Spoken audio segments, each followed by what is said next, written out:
Carl. Okay, Carl, one more. Can't we just... Don't get the just because so far you've come up with nothing. What's the last one? Give us the teaser clue again. It was, I want to come here in hindsight. I wouldn't have come here in hindsight. Yeah. Right, give me some education. This will be the thing that teaches me something. I can feel it in my bones. Come on. There's a kid in Kenya. He was messing about with some beans. Magic. We guessed that as well. You did, yeah. He's fed up because we've guessed his puns, I think. He put one of them in his ear. Yeah. The mum or the dad said, oh, what have you done that for, or whatever. Yeah. So I'll have to take you to the doctors now. So they took the kid to the doctors, and the doctor said, he said, I can get that out, I can sort that out for you. So, he took it out, and the doctor said, right, that's £3.50. And the dad said, I've only got £2.70 on me. And the doctor said, right, well, and he put the bean back in his kid's ear.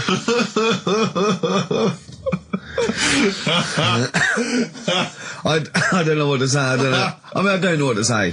I mean, a couple of questions from me very quickly. Are you sure that those were definitely the sums involved, were they? Well, the equivalent of whatever the deal with in Kenya. Yeah. It was the equivalent of So what currency was it, Carl, that you translated into sterling? I don't know. No, it was saying in the thing. It said the equivalent of £3.15, Did it say that? Yeah. So did it say that? Yeah. Carl, look at me. Did it say that? Yeah, it said that was the. Did it say that? Yeah. Yeah, it did. It definitely said that. Definitely. Yeah. So. Oasis, Live Forever on XFM 104.9. Right, we're in the swing of things. It's mine and Steve's favourite bit of the whole show. This is what we do this show for now. Educating Ricky. Yeah. Go for it, Carl. You said that learning can't be fun. Yeah. Yeah. Okay, I'll go for the one. What's the one about the butcher going down the butcher shop? You've got get your kit on. We're off down the butcher's. Yeah. You going for that one? Yeah. Well, do you know the saying? Don't let the cat out of the bag. Yeah. Do you know what it means? Yeah. Don't give away a secret. Right. Well, do you know how it came about? No. Well, ages ago. Before, like, ages ago. 17th century? Yeah, before, like... Yeah, 17's good. Yeah. Before, like, you know, proper butchers and Dewhursts and supermarkets and that, you used to get these blokes who sold meat. Right. Butchers, they were called then, I think. Yeah, but the difference was they didn't stay in the same place, they moved about. Right, so they'd turn up on a street corner, and he'd have, like, loads of carrier bags of, like... Carrier bags? Yeah, with meat in and that, and people would plastic be like, carrier bags. Yeah, with mobile butcher on them. Yeah. Right, so and an email address. Yeah, go on. People went, right, yeah, I need some meat. Right, so they'd go up to this bloke and say, what have you got? And he'd say, well, I've got a you know, you can have a bag full of pig, or you can have a bag full of chicken, whatever. Yeah. And they'd go, yeah, how much? They go, you know, call it a fiver, whatever. Yeah. And they'd buy them, and to make more money, they didn't always fill the bag with what they said was in it. Oh, I thought that might be the case. Right. Yeah. So what did they used to do? Put cats in there? Yeah. But I don't see what. Okay, so sometimes they would put a cat in the bag and pretend it was chicken or whatever else. Yeah. So why was a cat any cheaper than a chicken? Because cats are wandering around the streets, aren't they? Chickens aren't. So they'd get a chicken. They put a chicken on the top so that when they look in it, they'd go, yeah, that's all right. Got a bag full of chicken. They'd get home to make the dinner, and they'd be like, what are we having tonight? And they'd go, well, you'll never guess. And they'd have, like, you know, well, you can have a chicken leg, and, you know... But it would be a cat. Yeah. They'd have to defrost a pizza. Yeah. Did they mind that they were eating cat then, in those days? He didn't say. He just was saying about the saying, don't let the cat out of the bag. It's like, you know, if they see that, they're going to go mad. Well, so it was the people that were doing this, it was the dodgy butchers that coined this phrase. Were they saying to each other, don't let the cat out of the bag? I.e., what I mean by that, Jack, is don't let them see the cat, what we've stuffed in there. Yeah. Dodgy butcher, that's another phrase, isn't it? Yeah. So that's the first one. Is that a euphemism, or is it dodgy butcher? As his meat delivered round the back. Sure. So that's that one. So let's get your kit on. What does that mean? It's a euphemism for homosexuality. Okay. And meat, presumably, in that means different things. It doesn't. It's a word that is also a male Would bird. it mean chicken or cat necessarily in that context? Or well, I suppose it could. Yeah. Carl's look at him. Carl looks at you like a cat. Yeah. Whenever we leave him behind, if we don't talk like straight at him and let him see our lips moving, and it's monosyllabic and very look, he's lost in that conversation there. He just drifted off, didn't you, Carl? No, I just was also thinking on animals and that something else I was going to use. Go on. Alright, that's Aqualung. Good times, gonna come in it. Right, Carl, come on in, educating Ricky. So, don't let the cat out of the bag, that's where that comes from. Comes from a cry.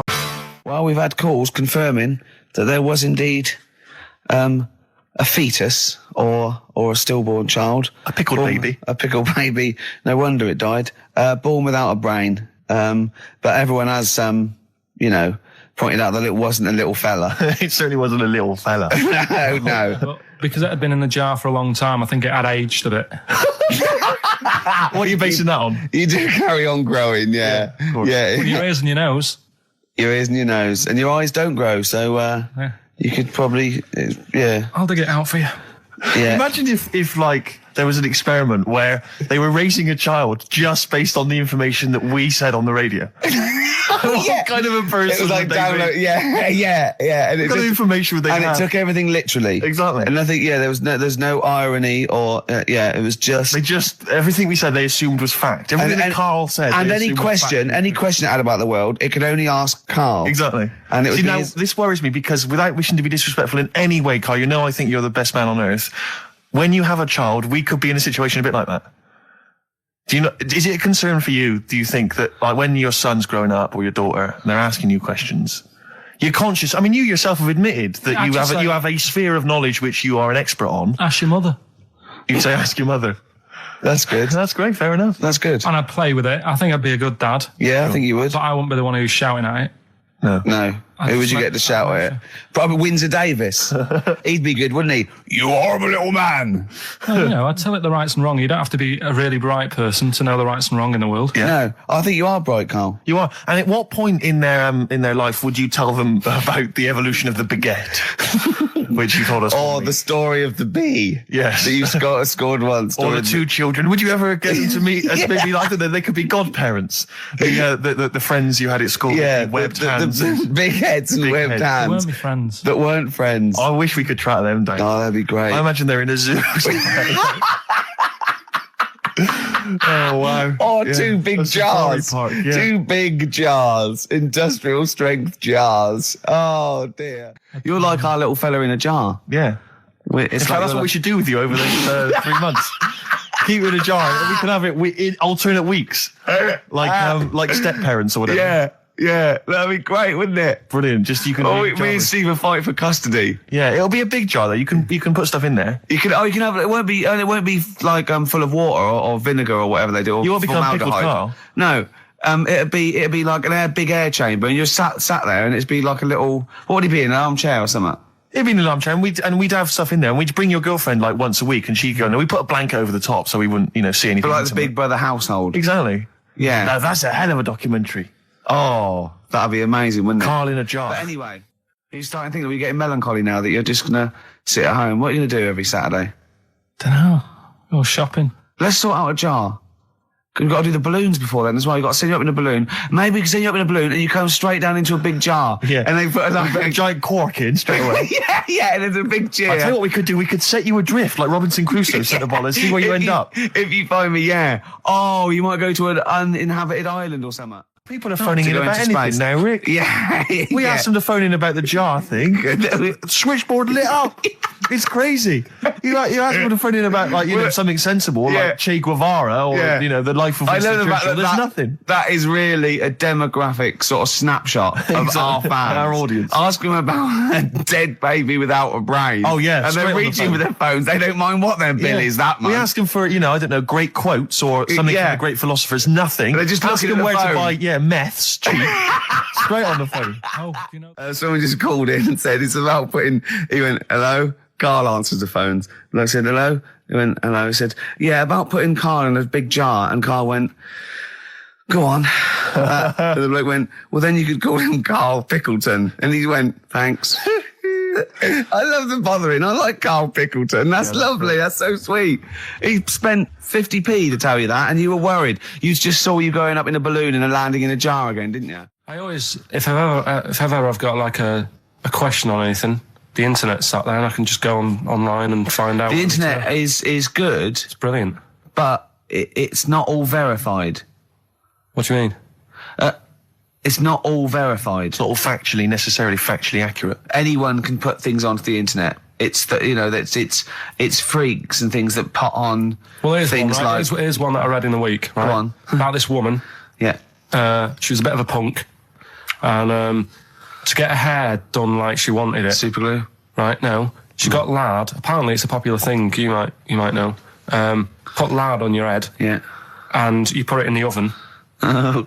Now, apparently the heat that you get from the oven is different from the sort of heat you get from an hairdryer, right? And she had to do that to get the style that she wanted.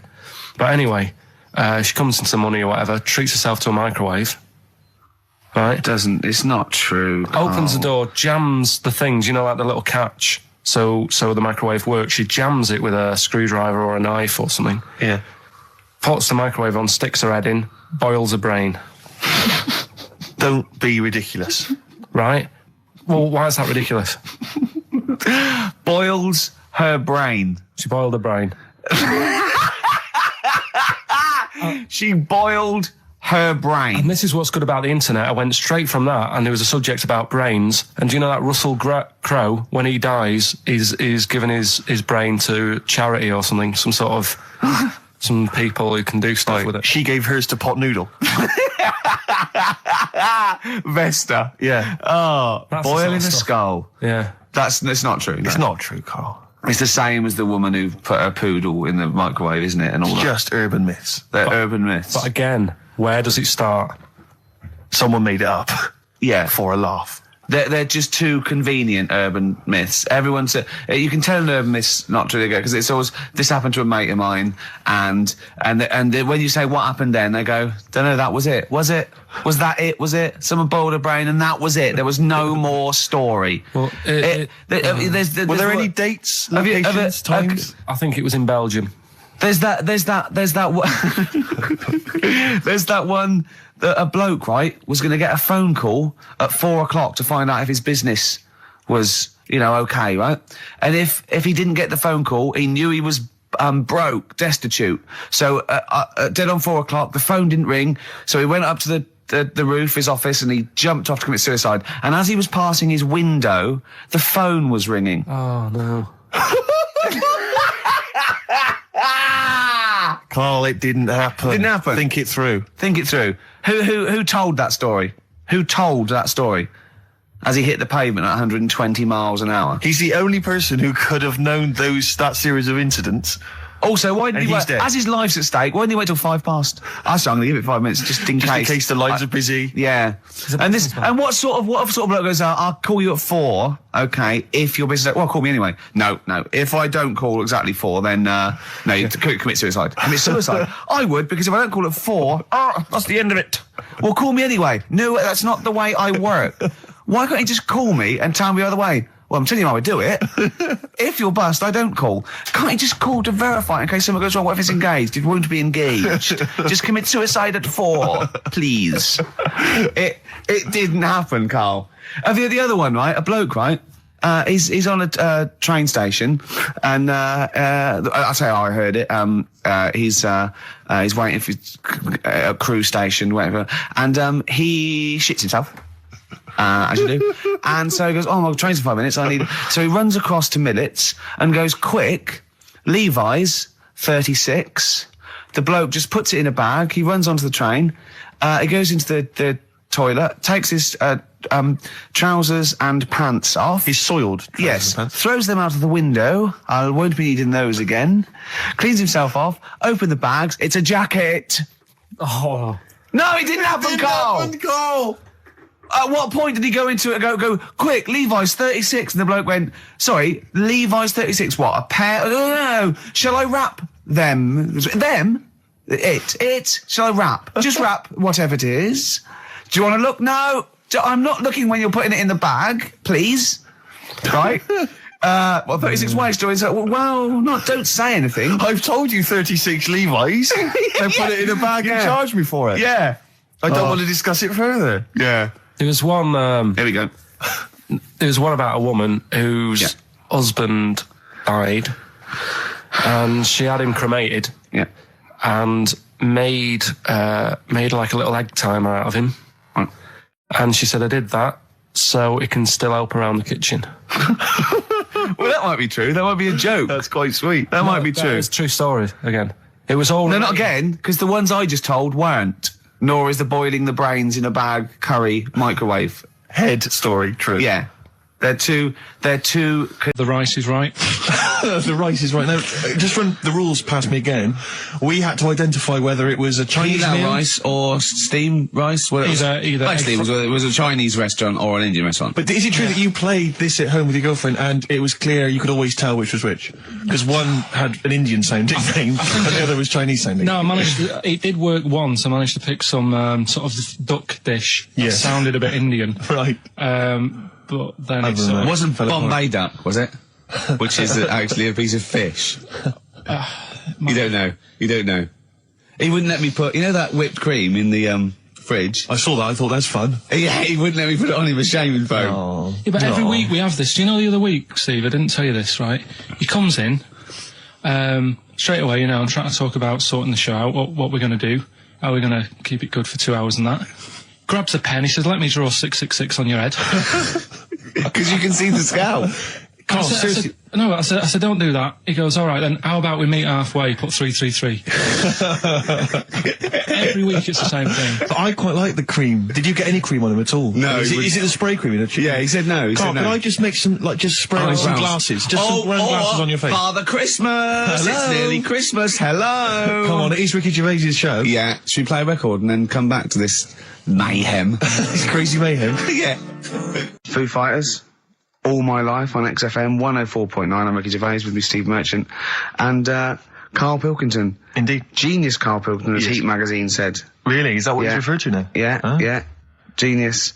Saying about people tune in just to hear his games, such as Educating Ricky. Have you got some Educating Ricky for me? Got some education. I need some education, Karl. I desperately need some education. I want to learn about Chinese kids that are born hairier than average. I want to hear about deaf girls that can hear after their mum hits their head against a wall. These are the things I need to know. I mean, I don't wish to be disrespectful. He doesn't look like a genius. He doesn't look like But then I don't know what a genius looks like. Exactly. So, Steve. I don't want to be an Look at Einstein. Yeah. Yeah. His mum thought he was mental as a child. Where'd you get that information from? That was in the Einstein book. Well, it was in the Einstein book, then it's presumably true. Which Einstein book is that? Is Theory of Relativity? The big book of Einstein stuff. Oh, yeah. Yeah, the big bumper book of Einstein stuff. It's for a coach trip, and you have to fill in E equals MC1 squared, 2 fish, or 3 hello, and then it's multiple choice, and you fill it. It's great. It's Did his mum think, A, he was a genius, B, mental? Most people go for A, but it is in fact B. She thought he was mental at the age of 28. Oh, Karl, you never let me down. You never let me down. So have you got Educating Ricky for me? We've got Educating Ricky coming up. We've got Rockbusters. We've got Rockbusters. Great as seen and talked about in Heat. In Heat magazine. It's got really tough this week now. We're not messing about anymore. Right. Got some good prizes. Absolutely, yeah, we'll talk about those later. Because, I mean, was it last week that you had the classic? Was it, I can't remember, I'm paraphrasing, Karl, apologies. Something like, I'm here in Texas, I've fallen in a puddle, and my knee has got wet. Yeah. Whitney Houston. Whitney Houston. Yeah. And also, it was last week when there was a little bit of confusion over the one for Holly Valance. Right? Of course. I don't think it was confusion. I think it was your error. No, it wasn't. And it was Holy Valance, and you meant Pelmet. Then Becky, who called up that time and said, if you're getting mistaken with Pelmet, right, she sent me an email in a week saying, I've done a bit of research. Yeah. It was my fault. I've made an error. Yeah. It is a Valance. Okay. And I know about Valances. As I told you last week, at the very end, my auntie loves them. Yeah. Right? She makes them. She started off just like putting them on top of the sort of window around the curtain. And then she thought, I can do more with this. Yeah. And she had a little coffee table that had magazines underneath. And she said, I'm sick of seeing them magazines when I'm sat down. She sounds like a Pilkington. So... I'm sick of seeing them magazines when I sit down. So she put a valance around the table. Yeah. She just got valances around everything now. Yeah. Then, next step... she tapes everything. She never actually watches telly. She tapes it all because she gets sick of listening to the adverts and that. Yeah. So she tapes everything. So she's got loads of videotapes and that. And the video used to get on her nerves. When she was watching a film, she'd see the clock changing. Oh. And it distracted her from the film. So she put a valance around that. Yeah. That's genius. Yeah. So, that is or is it mental? Only Mrs. Einstein can tell. I don't know. She's even made a little Jack Russell look like a hovercraft. Yeah. He's great. So everything's got a valance. If you go round and you stand still for too long, the chances are she'll put a valance around your head. Yeah. This is this is Auntie who? Auntie Nora. And this is the one that farted for 5 minutes. She did. Lest our listeners forget. Farted for 5 minutes. Called his mum saying I'm farting. 2 minutes into the fart. She said about 2.5 minutes in. Yeah. God. She said I'm about 2.5 minutes into the fart. My mum said, how long's it been going on for? She said, well, it was about 2.5 minutes before I called you. Yeah. And then it went on for a further 2.5 minutes or something. And then it stopped. And, she couldn't time it because there was a valance over the clock. Yeah, she used to annoy her when she was on the phone. You put her off. See the time. She was guessing it was 5 minutes. This was one consistent fart. Yeah, I mean, it wasn't making a noise. It was just. Oh, it wasn't making a noise. Just gas. Right, endless gas. So there you That's go. fantastic. Well, we started off with a new one, a little bit of Foo Fighters. We like new and old on this show, don't Indeed, we like to mix it up. I'd like to play the Smiths from their debut album, I Don't Owe You Anything. Red Hot Chili Peppers on XFM 104.9. Hey, sure, like. Oh, I God. had chicks queuing up around the block. You'd usually have to. Someone like you would have to write to Jim or Fix It or Esther Ranson to get them to meet us sort of people. Now it's on your doorstep. I'm amazed that you didn't enjoy it. Why didn't you enjoy it? You got to walk down the red carpet. You went in. There was George Best, one of your footballing heroes, was there. A load of other big names. You sat there in prime position. You came backstage with a load of other big names. Hey, you had a lovely bit of grub. You were filming this thing for the DVD you were making. That's you, a cameraman on our DVD. And yet you think, now you look grumpy because you had a couple of pints and I can't believe it. So tell us why you didn't enjoy it, because the ceremony, what didn't you enjoy about that? It was interminable, wasn't it? Far too long. Wasn't it awful? 3 boring. hours. I'm sorry. I thought you were going to say something. Really? Sorry. 3 hours. Yeah. I mean, I suppose for you two, at least, you were going to get something. Sure. Yeah. But with me, it's like, I mean, I've never graduated or anything, so... Have you not? I'm trying to think of a situation. Basically, I sat there for 3 hours knowing that I'm not going to get anything out of the night. Yeah. Right? Now... when we invited you and you said yes, did you think you were up for an award? No. I thought we were going to be sat round tables, having a nice bit of food, whilst people are going up there winning awards. Yeah. But 3 hours of the same thing over and over again. I mean, if a film's 3 hours in the cinema, you go, well, it's long, but, I wonder how it's going to end. Yeah. But this was just like the same thing over and over again. Some guy going up, thanks a lot, cheers for the bit of brass. And then going down, sitting down, the same thing over and over again. Honestly, right? I'd say it was one of the worst things I've ever had to do. I enjoyed the night afterwards when we did have a bit of lamb and a nice bit of veg and that. That was all right, and I went home and I was happy, and I got the little freebie bag that you're talking about that we're giving away. Yeah. Which wasn't much good stuff in it. Oh, all right. Right. No, what would you have done on that Saturday night? Suzanne what would you have done or the Sunday night rather, what would you have done had you been at home? I would have stayed in with Suzanne, right? Watching telly, having a nice bit of pate on toast or something, cup of tea, watching 24. But instead, I had to buy an expensive suit, so I didn't show you up. Right? That's what I did. Yeah. How much did you spend on your suit? Well, in total, right, because, the shoes and the suit and the shirt and the tie, it was about 600 quid. That's the most expensive evening ever. And that's what I'm saying to you. And the daft thing is, it's dark in there. I don't know why you've got to wear a nice suit. You can't wear a tracksuit, for goodness sake. It's dark in there. No, just the shirt and that. It doesn't make you a better person wearing a suit. No, doesn't make you a better person, no. We're not claiming it made you a better person. No, but that annoyed me. Yeah. I mean, it was an experience, innit? That's why I went, because you think, if I didn't go, if I would have said to you when you invited me, no, Steve, I don't want to go, then I would have never known, right? Yeah.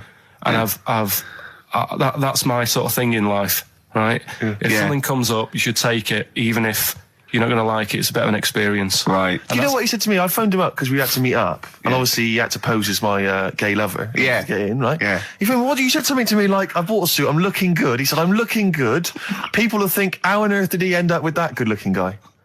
So he got into the role. That was what he said to me. He started getting into it. Such an insult. Fair record. I just must say that we've had an email from Daryl Foss. Lots of people have emailed in and say, well done on the BAFTAs and well done on your Room 101. They really liked that. Thank you. There's one guy, Daryl says, Ricky, has your dad only got one D-Mob suit? Because I don't know if you noticed, but Ricky wears the same suit every single time he appears on TV because he spent a fortune on it getting it tailor-made. I've only got one. It's a good suit and now I he wears it know. all the time. And it's winter as well. It's like a pure wool, so I'm sweating everywhere I go. Anyway, usually it's too much cheese. I won't be buying another. Huh? I won't be buying another one. Ever. That's it. Yeah. Suzanne told me today, right, because I've handed it in today to have the trousers turned up a bit. Why? Because it was a bit of a bodge job for the night. Yeah. Right. It was just some pins sort of holding it up the other night, but you didn't notice, and I didn't tell you because I thought you'd be getting on the stage and saying, "Look at that freak over there with his pants hemmed up." But I took it to the place to get it done. Suzanne tells me that I'm going to start shrinking now and getting to that age where you start going small. I love that must have been a revelation to you and a worry. Like, how small do you get? How small do you get? Oh, Don't what are we know, playing yeah. now? I thought we'd have a bit of Marley music. Marley music. Oh. Okay, go on. Well, Right. there's going to be a bit of a change, isn't there? Yes, that's absolutely right, Rick. Normally we would end the decided show, obviously, with just- a song for the ladies. But because it's sort of Carl's penultimate show, and we're going to play one of his favourite tracks, what are you going to... Yeah, I just thought we could play this. It is obviously the killing of Georgie. By Rod Stewart. Here's one that I read in a week, right? Go on. About this woman. Yeah. She was a bit of a punk, and to get her hair done like she wanted it. Super glue. Right, no. She got lard. Apparently it's a popular thing, you might know. Put lard on your head, Yeah. and you put it in the oven. Oh. Now, apparently the heat that you get from the oven is different from the sort of heat you get from an hairdryer, right? And she had to do that to get the style that she wanted. But anyway, she comes into the money or whatever, treats herself to a microwave, right? It's not true. Opens the Carl. door, jams the things, like the little catch. So the microwave works. She jams it with a screwdriver or a knife or something. Yeah. Puts the microwave on, sticks her head in, boils her brain. Don't be ridiculous. Right? Well, why is that ridiculous? Boils her brain. She boiled her brain. She boiled her brain. And this is what's good about the internet. I went straight from that, and there was a subject about brains. And do you know that Russell Crowe, when he dies, he's given his brain to charity or something, some sort of some people who can do stuff with it. She gave hers to Pot Noodle. Vesta. Yeah. Oh, That's the boiling sort a of stuff. skull. Yeah. That's not true. No. It's not true, Carl. Just urban myths. Someone made it up. Yeah. For a laugh. They're just too convenient urban myths. Everyone said you can tell an urban myth's not true because it's always this happened to a mate of mine, and when you say what happened then, they go, don't know, that was it. Was it?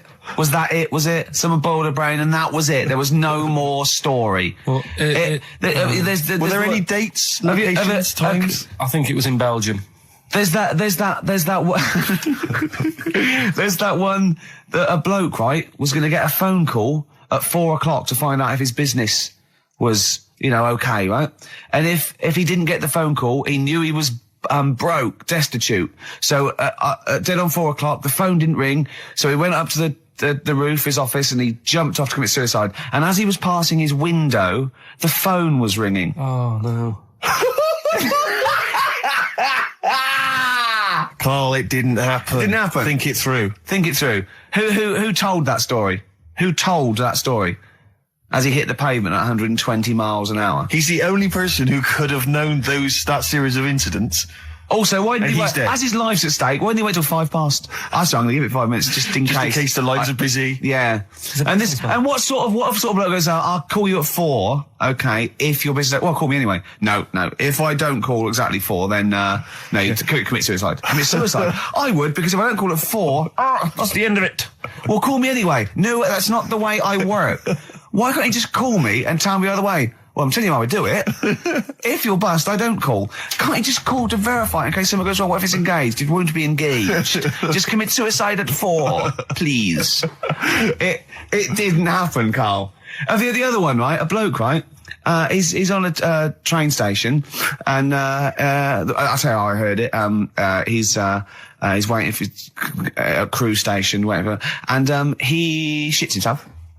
As you do. And so he goes, oh, my train's in 5 minutes, so he runs across to Millets and goes, quick, Levi's, 36. The bloke just puts it in a bag, he runs onto the train, he goes into the toilet, takes his, trousers and pants off. He's soiled. Yes. Throws them out of the window. I won't be needing those again. Cleans himself off, open the bags, it's a jacket. Oh. No, it didn't happen, Carl! At what point did he go into it and go, quick, Levi's 36? And the bloke went, sorry, Levi's 36, what, a pair? No. Shall I wrap them? Them? It. Shall I wrap? Just wrap whatever it is. Do you want to look? No. I'm not looking when you're putting it in the bag, please. Right? 36 white stories. Don't say anything. I've told you 36 Levi's. And put it in a bag and charge me for it. Yeah. I don't want to discuss it further. Yeah. There was one, There we go. there was one about a woman whose husband died, and she had him cremated. Yeah. And made like a little egg timer out of him. Right. And she said, I did that so it can still help around the kitchen. Well, that might be true. That might be a joke. That's quite sweet. That might be true. It's a true story, again. It was all... No, not again, because the ones I just told weren't. Nor is the boiling the brains in a bag curry microwave. Head story, true. So I thought, well, let's go and watch it. And what exactly is a pinhead? Oh, if you've seen it, you'd know. Okay. Right, so not the best thing in it either. So imagine that. Okay, so you're watching it. So sat there, I think, right, something comes on, and the little fella's on there, the little fella we were talking about, the Pillow Man. Right. Is it the best thing in it? Now, what's the Pillow Man again? He's a fella who years ago, he's got no arms and legs. Right. He's just a torso. Just and a rolls, head. yeah. And there's a scene where you see him sort of rolling a cigarette up, just using his mouth, and it's like he lights it and stuff. And that's weird. And then what else is on it? So it can stanch your growth. And then there's a little fella on it who is fed up because he looks 5, but he's actually 34. Right. Right? But there's a woman who is 42 and looked 8. So they both had the opposite thing. They were both really fed up. And I kind of thought that shows that, you know, you always want what someone else has got. Sure. Do you know what I mean? Yeah. So in a way, there's a story there in that. No, you described the same there. No, it was like... No, they both, you just said, they both looked young, but they are actually both older. No. This was like a little man... Yeah. Who was looked- 35. Who was 35. And looked 8. Yeah. And so did she. No, well, the other way round then. What? So she was an 8-year-old that looked 35? Yeah. So, oh, maybe not then. Anyway. No. But that wasn't that weird. I kind of thought it's a slow start and that. Yeah. And then... It's not a difficult film to follow. No. Yeah, but I wasn't really listening to what it's all about, just looking at what they had. And they had like a fella who's running about on just... They had like he was shopping. You know, they had a fella with no legs and he's running about on his hands and sort of got about on a skateboard, talking to someone about it. They said that's how E.T. was done. There's actually a little fella in E.T. Right. who's just half of, sort of half a body. Is that true? I've no idea. I've never heard that before. Why haven't we heard that before? I've never heard that before. I don't think he would fit in E.T. Because where's the head? He's got no neck, E.T. It's a skinny little thing. There's no human neck couldn't fit in that skinny little neck. Wow. You sure it wasn't Kenny Baker up to his old tricks?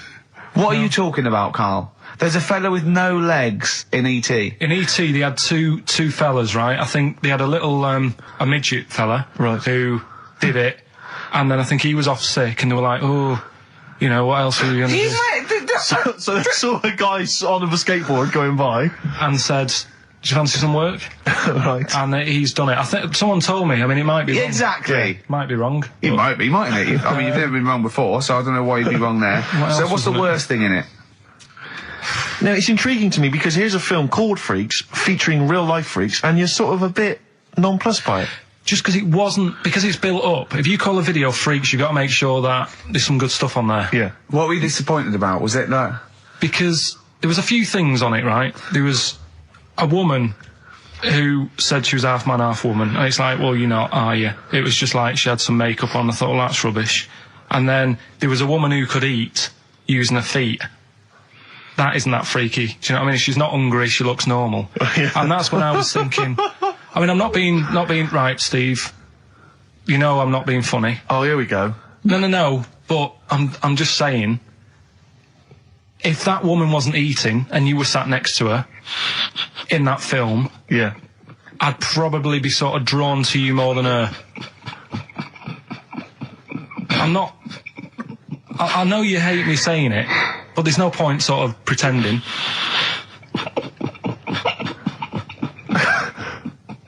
Do you know what I mean? Oi, Muttley, what are you sniggering about? That face.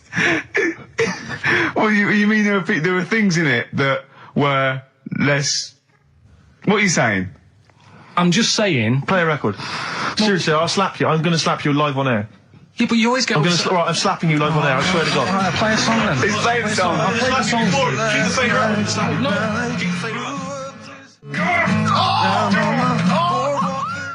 Bruce Springsteen, Atlantic City from the album Nebraska. So melancholy, that one. I love that one. Wow. So Freaks then. All in all, not as amazing as you first hoped. It was built up too much. Do you know what I mean? Really? It's like Is films. is that my fault for getting you excited? I just can't believe it. I hand you this thing on a plate. So I know, but- yeah. And I'm not being out of order, Steve. I'm Sure. just being honest. We've always said that about this show. We Yeah, only talk yeah. about stuff, you know, Yeah. that you know, being honest and that. Yeah, no, sure. And I've always said the first time I saw you. Sure, no, you've always been honest, You know and what I've I mean? always been honest with you. I've always said that, you know, you've got the intelligence and insight of a gnat. Yeah, but if I keep quiet, people don't know that. Sure. All right, don't Incredibly they do, Carl, because you look stupid as well. Well, you know. Yeah. No, but Carl was being nice then. You don't. I'm just saying, you're a good bloke, and now I've got to know you. Sure. Yeah. The first time was weird when I saw you. Yeah. No, And leave then- it. Don't just try to interrupt. Just let it go. No, right. I'm just saying Okay. the first time it was weird and that, and then weeks go by. And you- okay. And the weird thing is, I kind of thought maybe he's not that odd looking. Yeah. Right? Yeah. And then you went to LA for 3 weeks. Sure. And when you came back, it was like the first time again. Right. Yeah, Okay. yeah. No, I'm just. Yeah. Okay. Wait. No. Stop it now. Yeah. Right, everyone, but- stop it now. No, but I just think I'm a little bit more consistent because I've always thought you were an idiot. I don't want this. Don't argue. He was just okay. No, I just, you know what I mean? My opinion has never changed. I've always thought you're an idiot. No, Just- it's that's just been all through nice. Let's look. Peace. Shut not up, war. fatso. Peace, not war. He's just such a stirrer, isn't he? No, He loves it. I don't think I didn't see you whispering behind the microphone about what to say to Look what Carl. I've just drawn, Carl, subconsciously. Yeah. Let's see. I drew a picture of him. It's going to be on the website. It's not been on the website. No, it's going to be. I drew a little cartoon of him. No, not yours. I drew one of Carl. Right, okay. What were we talking about? That was a... So yeah, no, the Touchy Freaks thing moment. is over and done with. It was all right if you want to get it out on video. Sure. You know, it's probably worth a look. There's a couple of things on there that get you thinking more. You know, it's like how their life is and stuff. Do you know what I mean? How it's affected, and like the little pillow man, or the fella who's got half of his body missing. Yeah. You know, it's stuff like that you think, oh. But what's the one that was disappointing? You said it was a half man, half woman. Yeah, I don't quite understand that one. Do you mean hermaphrodite or half? I can't remember it. Do you mean it was one sort of like it had bits of both? It was just like half a face done in makeup and long hair, then on the other side it had it shaved. I love the idea that you go to this circus and there's people in there that have been sort of persecuted all their life, and they think, well, maybe I can make some money, and then you boo them because they're not freakish enough. I love the idea they go, boo, you're not freakish enough, boo. Oh, you've got bits of legs, boo. You know what I mean? Yeah. But there was, I mean, talking about that, you see, why did they join the circus and that? Because there are things they can do. I was telling you in the week that I was reading something on some news website about some sort of Olympic-style games where they're going to see, like, disabled people against able-bodied. Right. Let's be careful here, shall we? No, I'm just saying, though. Okay. Do you know what I mean? So there is other things. It doesn't mean just because you haven't got legs you can't do other stuff. Yeah. And in this race, there's, like, disabled people who are beating able-bodied people. Yeah. I mean, what? Would you go and see that? I don't know. But I mean, it depends. What do you mean? They're beating them? At what? He didn't state what the little races were and that. Little races. Can't help himself. No, little races. Oh, look, there's the disabled with their little races. Yeah, they're having another little race. Oh, dear. Would you go? Would you go and watch that? Do you remember when Jimmy thought that Paralympics stood for Paraplegic Olympics? The Paralympics? Yeah, it means Parallel Olympics. Yeah. He thought it meant Paraplegic Olympics. That would be a good sight, wouldn't it? Mainly blow football. Right, Carl's been taking phone calls for these clues. Right, and so everyone's been saying the same thing for the last one. He's been going, no, and I'm worried, I'm always worried. FD, I just overheard him on a call there going, oh, what have I been saying? Oh, no, it's FP. Dickhead. Right, give me the clues out. It's a rollover. Right, tell people we're really sorry to anyone who would have got that right. Okay, right, do the clues quickly. Tell them it'll be a rollover, so we have to do 3 new ones. Do you not write these down, You're such a... I don't write the answers down in case Ricky looks over the thing and sees the answer. Why would I cheat? I'd rather you do something right with your life. Right, well, the clues were I've got 3 other jumpers like this one. Yeah. That was FT. Yeah. You got that. 4 tops. Yeah, that's all right. Good, well done. That bunch of people can't make up their minds if they want to sit in the sun or not. That was C. They were getting that. That was charlatans. Charlatan, right? A bunch of them charlatans, right? What do you mean? What's Charlie? No. It's like, shall I go out? Shall we? Charlatans. They got it, right? Where I went wrong with this one, the Jamaican fella, he had to have some aspirin. Why? It's my fault, you know, I'm not cutting, there's no point passing the buck or anything. I said FD, a lot of people were saying, Fred Durst, like, forehead hurts, which is a good one. Yeah, which would have been as good as any of yours. But I made an error, so we'll roll it over. No. What is the answer? What's the answer? Over. Jamaican fella what? Add some aspirin, why do that? What's the thing? FP. FP, it was Frida Payne. Frida Payne. Frida Payne. Frida Payne. Frida Payne. That's awful. Carl, you've got to write these down next week. This is I'm right. sorry, You're the producer. I know, but I've had a busy week, haven't I? That's doing not stuff an excuse. That isn't an excuse. Our excuse is we don't care. Yeah. You do put care. the work in and then make a mistake. Yeah. It's better not to try than try your hardest and be rubbish. Do you see what the point? We don't care. But you've got standards. Yeah, and you're not meeting them. Think of that. You're not even reaching your standards. God. Right, well, that's that, I guess. Well, the prizes will be giving those away next week. Bollocks again. Just completely... Song for the ladies to end the show with. It's from Nick Cave's new album, Nocturama. This is a track called He Wants You. Back next week. Remember, Frida Payne. This is the Best Of Show on XFM 104.9. I'm Ricky Gervais, with me, Stephen Merchant. Yes. I hope you're enjoying the Best Of. I know what you're thinking. If this is the best, my Christ, what was the rest like? Well, we'll be back in a week's time, so you can judge it for yourself live. But anyway, in the meantime, this is one of the best clips I've ever heard. Oh, I'm laughing just thinking about what it might be. Do you know why people tink the glasses before they have a drink? Why they tink? The verb to tink. I do know that, Carl. Is it about poison? It is. Here we are. What, would it make a different noise? Nope. Brilliant.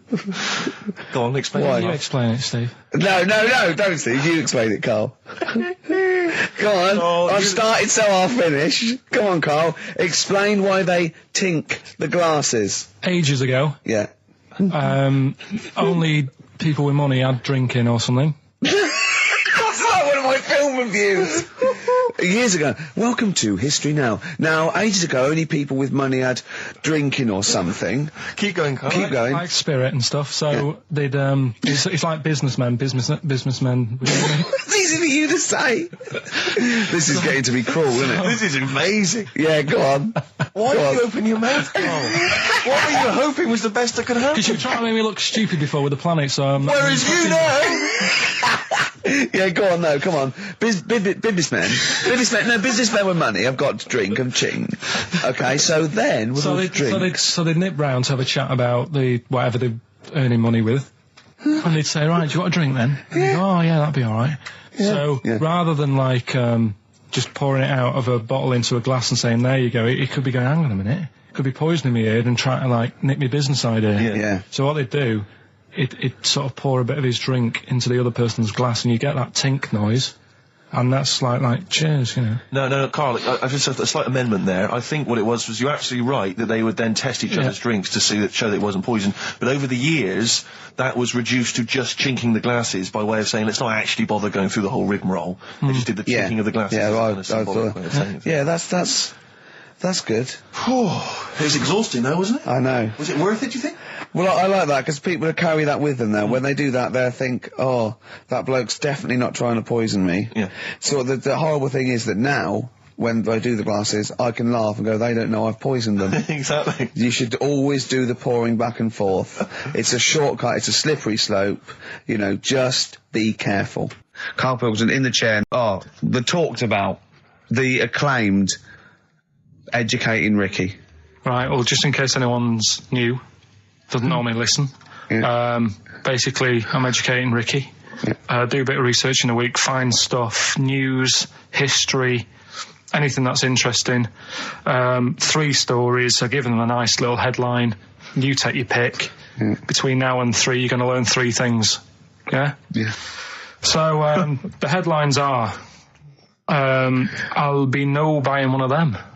Give us that again. I'll be no buying one of them. Nice, okay. Yeah. We've also got hippopotamus. Okay. Okay. And can you believe it? Can you believe it? Well, I'm going to go with hippopotamus. Hippopotamus? News. Right, well, this one, it's... I'm not going to take the credit here. I heard Christian talking about this on breakfast, right? Because it's a good story that happened. Basically, I don't know if I told you about it last week when we were having our spaghetti, but I think you did. Right, I know what it is. I know what this is. Okay, I've not heard this. right, there's a little midget. Right, there's a circus. I'm loving it already. Circus going on somewhere. I think it was in America. And is that present day or old times? I'm talking like in the last 3 weeks. Okay. Right, little midget. Circus, really packed out show. People are loving it. Steve, you'll ask the same question I did. I know. So there's a little midget jumping up and down on a trampoline. What circus is this? Right. I'd pay good money to see it. So everyone's clapping and he's getting carried away. Because he can't believe they're loving it. I didn't know they'd like a little person on a trampoline, but they love me. But you know what it's like when if there's a crowd of people sort of encouraging you to sort of go higher and stuff. Yeah. And I'm sure he knew it was getting out of hand. But he was jumping and he was coming down, they're all going higher, and he's going really high in the air, right? So he's doing this, crowd are clapping. There's a hippo, right, just sat next to the trampoline, getting ready to come on and do his act. Oh, right, I thought he was in the audience. There's a hippo getting ready to do his act, Steve. Yeah. So he's a ventriloquist. What do you mean he's sitting by the trampoline waiting to do his act? Because why does he sit in the dressing room and they go, 5 minutes, Mr. Mouse, 5 minutes, Mr. Mouse. So anyway, right, so the hippo's there. He's getting annoyed, is he? Because the midget's He's going, how can I follow this? This is really annoying. They're going to be, no. So he's thinking, he's already done the trampoline, my pogo stick act is never going to work. Yeah, go on. So there's a hippo waiting. See, it's a great story, and I just know he embellishes it or it gets slightly wrong. Go on. So there's a midget jumping up and down. The hippo's getting annoyed. The crowd are going mad. The midget's loving it. Can't believe his luck. Although you think he probably knows is dicing with danger. Yeah. So, next thing you know, they're all saying higher. He gives it one big, like, heavy sort of landing on the trampoline, goes really high, but goes off at a funny angle. Oh. Hypotenuse. Okay. Yeah. And sort of flies up. Hypotenuse! Sure. Flies off at a funny angle. Oh, dear. Hippo's there, swallows him whole. Crowd are clapping, thinking that's why the hippo was waiting there. Rubbish. Rubbish. It's not rubbish though. But no, maybe there was an accident in a circus with a midget and a hippo, but at no point was this hippo waiting to go on, going, come on. The midget flew off at hypotenuse and landed in the hippo's mouth and was swallowed whole. This is what you embellish it. That is great. And what's I that? have to say though, Rick, when I heard midget, trampoline, hippopotamus, I was thinking accident waiting to happen. Yeah. So. Yeah, maybe. I mean, it is that you should never put those three together. Never. It's a recipe for disaster. It's Everyone knows that. Midget, trampoline, hippopotamus. Are you mental? You're asking for trouble. Well, you know when he told me it, he said, and the midget, he didn't mention the hippopotamus, and he said the midget went on, and soon he fell off, and the hippo ate him.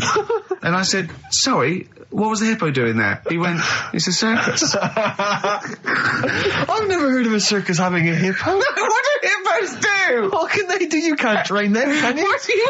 Aren't they like very deadly? They're huge, aren't they? You can't have a hippo in a circus. Are you sure? You're not thinking of Zippo. He's neither clown. Yeah. No, and it wasn't some sort of where Zippo was eating a midget and it's some sort of horrible sexual act. No, it was definitely. I heard it on breakfast, right? Oh, okay, sorry. No, it's definitely fact. Yeah, okay, right, truth. okay, good. Carl's found love on the street before, haven't you?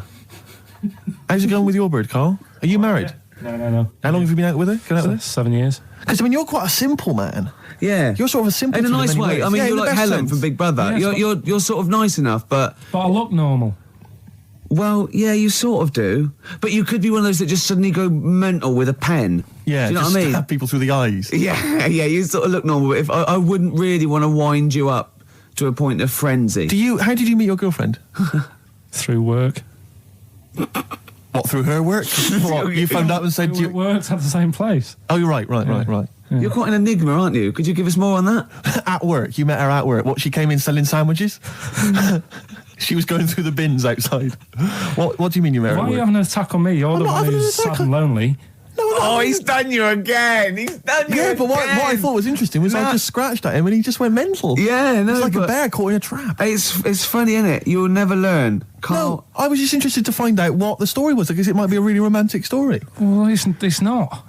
All right, jeez. I love the fact he doesn't want to talk about his love affair. I was thinking about you in the week, and like, does it worry you? I mean, you sort of joke about it now, and we're talking about it in the office, you know, like, oh, is Steve really touchy about the way he looks? And Oh, what's this? Where's that come from? He's done it again. He's done you again. I was walking home the other night, and I was thinking about it. And do you worry that when you're old, you will be on your own? You did start it though, didn't you? Well, Carl, I'm glad you brought this up. because I mean, for me, you know, a lightweight, frothy entertainment show on XFM on a Saturday afternoon is exactly the place where I want to discuss the desperate, lonely future that's inevitably coming my way. Oh, God. I'll tell you what will cheer you up and forget all that. A bit of embrace. Can I just give you a little fact here? Someone's emailed in for you, Carl. They've sent an interesting fact for you. I think you're going to be interested in this. Don't read it on the email. Let me read it for you. I think you'll be excited. An interesting fact from Carl. That's from Toby. He says, Attila the Hun punished some fella who annoyed him by cutting off his arms and legs. You'll love this. And stitching his arms back where his legs should be. And vice versa. Look at his face. Look at the little smile that's just cracked on his lips. That is the kind of fact you've been waiting for all day, isn't it? So go on, again, so... Attila the Hun, right? Some guy he didn't like. He cut off his arms and his legs, and he stitched his legs on where his arms should be, and his arms where his legs should be. Look at him looking at his body, trying to picture it. Yeah. I'll let it sink in for a little while, then I'll ruin it for him. Carl, what are you thinking? I'm just picturing it. Well, he would have died. It would have been tokenistic. There's no way that person could have lived through it. So it was just to the Huns' fun. He probably put him on a stick outside his gate or something. There's no way in those days that he could have gone through complete limb amputation and... So would he have wore a jumper for pants? Yeah, yeah, this is a question. I was discussing this yesterday. This is not a bit of shit. This is not a joke. I genuinely have always been slightly perplexed, and we were discussing it last night. The notion of the birds and the bees. Yeah. Now, I don't mean, the birds and the bees. I understand how, Why they use the birds and the bees? Yeah, because, well, you see, I always, as a child, I assumed the bees were having some kind of relations with the birds. No. So what is there anything to do with the birds and the bees, or is it literally, just like a euphemism? It's just, the birds and the bees. No, but they... Do the birds do anything with the bees? No, not at all. It was where they just take them out? They it was where smooth them? parents used to sidestep the issue by saying things like, when a lady blackbird and a man blackbird, they meet, right? They make a little nest. And then because they're in love, they have an egg. Yeah. And that was it. I understand that. That makes sense. But why the bees? Why the birds and the bees? Well, probably, I don't know. I don't know. You see, within nature, forgive my ignorance, within nature there is no relationship between bees and birds, is there? No, not at all. No, not at all. Nothing's going on. But probably what it was, if the parent found it hard to say, daddy puts his penis at mummy's vagina, it was much easier to say, like in the insect world, billions of them queue up and just fill the queen with spunk for about a day. Sure. Thus avoiding the embarrassing intercourse. Exactly. That's what I think, Carl. What do you think? Were you talking about the birds and the bees? Did anyone bring that up with you? No, it was just in that class, wasn't it? When they put a video on. That's what we had. No, we had a film. And they just said, I watched that. And then... what film, though? Basic Instinct? It was just like, two people. And all sat round the telly and watched it. One girl fainted. And they said, right, that's that. Next week, prisms. Or whatever. And did it teach you everything you needed to know? Well, how much do you need to know? Yeah, true. No, true. Except one kid in my class still thought a baby came out of an arse. Afterwards, he didn't understand. I think what they should have shown on those videos is technique as much as anything. Yeah, I suppose so. Because it was largely just instructional. Wooing. Wooing. What it didn't tell you was how to get into a position where this might be of some interest. I'll tell you what, because it's your special day and I want you to have a great time today, we're going to do Rockbusters just for you. If you cheer up, miserable. It just got ratty then. Go, no, don't push it on my head. Don't put it on my head. Right, what were you trying to put on my head?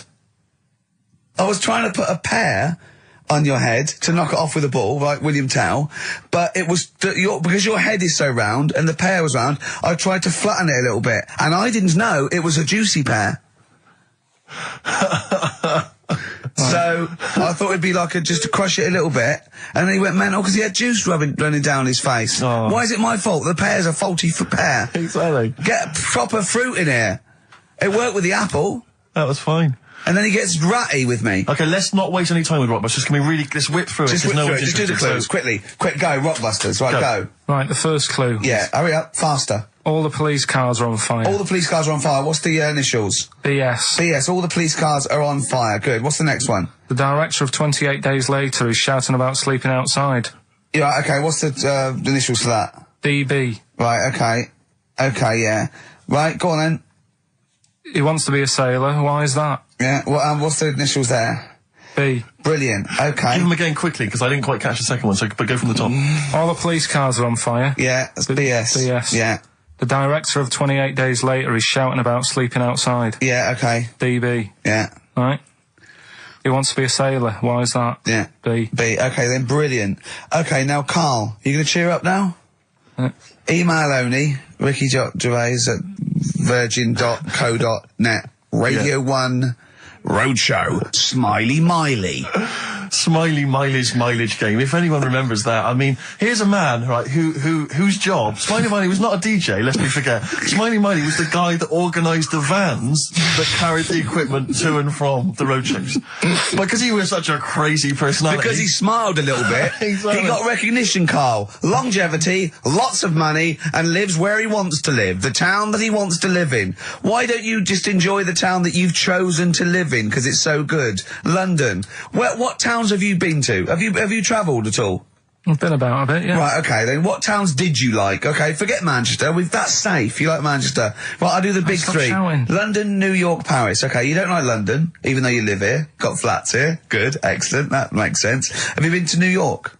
Yeah. What do you think? It's an amazing city, Didn't isn't it? like it. It's just noisy, it's smelly. Right, it's the city that never sleeps. I'm not surprised with all the racket and that.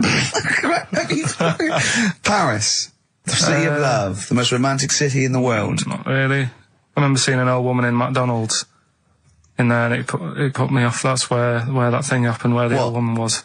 What did it say? Tell us. We talked about it before. The old woman in McDonald's. Yeah, and what happened? She was sat in the corner there with her legs open, no knickers on. All right.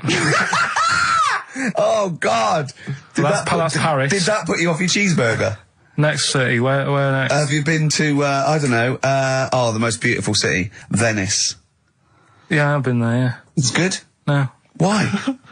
Because they sell it to you as if it is a romantic city. Where did you see it sold? No, I saw it on, when I was growing up, right? Remember 3-2-1 with Ted Rogers? Yeah, of course. It used to be one of the star prizes on there. Right. And they'd say, let's show you the video, let's see what you're going to, let's see where you're going to be loving it for a couple of weeks. And he'd show you this scene of like the gondolas and all the city lit up at night. Like a man and woman sat on a boat loving it and stuff. Yeah. I went there, bin bags everywhere.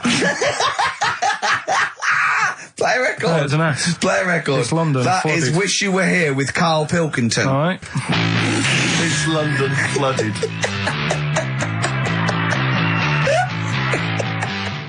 Black Rebel Motorcycle Club. Stop. On XFM. Carl's back. He's cheering up a little bit. Because I think he's vented his spleen a little bit on cities around the world that aren't as good as Manchester. So, is any of your family left in Manchester? Because they all moved away, didn't they? You came here. Your dad's moved to Wales, for Christ's sake. Well, your family are all around the... Brother joined the army. Get anywhere. Just take me anywhere. I don't know where he is. His sister's moved away, so no Ireland. one... Yeah, there you go, you see? So, that's just one family. That's one family who love Manchester. Exactly. Alright? Tell you what, Steve. Go on. I did find out in the week. Yeah. World record, right? Person with the longest trump. With the longest what? Wind. Fart. Right. Right? 2 minutes 42 is the world record. Okay. Right? Well, I'm immediately thinking about a relative of yours who I'm sure did longer than Who that. still lives in Manchester. Auntie Nora. Now, Auntie Nora did it for how long? 5 Reportedly, minutes, wasn't it? Star fight for 5 minutes. But, unfortunately, she was the only person in the room. Whereas I think, which one's alive, Ross or Norris McWhirter? I don't know, actually. He has to be there. Yeah, I think he actually has to He'd be have present. to be there. Would you want to be there? Well, he'd have sort of equipment, looking at his watch, going, finish, you go, yeah, he goes, well, that was 4 Did minutes, she 59 go from like a seconds. size 10 to a size 6? Did She show some old dresses. like a hovercraft. Exactly. In a big dress. Yeah, Just yeah. slightly off. Yeah. So, it has to be invigilated. But again, you know, how was the Guinness Book of World Records one invigilated? I mean, who was supervising that? Who was He said, monitoring I can fart for 2 minutes. They went, well, we've got to see this. Went round. And, he just probably let it rip. It's probably circular breathing. He's probably sort of sucking in air and swallowing it as he's going. And it's a continuous one, isn't it? It's not like, yeah. I mean, it said, you know, that's how Nora's happened. Me Auntie Nora. She had a little bit of wind. It went on for like 2.5 minutes. Sure. That's when she called me ma'am. As it was still going on. And said, there's something not right here. I'm And, leaking. She said, oh, can you send your dad round? You know, my dad. Yeah. Saying to me, ma'am. With a cork. And, With a lighter. I think this would be the best one I want ever. to show the kids something. he said, I'll be there in a bit, get the windows open. But what it was down to, because I was talking to Is my she mum the and one dad with the about split it. tennis ball? Yeah. Can we not talk about that again? I was talking to my mum and dad about it, saying, you know, why do you think it happened and that? And it's because she never chucks food away, right? And she'll sort of mash it all up. And she's got all these ice cream tubs in the fridge that are just full Cabbage of, like, water. old, mashed up food. Really? And she prepares everything. Right, she doesn't work, she's retired now, she's got nothing to do all day, but everything's got to be ready Still for her. calls in sick. Do you know what I mean? Everything's got to be done. Even though, if you're going round to her house and you're going there for tea, it's like, what time are you coming? And it's like, well, I don't know, maybe 5, maybe 6. Yeah, you're Well, no, late, I need because to you're late know, when I you need have to to meet know. us at 5 or 6. Do you know what I mean? That's what... So, sorry, when you say she mashes up food, she literally takes the remnants of a dinner, could be sort of some... Anything. And just smashes it all up into a... Yeah. And then what does she do with it? Put it in the fridge, and she's got it in the fridge, it's like January, February, March, she's got all these ice cream boxes that are just full of... But she doesn't... She reheats it and eats it. Oh, then she, I puts it in thought a she was pan. just keeping it as a No, souvenir of each meal she'd had. No, put it in a pan, warm it up. Oh, And that's what it grotesque. is, it's just... A lot of vegetation, is it? Yeah. Why has it only happened once, or does she save it up once a year, just let it go? I don't know. Well, she is mad, she's... Yeah, she sounds potty. She doesn't answer the phone anymore in case it's a burglar. Checking if she's in. It's like, well, answer it and then they'll know you are in and they won't come round. Yeah. Mental. Mental. They can't be sure then, can they? What do you mean? Well, if there's no, well, okay, well, maybe it's someone just... They are in, but they're hiding. Whereas if Auntie Nora goes, it's Auntie Nora, we can nick... She'll be farting. We can sneak in when she does a loud one. Because we'll be aware of the telly. What's stopping it? It's got a valance round it. It's got caught on the cat. So, have we got a recap on Rockbusters? Anyway? No, just do the... Has anyone got the right answers? Has anyone got the right answers? Let me just check here. Here's one from someone who just says, he's given an answer. Answer to number 1, I. Number 2, don't. Number 3, care. Right, okay, is he close? Has anyone got 3 answers? I can't find one with 3 answers. So, again, you've done something wrong, Carl. No, no. This isn't radio, play a record. There you go. Someone's got it. Give it to them. Fine. Okay, give us the clues again. We'll give the answers straight away. Yeah. No fanning around. Yeah, it's Right. really pointless. Number 1. Yeah. All the police cars are on fire. BS. BS. Yeah, what was that? I can think of something. Go on. Blazing Squad. Brilliant. Okay. Right. The director of 28 Days Later is shouting about sleeping outside. Yeah. That's Dan Yell Bedingfield. Right? Danielle We never- Bedingfield. Right, we'll never let him do this again. I told you I washed my hands of it. I know, but I Why just did you thought... let him? Why do you... Because he was grumpy. But this is what happens. Look what's happened. Danielle Bedingfield. That's what happened. The director of... So Danny Boy, so Dan, right, all that for Dan, about shouting about being... Dan Yell Bedingfield, right? What's the last one? He wants to be a sailor. Why is that? Yeah? Beyonce. What does that mean? Beyonce. He wants to be on the sea. Play a record. You're never doing it again. You I just can't- signed your death warrant. What have we You're done? never doing Rockbusters again. And if Monkey News is about, they would ban that as well. We've And we're unleashed it. serious this time. So Joe in Catford. Stuff off to you. Oh, I can't believe what we've done. He's even doing the shout out. There you won. Well done on that. What have we done, Rick? What have we done? Midshipman Knowles. Now, Carl, we're going to do another edition, I think, of Wish You Were Here, because that really cheered you up, didn't it? Go on. Where else you been? Have you been around Europe, haven't you? You've been to any hot country? You've been to Greece? Greece. Turkey? Done Turkey, yeah. Yeah. Been to Turkey. Little fellas. Little midgets working in the canteen in the hotel I was in. Okay. Astley and Suzanne as well. Okay. Have you been to Scotland? Once for the Edinburgh Festival. Go on. That's where I looked out of my hotel room, saw a traffic warden putting a ticket on some bin bags Brilliant. because they'd gone into the road. So that's Turkey, Scotland. What about places here? Have you been to the West Country where Have you been to my neck of the woods, Bristol? I haven't been around. What else is around there? Bath? Been to Bath, yeah. Yeah, what do you make of it? Once you've been, probably don't need to go again because it's sort of old and they don't change anything. Okay. Do you know what I mean? That'll be Once the you've Roman been- spa Yeah, he's yeah. talking about, Right. I think. What about Brighton? Not gay people. Right, okay, thank you. Next week on Wish You Were Here, we'll go to some other places where there are gay people. Fascinating. And Brilliant. Another extraordinary insight there. Carl, did she get for history? What did she get for history? Yeah. I think she did very poorly. Why do you care? See, I was just going to say, this has backfired a little bit, because Karl is genuinely, I don't know if he's actually upset or embarrassed, but it doesn't matter. Why does it matter? You were 15 and didn't go to school. If you were my friends, I think you would have just said, oh, we can't find them. Why? But you It doesn't doesn't matter, have though. nothing to do with that. Well, what do you mean? What do you mean?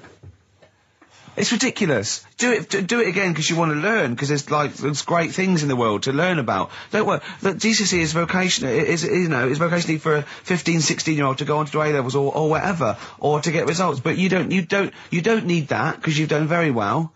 You don't care about the Tudors and the Stuarts. I mean, you know. I mean, I've had a couple of jobs, not this one, because you don't need qualifications to get a job. Obviously. In the radio. Yeah, obviously. You're absolutely right. But the ones that I have got in the past, I did, because I didn't collect them, I had to lie. And I didn't like go mad. I didn't say I had A's and stuff. But I didn't put history down because I didn't even know I did it. So it's a bonus. I kind of treated myself to like a D and a couple of C's and that, so it's like, well, he's not. I love the fact that Karl even then was honourable. It's like, I'll at least put down the ones I think I took and lie, but the ones I didn't take, I won't lie about. Yeah, and don't give yourself a B. Exactly. If they're going to find out you lied, give yourself a B next time, It could Karl. backfire, couldn't it? I mean, my brother's a bit mental, and he used to do things like go for jobs and say, oh yeah, I've done this before. Like being a mechanic, and he's never even picked up a spanner. And yet, he'd have the confidence to go and try and fix cars. Well, I'm not that daft, but God, and he. Who do you blame for this? That's just an easy way out. I have to blame myself. Don't I? Yeah. What was the teacher like? Well, there's loads of different ones. I didn't like. I mean, the history teacher, it is my own fault, because with her, she's a bit mental, and I used to kind of stop the lesson by saying, "Oh, miss, tell us about your fireplace you've got that is made from a gravestone."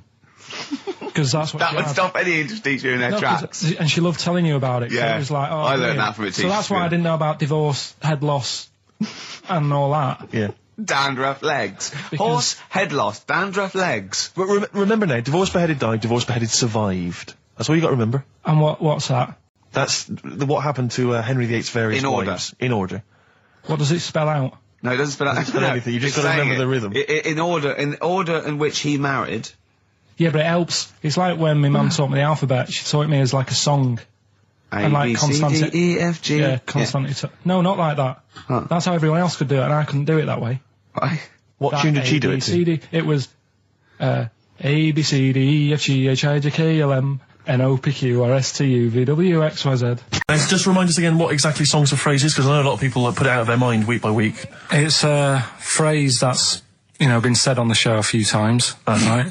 I mean, you remember classics, like, what was? We had hairy Chinese kid. Yeah, there's this hairy Chinese kid. Stop squeezing my head. Stop Karl, you're an idiot. Karl, you're an idiot. Some classic phrases. Classic phrases. And so you use various old-time songs and you put them all together, and that spells out the phrase. Before we play that, let me tell you now, you can win. Look forward to this.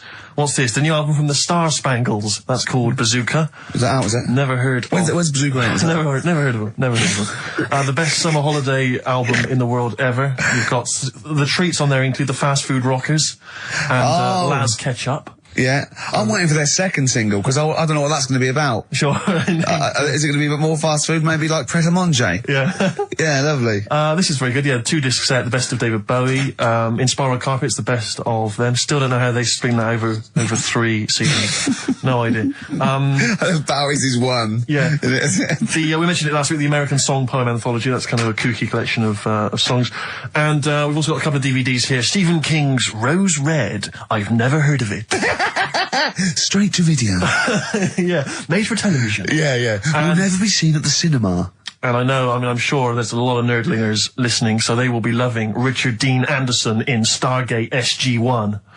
Free inside, there's a collector's card, plus you can win some exclusive memorabilia. Brilliant. So I think a pair of their... Right, all you've got to do is listen to these, 13 songs, probably, to a well-known stupid phrase. It's only seven different songs, right? Well, just get the most you can. Just be rough. Artist or song, it'd do, right? And the phrase is about me dad nicking from telephone boxes, right? You got to give them a clue, because they've got to know what they're listening for. It's hard enough when you know. Dad is never going to stop robbing from telephone box. Is that it? Yeah. So what are these songs then? Go on in. It doesn't matter that some people don't know what that's about, do they? Doesn't matter. No, they're not. Well, Well, your father's a thief. Is basically the point. Email only. ricky.gervais@xfm.co.uk. Let's hear it. All right. From...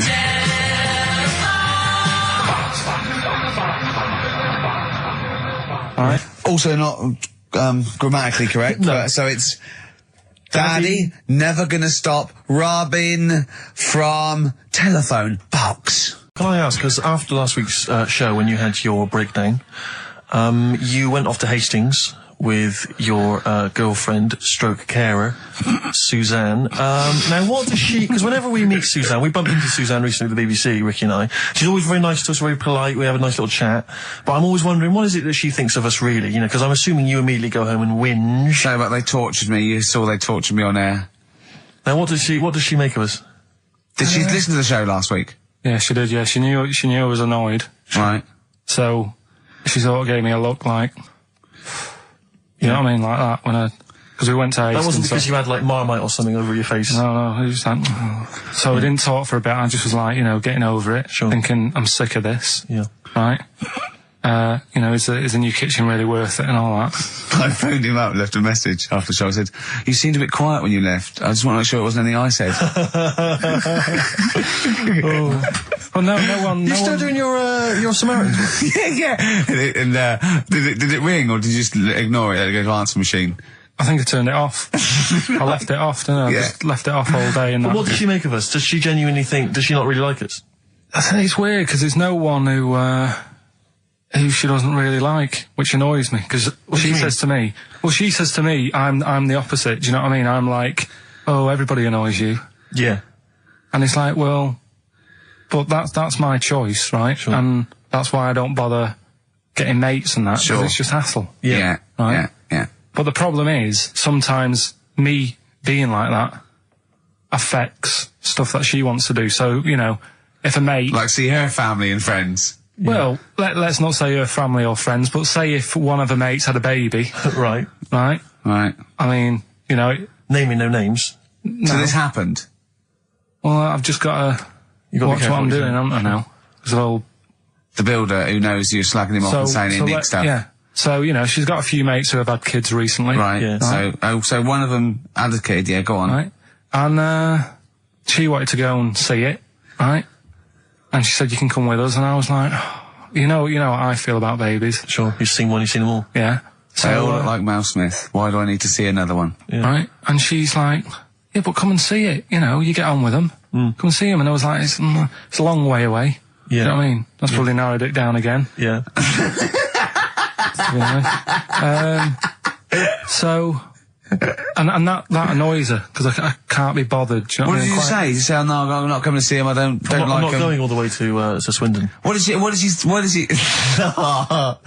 Did he? Yeah. Or Birmingham, or Cornwall. Yeah, well, you know who you are. If you had a baby, Yeah, sort of in the last. and Carl didn't show up. Carl didn't show up, and Suzanne said, "What Suzanne? What the excuse did she say? You're working or busy or?" Well, to be fair, I was working, right? And they are nice people and Oh, stuff. now you're backtracking because No, now I'm just do saying, they yeah. listen? Yeah, Do they listen to the show? They might do. So they listen to the show. So once again, you've got an anecdote where the people who you've admitted to not liking to see their baby or care about them are listening to the show. No. Maybe I don't know. Maybe the builder's listening once They're again. nice people. I like them. Just sound like their baby. just sneeze in the chili pot. When the kid's older, I'll go and see them. Yeah. Just, you know what I mean? When it's got its own little character. As a baby, it could be any baby. You know what I mean? It's got nothing to offer me. I know what you mean. It could be a toy baby. But you know what I mean? It could be a bag of sugar. It's true. Well, it originated in America. Yeah. So many of these things do. It's Yeah. a brilliant point, Carl. I'd like to hear from anyone listening they'll just lie, wouldn't they, I suppose? Yeah, I don't even use sort of flies. No? Usually, I sort of pull my wife my sort of tracksuit. That's why I wear sort of like elasticated waistbands all the time. Exactly. Just sort Speed. of like, yeah, You got to get in there with the minimum of effort. yeah, and out. Sure. Often I won't shake. No, no. To my detriment, because it often leaks out a little bit later, doesn't it? Ever been out on a date with a girl where it's just trickled down your leg and you wish it hadn't, and you're thinking, what if she gets my trousers off later? She might smell or see it. What? What? I don't know. I don't know what I said there. Right. Feeder, come back around on XFM 104.9. You're listening to Ricky Gervais. Yeah, I'm with him as well, Steve Merchant. I was thinking of dropping that. What? Thinking of dropping that, just going, because it's just too, that's all that. I'm Ricky Gervais, with me Stephen Merchant and Karl Pilkington too. I mean, get to the music, so it's, hi, I'm Ricky Gervais, this is XFM. Sure. Here's Radiohead. Yeah. Something like that, come out, that was Radio on XFM, I'm Ricky Gervais. Tony Blair, what's he all about? Yeah. That sort of, Snap, yeah. fast, because I quite, on a serious note, and you've always been saying it, I listened to an old show, because when Karl was compiling those things, I listened to an old show, and I listened to me, and I'm really concentrating now because I sounded like the most inarticulate, brain-damaged older drunk I have ever heard given a show. Yeah. I mean, I was shocked. Not finishing sentences, leaving out words, slurring, just doing noises that you understand because you know me. Yeah. So I'm really going to make an effort for the listener. Yeah, it's not going to happen, is it? You're going to give up after about 3 But I thought records. you were joking. And I thought it was like, oh, he's taking it there. Did it then, you see? Again, I don't quite know what that sentence meant. No, but... Well, of course, I've got also your body language and your facial gestures, but obviously the listeners have got nothing else. They've just got the voice. They've just got the voice for it. That's all they've got. That's all they can rely on. Yeah. And when Karl Pilkington is the man holding the show together, when he's the that's most quite damning. articulate. Exactly. Exactly. How did I come across? You came across as lovely. I mean, I did an interview yesterday, right? And I was trying to describe you to this journalist, and I was going, it's like a cat can talk. Because the things you say, I just want to know what your world is. You know when a cat comes in, you go, where have you been? And it looks as you're like, you know, it can nearly understand you. And you're like, I wonder, I'd love to know what that cat thinks. And with you, it's almost like we've got one. Yeah. Yeah. Did you like that? You can also lick your own testicles, I think, can't you? So, yeah. Did you play the doves? And Envy on XFM 104.9. I'm Ricky Gervais, with me Steve Merchant. Absolutely, yeah, hello. That clang you heard there isn't Karl. No. Karl's away. It's Sturgis. Claire Sturgis is here. Yeah. You'll know her from the Claire Sturgis show, but we know her from our early days on XFM, and, you know, we're good friends. It's sort of like old times, isn't it? And Karl has had a little surprise birthday present What's for me. the story with this, Claire? Because I don't know about this. Do you know, I came in on Monday expecting to see his little smiley face, as usual, and it's always not here. What do you mean? So apparently his girlfriend had surprised him and dragged him off to the Caribbean for a week. Wow. No, Canaries, isn't it? Oh, I mean, I don't know. He likes the Caribbean, he likes the crabs. Yes. Yeah. I thought he was bored of the Caribbean. I thought he didn't enjoy it last time. No, he loved it, didn't he? No, I don't think he did enjoy No, the it's crabs. Tunisia he didn't like. Right. He's been travelling, hasn't he? I know, yeah. He gets He about. didn't like Tunisia because there's flies the size of matchboxes. Of course. And, and midgets in the kitchen. No, there's nothing wrong with that. Yeah. Midges or midgets?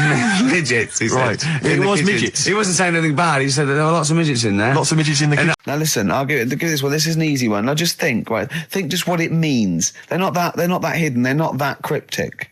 Just think what this means, okay? Okay. When the Hares addressed a public meeting and claimed that all should have fair shares, the Lions answered, "A good speech, hairy feet, but it lacks claws and teeth such as we have." How would you use that? No. What do you think that means? This is translated from the, I don't know, Greek or something. I don't know. It was Aesop. Where's he from? Greek. Yeah. So shall I do it in my own language? Okay. So what would happen if there's hares and they have a meeting in the jungle with like loads of lions and go, hey, hold on, wait a minute. I think we should all be equal and share everything. All right. And the lions go, well, yeah, it's easy for you to say. We've got claws and teeth. Yeah. What does that mean? It's saying like, of course the hares want that because it's better for them. The lions get nothing out of it because they're already king of the jungle. That's right. So it's negotiating from weakness. Anyone can negotiate from strength, but negotiating from weakness is it's be lovely. It's a lovely utopian look at the animal kingdom. But the way you said it is better than the way they worded it. Well, that's because Ricky's very much the modern Aesop. I mean, many people have thought that. You know, that's why he's getting a lot of awards with the TV show. For him, Thank you. that's a So favourite. look, I'll take that home and read ones you like and tell me about the ones you like, ones that click. I don't care if you only come in with like one or two. Go, I'll tell you what, Rick, that's there's one thing that I've learned from that. You know, because sometimes you can know all these phrases and until something happens, you don't think, you know, everyone's heard, you know, I don't know, to err is human, to forgive divine.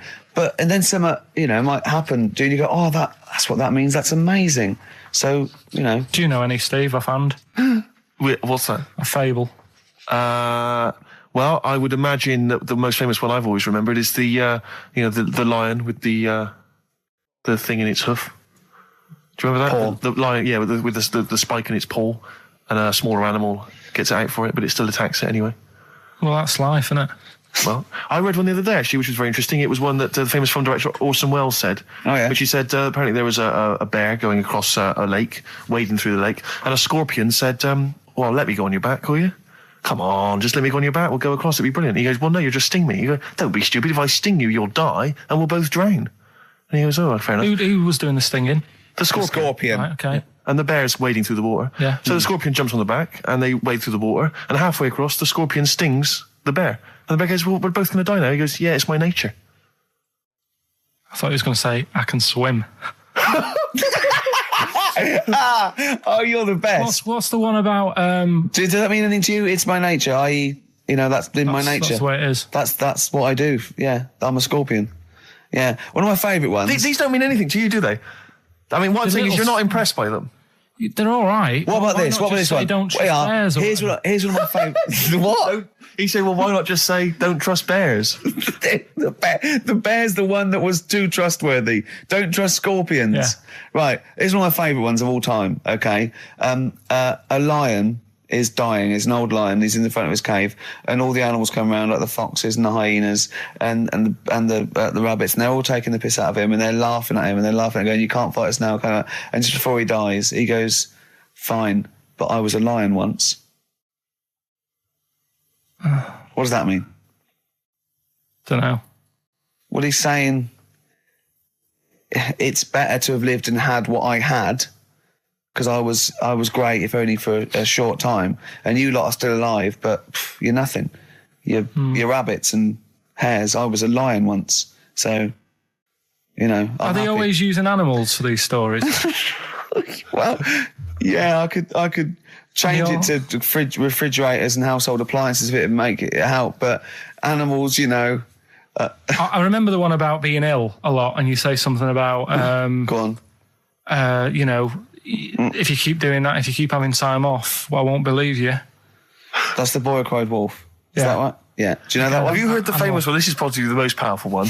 When you're pulling a face, and they say, well, if you Wind keep doing sticks. that, the wind changes. I've You heard gotta stay that. like that. Because you know that's scientifically proven. That is. That can happen. That can happen. Should we have hip hop hooray? Yeah. Are you queued up for that? No, but go on, you... Carl, sort it out, mate. I was going to... No, come on, this is what I asked you to play, mate. If you've not, you know, you're getting too big for your boots now with your showbiz lifestyle. You're not paying Yeah. attention, are you? You're not playing Yeah. the records we want you to play. Heat magazine's favourite. Yeah. Okay, so, Oh, you dropped that. the You've CD now, embarrassed that's yourself. clumsy. Oh. You know, you're, you know, with the big I name can't DJs believe you're not. to him. Oh, fables are great. He's not impressed, is he, Rick? No, I am. I mean, you know, once I take this book home tonight and that, Yeah. have a read, I might change my mind on them next week. You're coming all stressed. and I'm not impressed with the ones you've been talking about, I must admit. Okay. Coldplay, The Scientist on XFM 104.9. Right, competition, isn't it?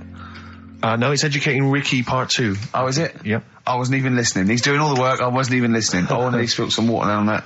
Right, what's this one again then? Right. What's the teaser headline? teaser headline is, "What's tomato with you?" Brilliant. Yeah. Go on in. How excited were you when you came up with that? You couldn't wait to come in and tell us, could you? That's just, I think it's a good one because you won't forget it now, will you? I mean, like the worm one. What's so special about the worm? You know, a lot of people think that if you cut a worm in half, two worms will grow, but no.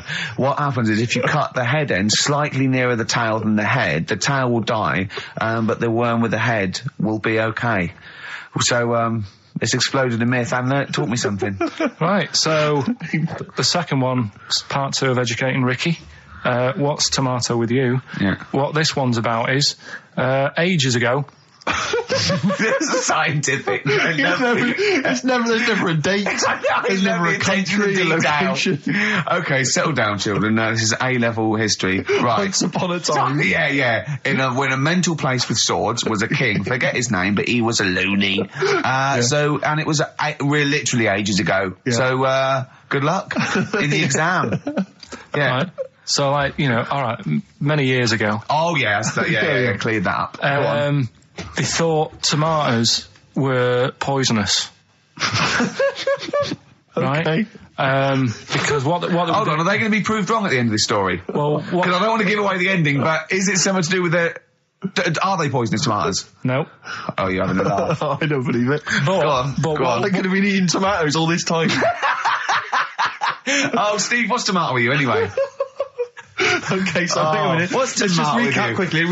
Many years ago, when people thought tomatoes were poisonous. Yeah. Go on, Well, they didn't know they were poisonous then because they were still eating them. But what was happening? Well, they're not. But they're not poisonous.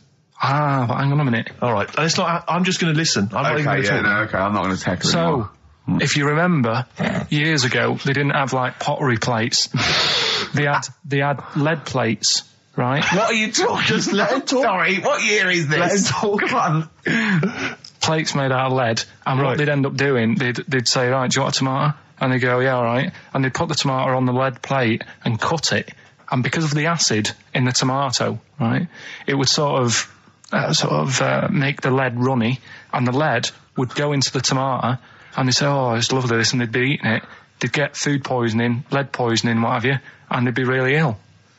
So they thought tomatoes were poisonous, so they didn't eat them for many years. And when you say they, do you mean the people of Narnia? Yeah, this didn't happen. Where was this happening? Sort of in Britain and that. You put him on the spot there. Oh, I hope there's no uppity pupils at this school when they go, what do you mean, sir? Oh, if you're going to... Oh, I'm fed up with you. Do you understand?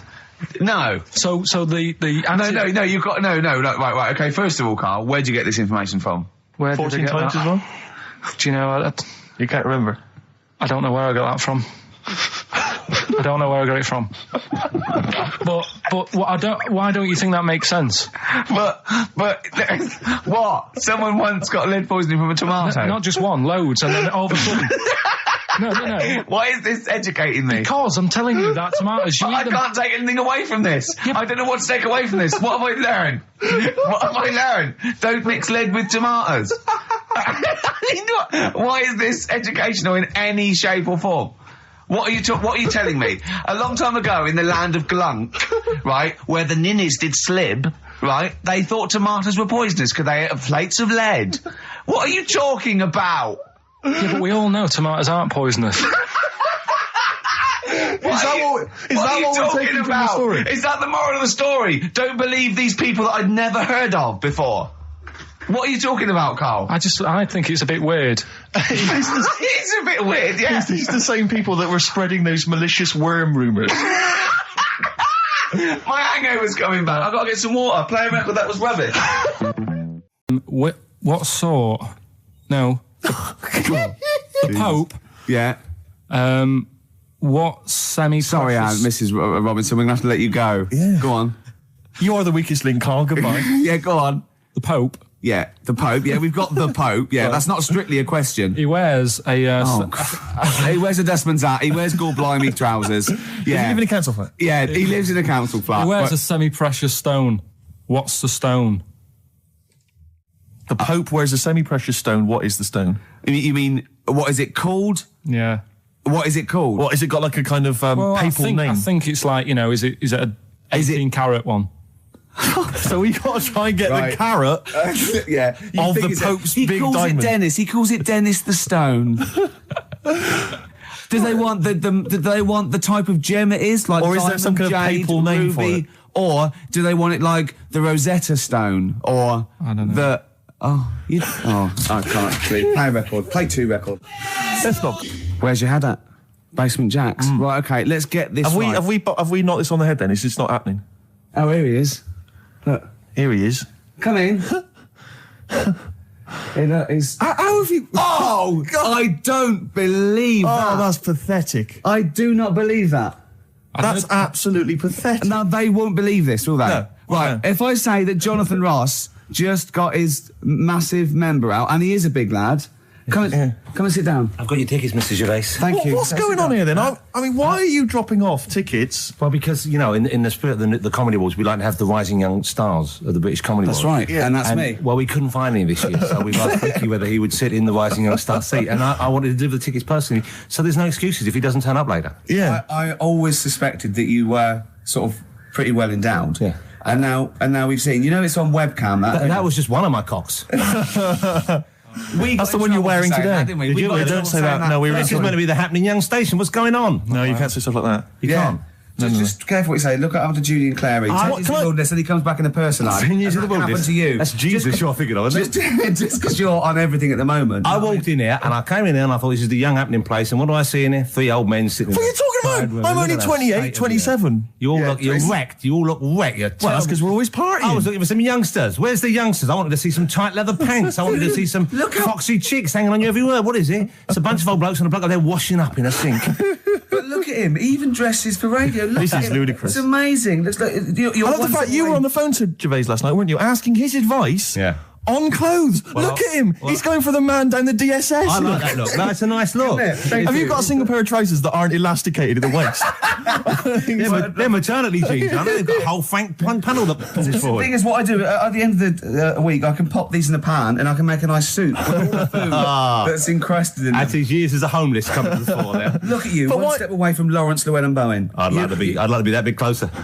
But why are you dropping off tickets? Are you a little bit... Because I thought you were married and stuff. Why do you suddenly got this obsession with Gervais? Because I'm a bit rough, aren't I? yeah, it's like when you see Dale Winton out with those rough boys. I'd like to get one of my own. when a top celebrity in a lovely looking suit walks down the corridor with his penis out, Yes. Yeah. I know that I'm still an You attractive know man. you've arrived. I was inaugurated in the same way. For me, it was Des O'Connor. It's like it's the passing on of the baton, if I may use that euphemism. and you've been battened. But it's fantastic. Well, it's- it is a pleasure. I don't think I'm complacent just because I'm mixed with you. I still wake up and think, I don't believe it. I'm mates with Jono. Can I just point out one thing? Jono. I was listening to the show last week, and I heard you, as always, revealing a little too much about yourself, if you don't mind me saying so. Yeah. Steve, tried Not as much as you. No, but that was just for the benefit of the room. Yeah. And talking about when you used to occasionally urinate in the sink. Yeah. When you were around my house last time, and I came in, and you looked a bit shifty. No, please reassure me. It was more ownership. That Yeah. I was like, I went to my territory, and then other people that come in that go, has Gervais been round here? It's like just marking my territory. Because my coffee the next morning had a hazelnut tang to it that I don't remember putting in. Can I just say something? Because I mean, I used to, mention to you, Gervais, when we first started getting involved in the business. Yeah. I used to say, if there was one celebrity I'd like to be friends with, it's Jonathan Ross. Yeah. Lo and behold, Ricky's befriended Jonathan Ross. I'm nowhere to be seen. But Not Ricky invited told me- round. Ricky told me that I could be his friend, providing I never extended the arm of friendship. Right. with you. Yeah, if you ever... I thought as much. He tries to keep everyone else down he works with, from the office, all the other shows. He Yeah. tries to keep them down. He said, I didn't even want I'm you to number come one. in. I wanted Yeah. to meet you on the steps. Yeah. I didn't even want to tell you you were around. But you called. He went, who's that? And he saw your name come up and he went, well, can I meet him? Well, you're all coming tonight, aren't you? This isn't Radio 2, by the way. These links are way too long. This is snappy radio. We have to play out... Yeah. You Yeah. might The be kids have lost interest. But Put the some more- kids want to hear Coldplay, Catatonia, You know what I like? Faithless. How about some more of that instantly forgettable hip-hop you play each week? One of those obscure Go. hip-hop hooray. That's the worst feature on British radio. You should be ashamed of yourself. Wait a minute, I've heard your As I was quiz on saying to Radio Bruce 2. Forsyth You're the having a other day, I laugh. said the hip-hop's had its day. You should get that one. Put it away. Put it away. I'm Carl. Carl, how you doing? I'm all right. Got a question for you. Right, man. Got a question. Yeah. The Pope. Yeah. What semi-precious stone does the Pope wear? It's easy. Go on. Topaz. Is that the right answer? I don't know. I might have wrote it down. I'm really sorry, Jonathan. It's not what he publicly admits to, but I have to know because I was hanging out with him at the Groucho one night, and he was saying, "Oh, look at this, look at this, look at that toe bench. Go and buy that. Look at that. Vatican City." Look at that. We can make a nice ring out of that, he said. Didn't go anywhere, but thanks for asking. I better go. I've got to go. I've got to go and buy you. some winkle pickers. Thank you very much. Okay. Enjoy Nice to it. meet you, Stephen. Yes. Carl, I wish I could say it'd been a pleasure, but actually it was quite creepy. So we just had a text here that says, and I don't know what truth there is in this, as ever, but John says there is apparently a nude bike ride today in Hyde Park. Now, I can't believe that's the case, because I don't think it's allowed, is it? You can't ride around with your veg, can you? I don't know. Why would you want to? Well, good point. On a bike. On a bike, I love the fact that that's what disgusts him.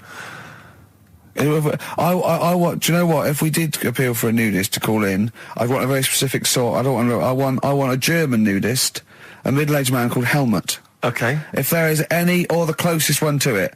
So I want a middle-aged man from Germany. If your name is Helmut, you're in.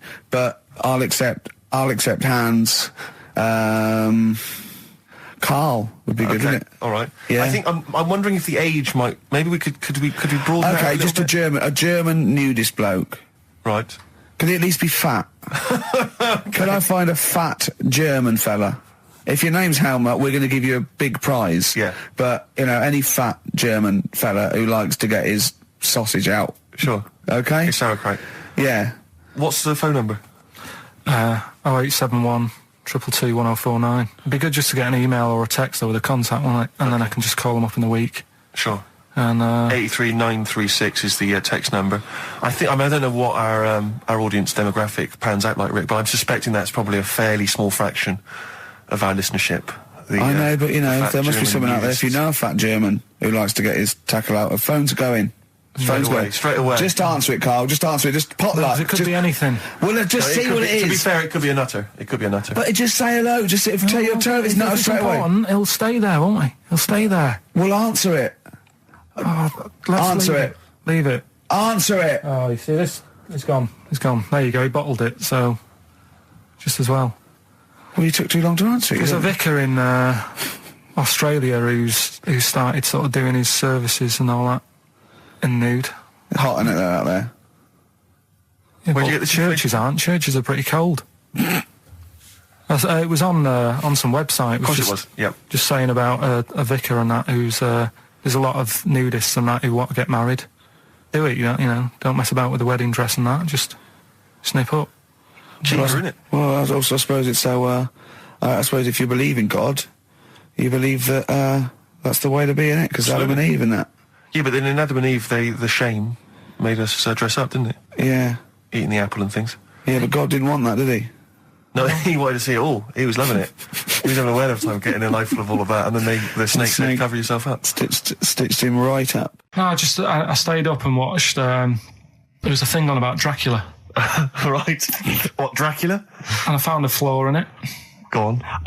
Not the fact that he's the living dead and No. and drinks blood to stay alive and he doesn't reflect And he can in turn into a mirrors. bat. Well, And you can go on. the mirror thing. You can't look in mirrors, can he?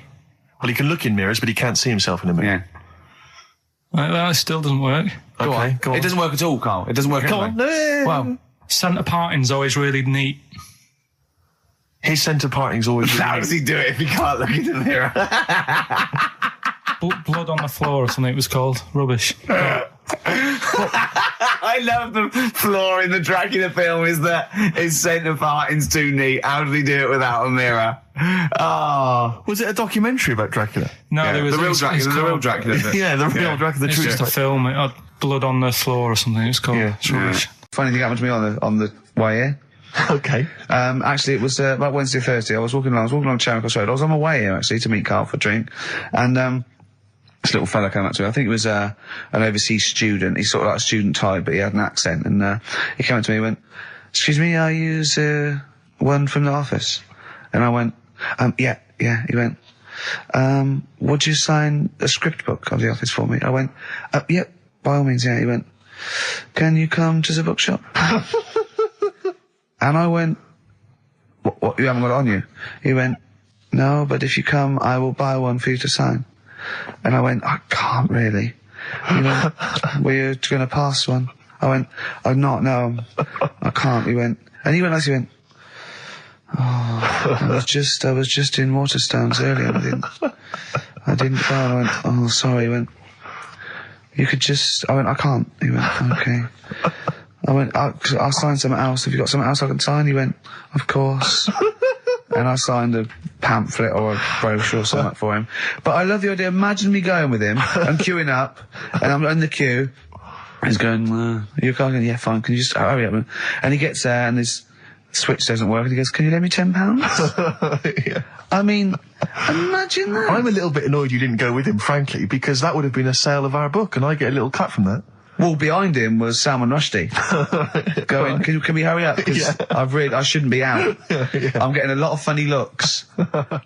Now, a lot of them obviously doing good work. There was one fella, I think you'd have appreciated it, because I know you are very politically active. Oh. And I think this guy has really studied hard, and he's realised the best way to make his voice heard on the international political stage is to ride around on a tricycle wearing a jester's hat. He was really shaking up the bloody government. wouldn't want to be George W. Bush about now. Not indeed. Once he sees that. Once he sees that guy. Imagine his aides rushing in and going, George W., look at this guy.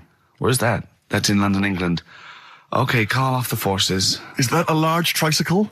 Yeah. Is he wearing a nappy? Get me Colin Powell. Why'd you call him Colin, not Colin? It's the way he likes it. Don't about. Just call off the troops. There's a in a jester's hat. Call the troops off. Just bleep some of those bits. Mum and Dad have sort of moved from Manchester. They've retired now in Wales. Oh, yeah. And it is... Look at his face, turning his nose up. No, but it is pretty depressing. Do you know what I mean? It's just one of them places that... it's like you go back in time and that when you go there. I mean, maybe the major cities there, maybe Cardiff is all right. What, even coming from Manchester, it's like going back in time? It's like one of them places, it feels like every day is Sunday. Do you know what I mean? It's just depressing and grey and slate Lots of everywhere. vickers walking around going, I'm late. Well, yeah, it is the sort of attitude they have, right? This is true because my mum and dad live there and that, right? And they love it. It's all right. It's an healthy place to go when you get older and that. But this is why they don't move on in Wales.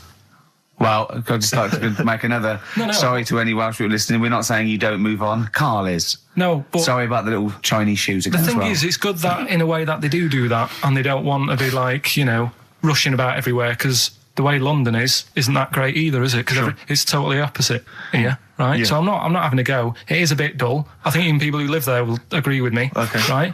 But, like, one of the shops that my mum and dad use, right, it's only a little sort of villagey type shop, can't be bothered staying open for hours and hours, right?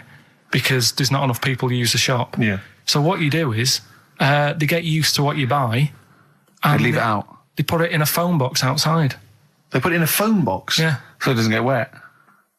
So my dad's loving that. Well, Once he yeah. found that out, it was like, brilliant. But how is that about him? That's brilliant. Well, it's not for other people. It is for my dad, because he's picking up all sorts of stuff. Oh, Chickens. no, he's not. Oh, yeah.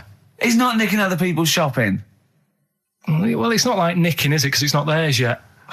Oh, and you've stitched him up on radio.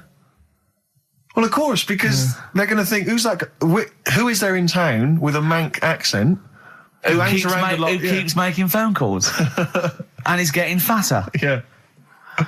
That's You've stitched him I right love up that. there, I Carl. love that your dad was excited when he found out. I can't believe that he's moved there. He's retired to this little village where it's based on trust and community, and he is abusing it. He's using his scally Manc ways. Bloody hell, Lakers. There's no bread again. There's old women Was going empty. hungry. Yeah. Their cats aren't getting fed. And your father is just, I can't, that's obscene. That's obscene. Oh, I think it's Die Thief. That fella from Manchester.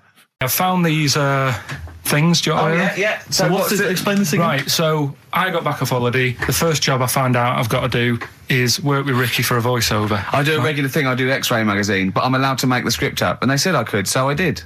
Right, so imagine this. Well, I know you, Rick, and I know you like to put a lot of work into these things. Yeah. You want to do a good job. So he rolls up, he says, let's do it then. He said, what's in the magazine? I said, well, here's a selection of stuff. This is what you've got to sell. He said, leave it with me. He goes into the little booth, and the first one he comes up with is this little advert for it, right? X-Ray magazine. It's out now. It's £3.50 May edition. Music of Tomorrow. Dandy Warhol's picture, and there's a free CD with all the Placebo and the Donners and Smog and Nightmares on Wax and Alpine All Stars. Only £3.50. It's out now. Buy it, innit? Have you got a sore throat there? Well, that's all right, isn't it? And he was going, you can't. I said, we are doing that. I've done one. That is it. That's it. So I persuaded him. He went, right, okay, we can possibly put that on XFM, right? I'll have to see, right? And so I wouldn't do it again. And he went, but you need one for Capital. He said, Right. Capital will know what I went, right, I'll do one more for Capital. Right. Because all the stations advertise the XFM Yeah. magazine, right? So this is the one that you thought would be all right for them. Ooh, hello, you loonies in Radioland. Dr. Frog here to tell you about the new edition of X-Ray magazine. It's out now and it's only £3.50. You've not heard of it? It's a great music magazine. And you get a free CD featuring bands like Placebo, They Wear Makeup But Leave 'Em Alone, Gold Chain, Smog, OK Go, The Donners, and all great bands that you'll love to... Froggy here, hello. Bye. Ribbit, ribbit, Froggy says bye it. Oh, well. So then, he says, that's it. You had your money's Is worth. Dr. Frog still on there? He's still on classic. I said, that isn't going to go out. They're not going to be happy with that. He said, you've had your money's worth. I'm going. Yeah. So I'm left with that. I then have to get the bosses in. And because I've let him go, in a way, it's my responsibility. Yeah. So I've obviously thought I've got what I need. I had to play them to the MD. What did he say? And justify... Well, I was sort of thinking if I laugh, he might go, well, I don't get it, but he finds it funny. Oh, brilliant. Well done. So I was laughing, he was sort of thinking, you know... Excellent. Is that it? Brilliant. When do they go out then? I think one of them's going out at the moment. 50 Cent. Indie Club on XFM 104.9. So, Carl's a little bit fed up today. Actually whinging. I mean, properly whinging. Fed up. Reckons he's tired. Reckons he's overworked here. But, do you know what I mean, Carl? Everyone gets tired. Everyone ges tired. Everyone does the same sort of hours to you. What do you do? Sort of 9 till 6, 7? About 9 till 7, 8. Well, no, because a couple of times this week I've sort of met you for a drink about 6. So, it's funny, isn't it? That's weird. Some of the times I've come back after it. Just for another 40 minutes or something whilst no one's around. Try and get stuff done without phones going, without emails coming in. Yeah, we got to do it. Can I tell you what I think's a You're disappointment? in the department. You got to do it. I just think it's a disappointment that Carl hasn't been able to put that aside and rise to the occasion. He's only got to do this show once a week. It's I 2 know. hours. It's- I mean, no you and one's I, doing it. we're tired. We've got you've got one job. We've got about 6. And we're still doing it. Do you know what I mean? We still do it. We still Well, come you're a here. professional, Rick. I mean, that's why you've won multiple awards, is because you're willing to get up there, even if you're feeling a little bit under the weather, even if you hurt yourself, or you've got an injury of some kind, you're Yeah. up there, you're doing it. Yeah. You're entertaining, you're providing Yeah. a service. Yeah. So, It's disappointment. Yeah, but I've pressed all the right buttons at the right time. Indeed. Right? That's what I get paid for, yeah. Yeah. Done that. The adverts have gone out. Sure. You know what I mean? I've Yeah. made you cups of tea. It's the negativity which is the problem. It's the vibe. You're bringing bringing the us room down. Bringing us down. And bringing us therefore down. the listeners. Therefore, the listeners bringing us down. If you don't like London, you know what to do. Oh, Well, I'm trying to get out of here, aren't I? we just trying bought to a new get flat. That's not the best Doesn't way. matter, doesn't- Buy a flat in Manchester, live there. out. Doesn't matter. I can always Yes. rent it out and make a little bit of money. Why don't you sell the flat in London and buy a street in Manchester? Pilkington Avenue. You could literally have be it, the yeah. lord, the king of that street. people could come to you like Solomon with their problems. Yeah. Well, he's come up from London. He's got London ways. Now, interestingly, have you heard? Do you remember the famous King Solomon story that there are 2 women arguing over whose baby it is, and they present this to they say this is my baby. And the other one goes, no, this is my baby. So he knows one of them's lying, but he doesn't know which one. And so what does he do? How does King Solomon solve that? How does he figure out whose baby is his? First, And what would you they're do? both white fellas, yeah? Both what? White fellas. Someone There's women, 2 women. Right. It's 2 white women. To be probably, they probably weren't, completely white. Yeah, But- whatever. Yeah, they're of the same ethnicity. No, I'm just working as is the baby. out. Right, all right then. So, Yeah. all right. And don't think about what King Solomon would necessarily Yeah, do. it wasn't Think that. about what you would do. wasn't that easy. No, there's not one tall, skinny white one with big ears, and so's the baby. The other one's a little short Chinese bloke. It's 2 women for a start. Yeah. 2 women. Okay. The baby to look at could be either. He doesn't know which, but he knows one of them's lying, obviously. And is the one lying saying it's hers or saying it's not hers? Right. Okay. This isn't worth it, Steve. I'm going to tell you what he said, and you tell me if you think it was good or not. He says, well, then what we do is, as King said, what we do is, I'll take a sword, I'll cut the baby into 2, and you can have half each. And one of the women says, no, don't do that. And one of them says, yeah, that's fair. Right. Do you see? So which one was it? Sorry? Well, no, my guess is the one that didn't want it done probably was the mother of the child. The one that didn't mind having the baby cut in half probably wasn't a mother of the child. Why don't you think, you bald little mank twat? Play a record. Well, I'm just, right. Although, it's not a very good solution. No, that doesn't I happen think in the woman who was lying could have come up with something better than, cut it in half. What she should have done is, I'll give it to the other one as well. Yeah. Jaded from Aerosmith on XFM 104.9. Just trying to pep things up. I know you're up there. I mean, we've got lots of work to do. We're filming soon. We've got loads of things, admin, DVDs, everything like that. We come in here. This is poxy. This is not a drop in the ocean, the sort of work and money we earn. Right, really? If we do this to keep charitable status. And yet you know, Carl, come on. What's the matter with you? Are we doing Rockbusters? I'll tell you what. Come on, Rick. I'll tell you what. Because it's your special day and I want you to have a great time today. Yeah. We're going to do Rockbusters If you cheer up, miserable. It just got ratty then. Go, no, don't push it on me head. Don't put it on me head. Right, what were you trying to put on my head? I was trying to put a pear on your head to knock it off with a ball, like William Tell, but it was because your head is so round and the pear was round, I tried to flatten it a little bit, and I didn't know it was a juicy pear. So I thought it'd be like just to crush it a little bit, and then he went mental because he had juice running down his face. Oh. Why is it my fault? The pear's a faulty pear. Exactly. Get proper fruit in here. It worked with the apple, That was fine. and then he gets ratty with me. Okay, let's not waste any time with Rockbusters. let's whip through it. Just whip through it. Just do the clues quickly. Quick, go, Rockbusters. Right, go. Right, the first clue. Yeah, hurry up, faster. All the police cars are on fire. All the police cars are on fire. What's the initials? BS. BS. All the police cars are on fire. Good. What's the next one? The director of 28 Days Later is shouting about sleeping outside. Yeah. Okay. What's the initials for that? DB. Right. Okay. Okay. Yeah. Right. Go on then. He wants to be a sailor. Why is that? Yeah. Well, what's the initials there? B. Brilliant. Okay. Give them again quickly, because I didn't quite catch the second one, but go from the top. All the police cars are on fire. Yeah. That's BS. BS. Yeah. The director of 28 Days Later is shouting about sleeping outside. Yeah. Okay. DB. Yeah. Right? He wants to be a sailor. Why is that? Yeah. B. B. Okay. Then brilliant. Okay. Now, Carl, you going to cheer up now? Email only. Ricky Gervais at virgin.co.net. Radio 1 Roadshow. Smiley Miley.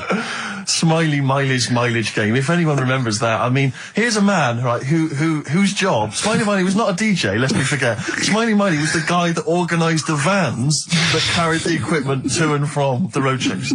Because he was such a crazy personality. Because he smiled a little bit. Exactly. He got recognition, Carl. Longevity, lots of money, and lives where he wants to live. The town that he wants to live in. Why don't you just enjoy the town that you've chosen to live in, because it's so good? London. What towns have you been to? Have you travelled at all?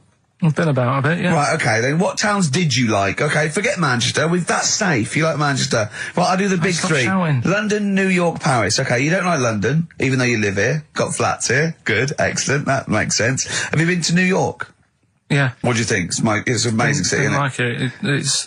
It's just noisy, it's smelly. Right, it's the city that never sleeps. I'm not surprised with all the racket and that. Paris, the city of love, the most romantic city in the world. Not really. I remember seeing an old woman in McDonald's in there, and it put me off. That's where that thing happened, where the old woman was. What did it say? Tell us. We talked about it before. The old woman in McDonald's. Yeah, And what happened? She was sat in the corner there with her legs open, no knickers on. All right. Oh God! That's Paris. Did that put you off your cheeseburger? Next city. Where next? Have you been to? I don't know. The most beautiful city, Venice. Yeah, I've been there. Yeah. It's good. No. Why? Because they sell it to you as if it is a romantic city. Where did you see it sold? No, I saw it on when I was growing up. Right, remember 3-2-1 with Ted Rogers? Yeah, of course. It used to be one of the star prizes on there. Right. And they'd say, "Let's show you the video. Let's see what you're going to. Let's see where you're going to be loving it for a couple of weeks." And he'd show you this scene of like the gondolas and all the city lit up at night. Yeah. Like a man and woman sat on a boat loving it and stuff. Yeah. I went there, bin bags everywhere. Isn't it, Carl? We've stopped educating Ricky, so I've stopped learning, about things like the woman who ate mud all her life. I told you something before when we were in the office. What was that? What did you teach me? They've just counted how many fish are in the sea. No, they haven't. They've just done a census. A census. What, a fish?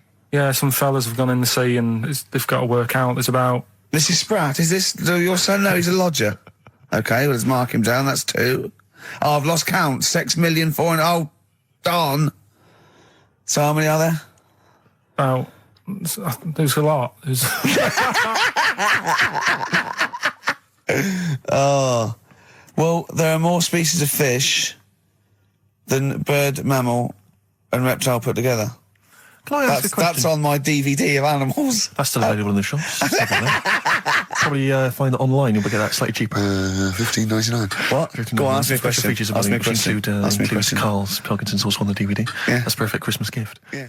Long and Winding Road. I love that, but I don't like the way McCartney sings here. Well, there's just one, he goes, you leave me waiting here. Well, he's always got that slightly affected. But it sounds style, like doesn't it? Richard Burton or something, here. Yeah. But it's only one that does it, but I don't know why. I just think he likes it or wants to go back and change it. Maybe it's like... But having said that, you know, I'm not taking away from the Beatles, one of the best bands ever. Well, yeah, good luck to Brilliant songwriters. Oh, they do well. Yeah. We've had a lot of emails, Karl. I don't want to sort of put a dampener on your Christmas, but a lot of people have been slagging off Lanzarote. One of them just said, well, one of them, I don't know if I can find It is Canaria, isn't it? It's It is one of the Canaries, isn't it? It's a volcanic island covered in volcanic dust. It's very windy, so you have to dig a hole to sit in on the beach, and there's hardly anything to do. That's from Mike Godham, he says, unless you like quad biking, well, you know, you've seen what happened to No, Ozzy don't Osbourne go this week, quad so don't do biking. that. Not with your little head. There's no protection at all, is there?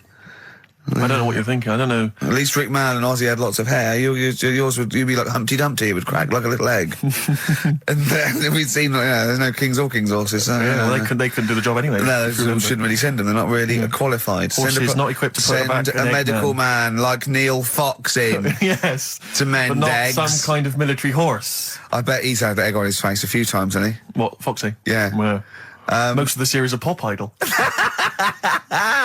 Right, Karl. Lanzarote, good or bad? well, you got to give it a go, haven't you? Yeah, well done. Give everywhere a go. Exactly. That's what I was saying. You know, don't just take the word for it. I mean, if it had said an Ananova, Lanzarote shit, he'd have believed it. Sure. You know, if he'd have overheard it in a pub, Yeah. Lanzarote a crap, he'd have believed it. He'd have seen it on a website that was mainly concerned with monkeys and witches, he'd have believed it. Yeah. As it is. Everybody raves about New York, and when I went there, I thought it was rubbish. Well, you're an idiot then, because that is possibly though, the isn't it? greatest city in the world, Subjective. along with London. Subjective, though. That's why they have holiday programmes and that, innit? So you see it and you decide for yourself and that. Yeah, but you saw Venice on a holiday programme, as you put it. You went there and you went, it was rubbish, full of black bin liners. Well, it is. Right. Didn't they show them? It stunk. Didn't Judith Chalmers say that? Oh, it stinks here and there's loads of rubbish everywhere. No, she didn't. Did she mention that? Oh, that's what I mean. So it depends what you want from holiday, doesn't it? Well, yeah. But So, you're an idiot if you don't like New York, so next. Anyway, come on, break up, guys. Kiss and make up. right back, just for Christmas. Brilliant. I've only got two, really, because what? I was trying to work one out before, right, in my little room. Yeah. I was looking at different band names, thinking, what can I do? Yeah. Couldn't concentrate, because Ricky was in there, trying to spray deodorant all over the place. Right? Well, you should have done them yesterday. You should have shut me out. Right. So there's just two. Brilliant. Well, Okay. I've kind of got an idea for the third Oh, one. fine, I'll all right. have a go. Yeah. Right, so anyway, the first one... Should we play a record and come back to this? 'Cause We'll it's do it been- quickly, yeah. we'll do it quickly. No, play a record. This is then. rubbish. Yeah. Rubbish. Libertines. Useless. Give me the gifts. Let me have a look what prizes you've got. Libertines, Don't Look Back Into the Sun on XFM. Well, the general public are getting involved with Karl's holiday, and, I mean, this has been a damning report on Lanzarote. There's not been a positive word written about Lanzarote so far. Wow. It's volcanic, there's no natural water supply. Sorry, there's no natural water supply. It's You all have to sit in a imported. hole. What do you think of this, Karl? What do you think of the people that want you to know that you're going to a rubbish place when you can't change it? What do you think Won't be of that? rubbish though, will it? What do you mean? Be all right. What do you mean it'll be right? Because I'm going to go there thinking, oh, there's no water and that, and there will be water. No, they didn't say there's no water. What did they say then? There's no natural water supply. Whatever. I'm not bothered. Doesn't bother me. All right. I'm going to have a good time and that. What are you going to do? What's your plan to do? Got a book. What book you got? Rich Hall book. I'm just going to read that. So, Brilliant. and the weather's better than here, isn't it? Yeah. So... gonna have a good time. Someone emailed just now. They said they're listening online and there's a problem with their computer and everything's sped up. The music's sped up. Our voices, Rick, are sped up, except Karl's. That's how slow he speaks. So when everything's sped up, he sounds normal. Right, we're doing Rockbusters. Yeah, come on. What rubbish. I wonder why we stopped this game. Well, I think it's probably exhausted him. He needs to go to some kind of volcanic dust island for a holiday. With no water, Yeah, exactly. just to dry out and get some new ideas. Oh, I'd love to see you sitting there on these black ash sands, just sitting there going, I'm thirsty, Suzanne. There's no natural water. I've finished my Rich Old book. I can't focus. I'm going blind. I need some water. Oh, brilliant. Oh, bless him. Anyway, happy Christmas. We said we weren't getting out, didn't we? Right, go on then.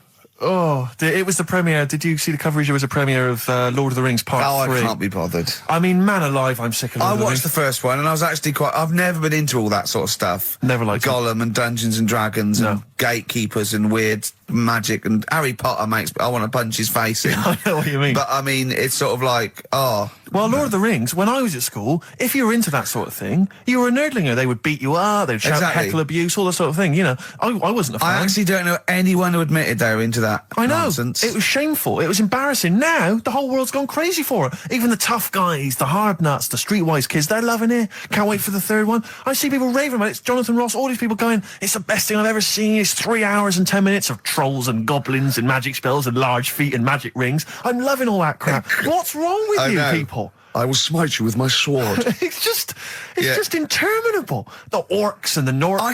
I saw some people playing this game. They had a big manual and a dice, and they're in a pub, and they're all fat with beards, right? And he threw a dice, and he looked down, he went, and he said something like, outside them, the 3 miles to Mumra. And they went, oh, well done. I know. I want to go and say, what is this game? Yeah.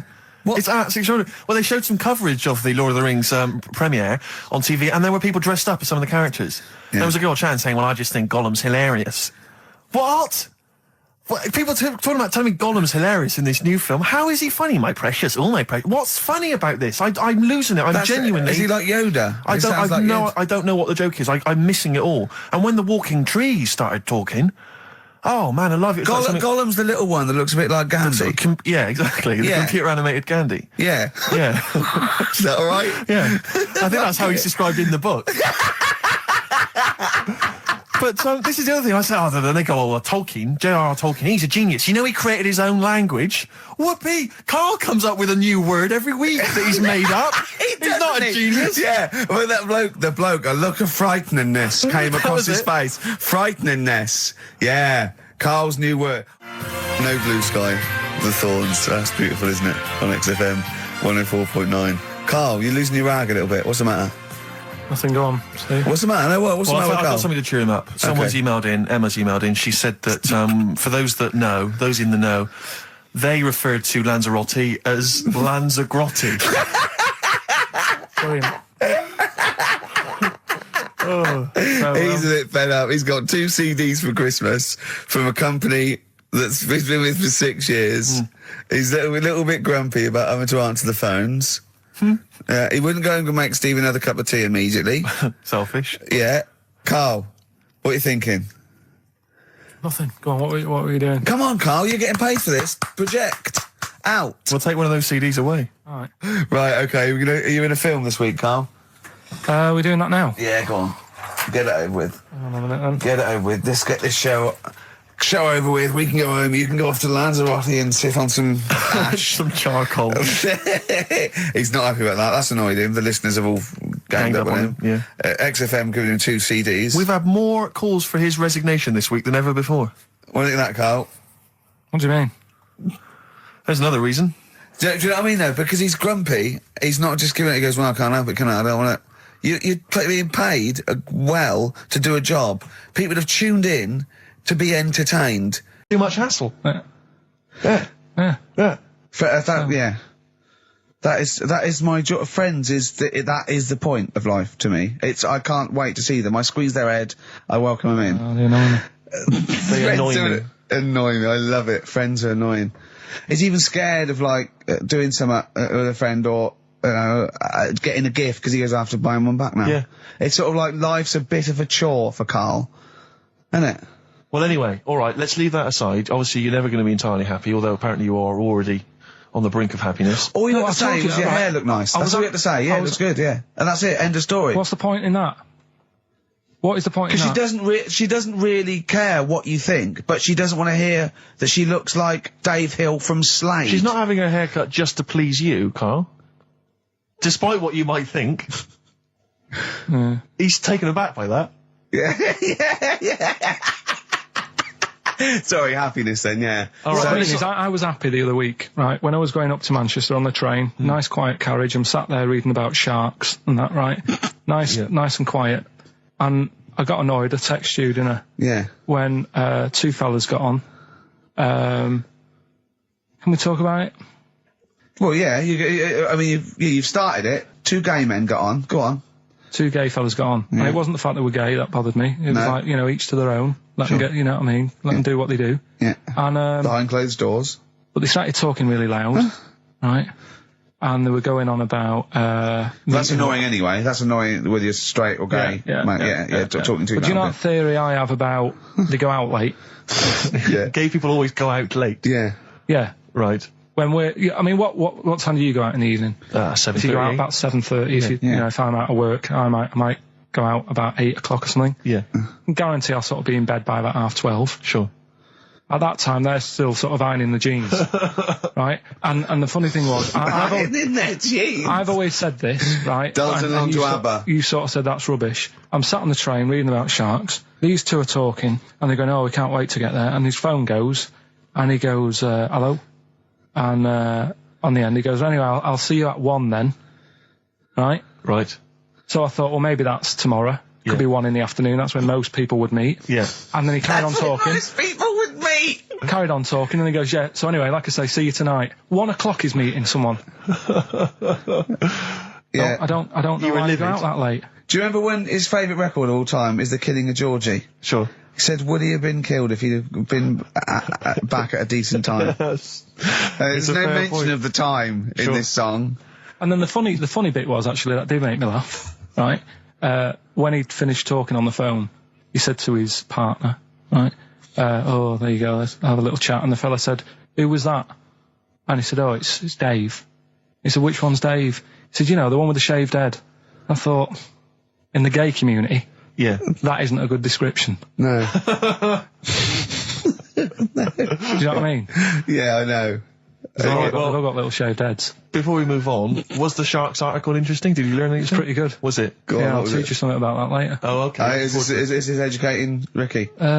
Wasn't, but I can teach you a bit. Yeah? All right. That's good. Play some ads and that. Play some ads on a tune, and then have we got maybe a competition? Yeah. All What right. we got? We're all looking forward to that. All right. Fortune Faded, Red Hot Chili Peppers on XFM 104.9. I'm Ricky Gervais, with me Steve Merchant and Karl Pilkington.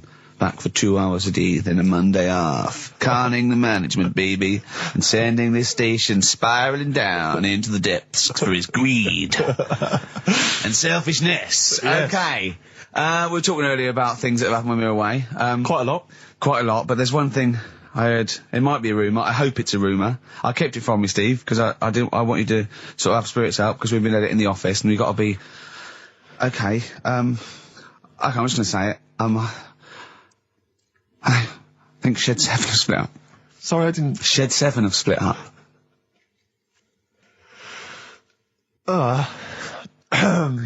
Sorry, I think I got something in my eye. It's just a bit dusty now, I think. So, okay, if it's true, it's true. If not, at least we got their music. Their music did. The music lives on. So we're going to dedicate this show to Shed 7 and all the bands. Is it true Shed 7 have split up? And the next, one of those dorky message boards, someone came on and said, "You are joking." Oh dear, what else is I happening? just pray that it is just a rumour. It is just a Confirm rumour, that, yeah. Then get in touch. Just call in if it's true. Well, Maybe no, call in yourself. Well, Monday. Shed, if Shed's listening, Yeah. and he's not busy, he's got Mondays off now. Call in and say what was the split all about? Tell you what I read about. on the Sharks, way. monkeys, or jellyfish? It's 10 past, isn't it? We haven't done a little bit of knob news.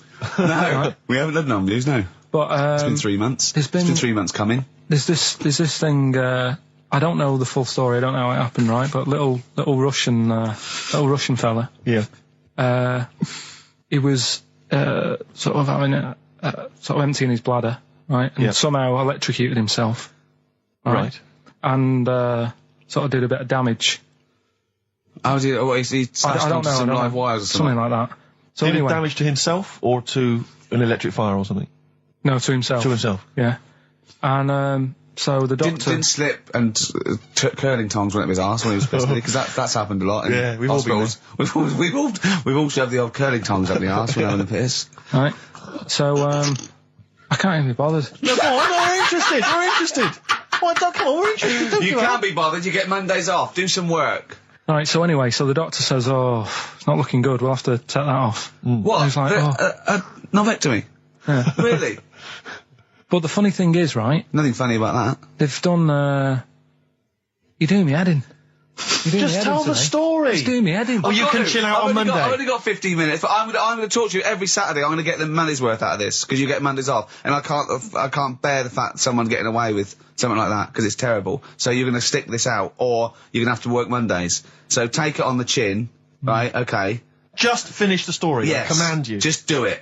Anyway, so they said, he said, you know, will you be able to sort me a little knob out? A prosthetic No, cock, yeah. Yeah. But they put him out Yeah. for the operation. Yeah. He woke up, Yeah. right, and he's thinking, oh, thank God that's over and done with. Yeah. They've only grown it on his arm. What are you talking about? You twat. Shut the you're an idiot. What do you mean they've grown it on his arm? Apparently, like, that's the way they do it. Oh, yeah, but to then put it on, that wasn't a mistake. It wasn't doctor going, did it go there? Some bloke I didn't do a degree. Are you a real doctor? Yeah, yeah. But why put it there? Because it's got to grow, it's got a graft there, so they can control it. To skin tissue. But on your arm. Well, But they're On going to your remove back it or- from the arm itself. What do you mean on the back? on your back. Somewhere, well, we can't wear a t-shirt. Yeah, but you could, That's you could have a ridiculous. He's quick- in hospital. But this way you can still have a little tug, can't he? But they'll leave it there for quite a bit. It's not, do you know what I mean? It's not going to be like, oh, it's just there for a few days. Yeah. It's there for a bit. That's not good, is it? So he's got a cock on his arm. Yeah, what's up with that? What do you mean, what's up with that? Well, I mean, you could say it's a thumb or something, couldn't he? Yeah. But they remove it. Be good And for attach hitching. it down wouldn't below later. If you had a knob instead of a thumb and you went hitchhiking, just tickle it. They can see it like a mile down the road, couldn't they? Posting. Yeah. If I'd lost my knob, I'd go, oh, I'm not going to have all that stuff. Just whack a pair of tits on me. Do you know what I mean? I think, oh, just forget it. But why not just put it where it should be straight away instead of messing about? Where should it be straight away? You know. On the you know. forehead. Listen, let's... I don't know if Dickie's still listening. If he is, obviously email in ricky.gervais@xfm.co.uk and tell us what you've been doing, how you've been keeping busy and stuff. Yeah. Nice to hear from him. Chris Campling hasn't called, has he, either? Yeah, The one that thinks that not only is this whole show scripted, imagine that, right? But that Carl is a character created by us. Yeah. He's actually an actor. Oh, if only we Look could at take credit that, for a that. shaved monkey we got. I'll tell you, you're going to go along later to the Live 8 gig and you're probably going to see some bands that are going to make an effort to entertain you. But if you want entertainment, Rick, you know it. Go on. There's only one person to book. Go on. Me. If you know, you have perhaps Yeah. something to do, because I'm obviously a top Well, DJ on the radio, but where I really come into my own is DJing in any kind of club Well, environment. you told me you were DJing, I didn't go to it, DJing at a party, and you said the place was rocking, The place was roaring. and I loved it. Carl just said he was there and they weren't. Well, that's nonsense, Carl, because weren't, you know so- very well that when I put on a tune, they'd cheer. Yeah, but it was late on in the night. They would have done that, whatever you put on. That's nonsense. No, They they were said they were happy and everything. I'm not saying they weren't having a good time. It was your party. It was all right, but they weren't going mental like you're sort of making up. They were definitely going mental. When I put on the Proclaimers, they could not believe their luck. They would have walked 1,000 miles. Was it good though? Were they really, what were they doing? They were dancing, were they? Dancing and that, but they weren't sort of cheering, going, you know, more and all that at the end. What are you talking about? Oh, Take On Me wow. came on, the big cheer went up. Oh, I don't know who to believe. I've been there, done it, Steve. I've been the DJ as well. I know. Oh, it might be jealousy. It I might think be there's like professional jealousy there. yeah. I think it's because my fortunes are on the up, and these are on the down. You know, we all know famously that he had Pilk was Pilkington making music, his didn't DJ happen. outfit. Didn't happen. I did enough. I just wanted to do enough to pay for the equipment. And I did. And that was that. But I don't like crowds, do I? But you're safe, aren't you? You're behind the little thing with the flashing Yeah, but lights. there's still a lot of people and that. Forced fun. Don't like that. Forced It's not fun. forceful. They haven't got to It dance is. if they don't want to dance. Yeah. Don't like it. What do you mean your fortunes are on the up anyway, DJing? Well, I'll tell you, I was hired. Well, I say hired. I did it as a favour to a friend. His wedding the other week, and I got there. I was thinking, because everyone had their little role to play, and then people were doing a good job. I love you taking it seriously. And I did. I going to a spent wedding. ages putting together some CDs, special selection CDs. I love that. Because what I did was I burned them on iTunes. Did you turn up with your own headphones round your neck? Own headphones, wearing a suit, but headphones. Metal case. Didn't need it. Just had them all in one small box. Brilliant. Boom. I thought this is good stuff. I got some classics here. Give me an example. Give me an example of that, like the first hour, the warm-up hour. Rick, I'm coming straight in with Frankie Valli, Oh What a Night. Brilliant track. I mean, when those beats start at the beginning, who's not getting on the dance floor? Wait a minute, what's this following it up? Go on. It's the Jacksons. What, I Want You Back? I Want You Back. Brilliant. It sounds good at the moment, Carl. Yeah. So I'm thinking, at least I'm gonna roar this back because they laid on a good spread. The ceremony was nice, food was nice. I'm thinking this is going to be the piece de resistance. Yeah. Alarm bell started ringing. Why? When I realised there was a marquee outside. Of course, it's a balmy summer evening. I'm stuck inside on the dance floor, so I'm thinking I'm going to be struggling here to get them in. Even with flavours like this, I thought I'd struggle, Rick. So I'm sat there in my suit. I'm sat behind this little DJ console. I've got all the big numbers. There's one or two people making some token effort, but frankly, most people are outside everywhere. Oh, no. So I was livid. Of course, they couldn't hear it out there. So I was playing to an empty room, really, and I was furious. I was absolutely furious. Because, I mean, what is, they're wasting my time. They're wasting now. I could have just stuck the CD on and gone out. They're wasting Frankie Valli's. Frankie Valli's time. They're wasting the Jackson 5's They're time. wasting, D-Light's time. Yeah, yeah. And so I'm sat there, and there's a couple of people making a cursory effort. Mainly when they come to get a drink from the bar, they might have a little quick, couple of twos. You shout, we don't want your Not lot. interested. All of you or no All one. of you or no one at all. And then there's a microphone set up because people have been doing speeches. This little girl gets on the mic, right? It's being funneled through the speaker system. So every time I put my headphones on, Miss Dynamite, was it?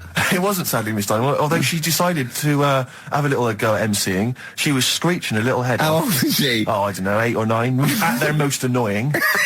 when children are their most annoying, because they got a bit of confidence there. They're a bit cocky. They're not shy anymore. They're a little bit arrogant. Yeah. She's screeching her head off, so I'm playing, and she doesn't know it. your face! I'm playing into the groove. No one's getting into the groove because she's going mental. She's just going, what's this? What's this? I don't know what this is. Play something I know.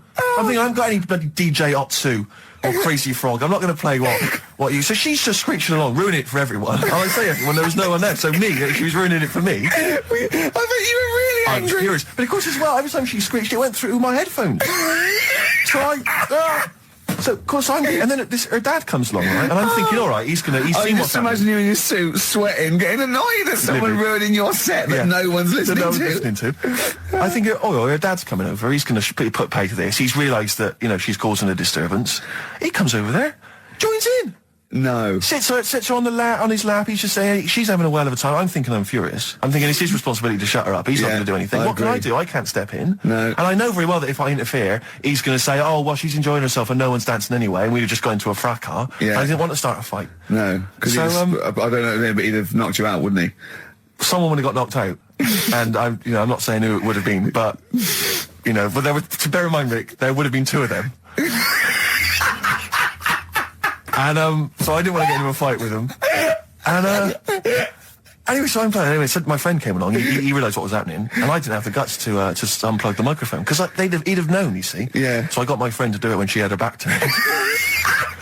So he pulled the plug out. The microphone went dead. She went, "What's going on?" I went, "I don't know what you're talking about." I said, "I don't know." She said, "Where the microphone's at?" I said, "You must have broken it." I don't know what's going on. Someone will probably make you pay for that.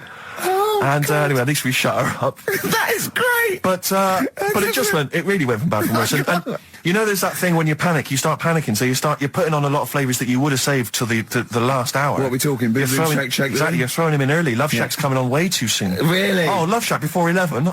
It's heresy, but I had to do it.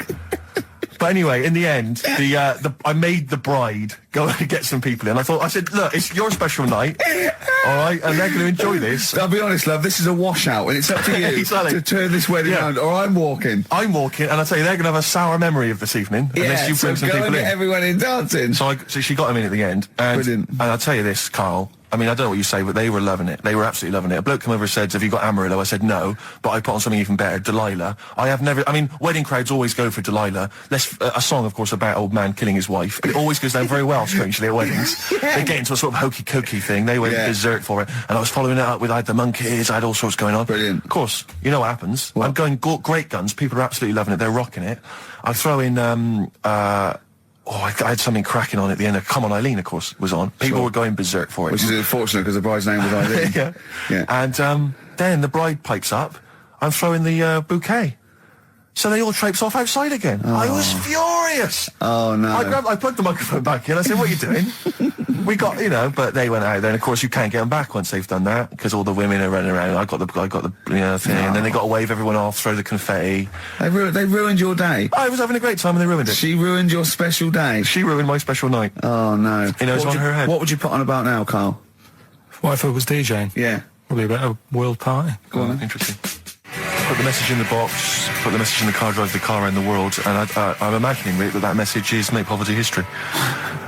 That's world party, put the message in the box. Can I just say quickly while I think of it, we get a lot of emails from people, a lot of texts saying, can you send a big shout out, stuff like that.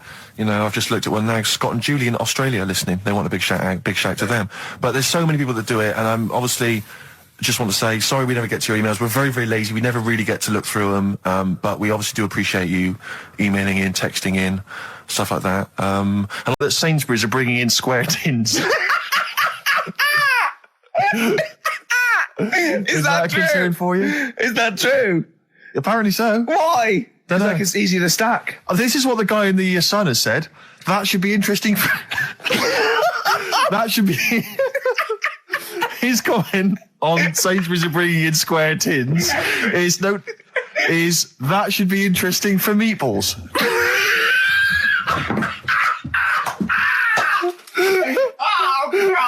Ricky's just collapsed on the floor. Let's just play a song, Carl. I don't think even you can top that. Cooper Temple Claws. Who needs enemies? Good question, lads. Nobody. This is XFM 104.9. I'm Ricky Gervais. Oh, they should print a little book of those. They're great. Oh, how you can relate any song or artist to anything else. Easy. Joyful. Easy. Well, yeah, so me and Carl went out for a beer, and it was great, wasn't it? Yeah, I enjoyed We myself. started Yeah, off, it's good. and you met my mate Robin, didn't you? Yeah. And some of the stories. Do you want to tell Steve some things about Robin that you Robin, learned? do you know him well? Yes. Well, do you know about his worm problem as a kid? Go on. Right. What I can remember is he had worms as a kid. Not sure how you get him. He never answered me. He was getting a bit touchy about it. Right. This is like the second time I met him.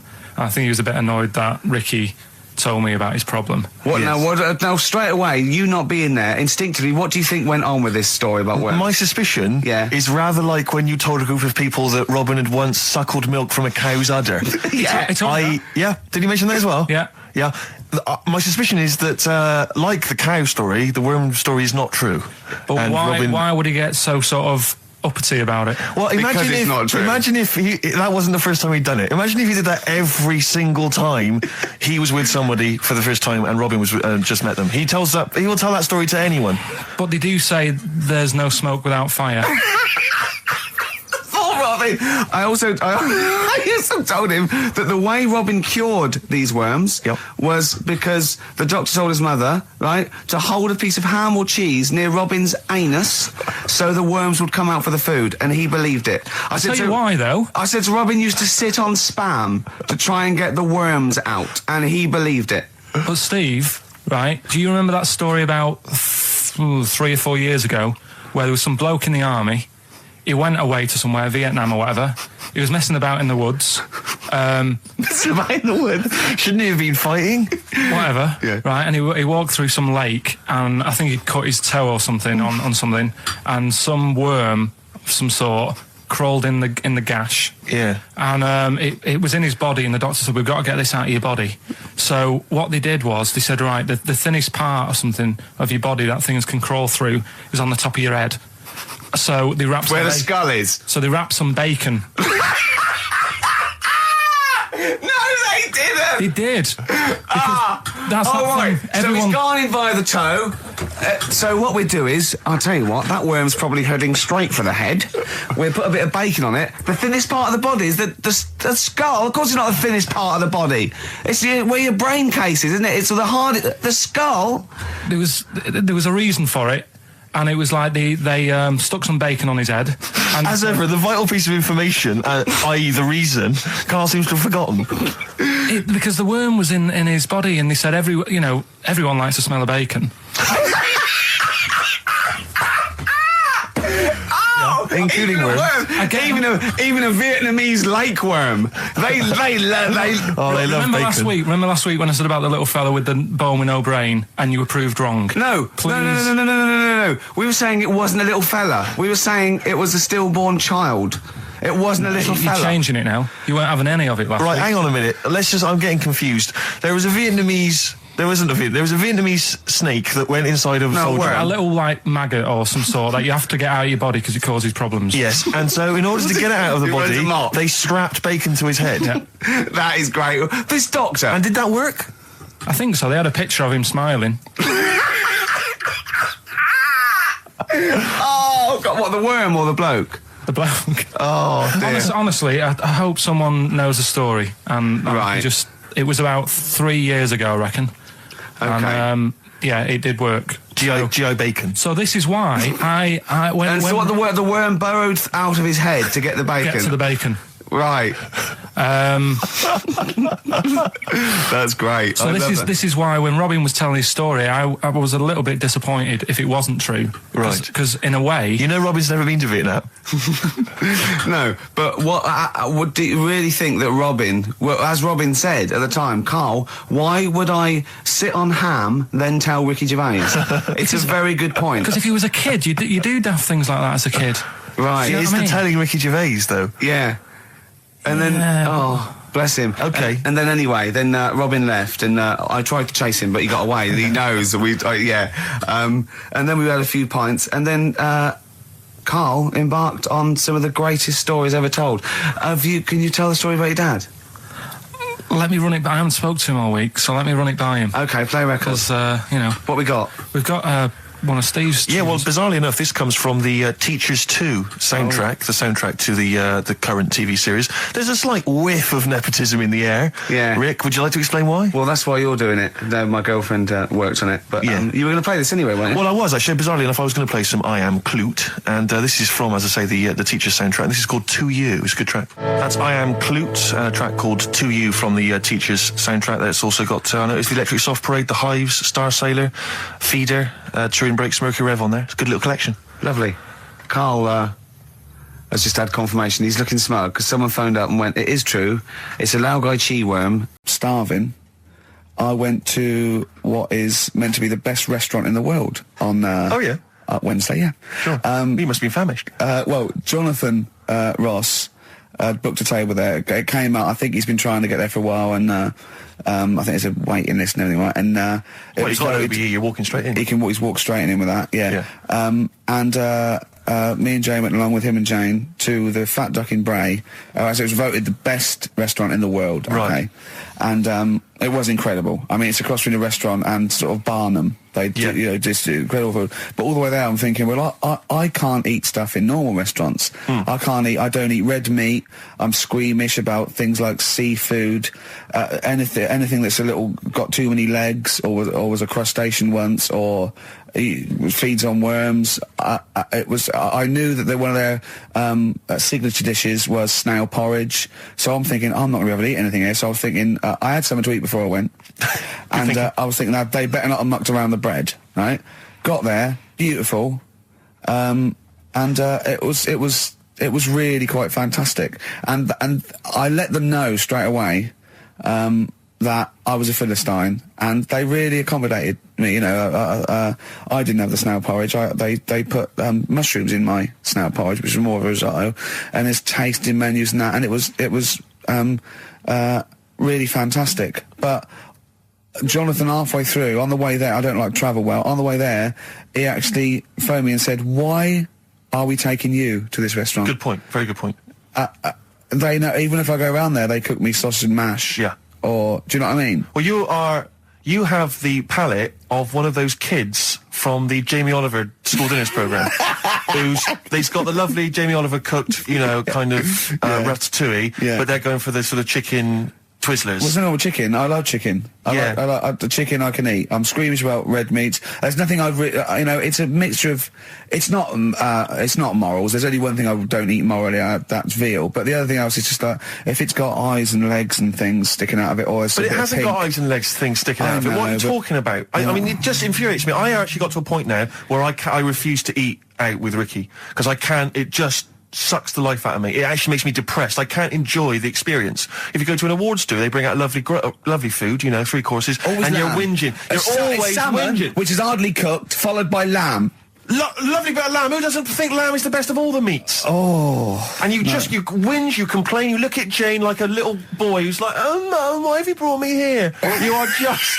and I tell you, and I put it at the, I don't want to, badmouth people, but I suspect it's your family. I suspect it was your upbringing. I imagine, that if I came to your house, late 60s, early 70s, came round to your place in Reading, it would have just been the smell of chip fat. Always just on. everywhere. Chip fat Pervading, just on. one of those chip fat fries that's just, like you say, constantly, 24 hours a day, I used to eat just things. bubbling away. I used to eat beef and pork and that, and I used to have to, eventually, when I was getting sort of squeamish and getting older, I'd make her burn it so much that it was just like chewing on a piece of leather anyway, where I couldn't stand the sight of blood or so. A salad in your house would have been I'll tell you what a pickled salad is. onion and a packet of crisps. No, a salad in my house, right, was when it was summer, we were out in the garden, lovely salad, grated cheese, grated egg, 2 bits of beetroot with your leaf, a pickled onion, and a packet of crisps.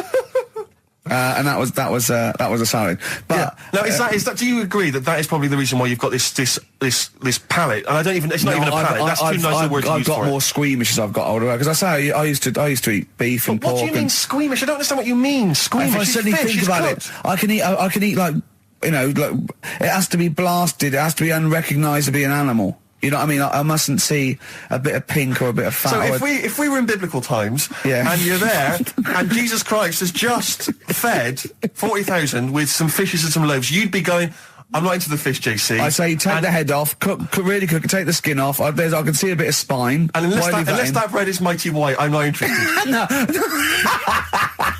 Yeah, but the thing is, what he hasn't said is, he gets frustrated because we have to go from restaurant to restaurant for something I can eat. But the reason we've only got about 3 restaurants to choose from are that because he doesn't want to spend more than a £5 at lunchtime. At lunchtime? If I was going out of an evening, you'd spend a decent amount of wallop. But lunchtime, Would ya? You'd be happy to spend 20 quid on lunch. Imagine that every single day. There's no one out there who's eating lunch 20 quid a day on lunch. It's crazy. You don't need that much food at lunchtime because I don't know what happens. You go in there, you have some kind of Thai green curry for lunch. You're asleep by 1:30. We're trying to work. We're trying to write TV shows, and you're dozing off like one of those giant anacondas that's just eating a sheep and is slowly digesting it. It takes like 3 weeks.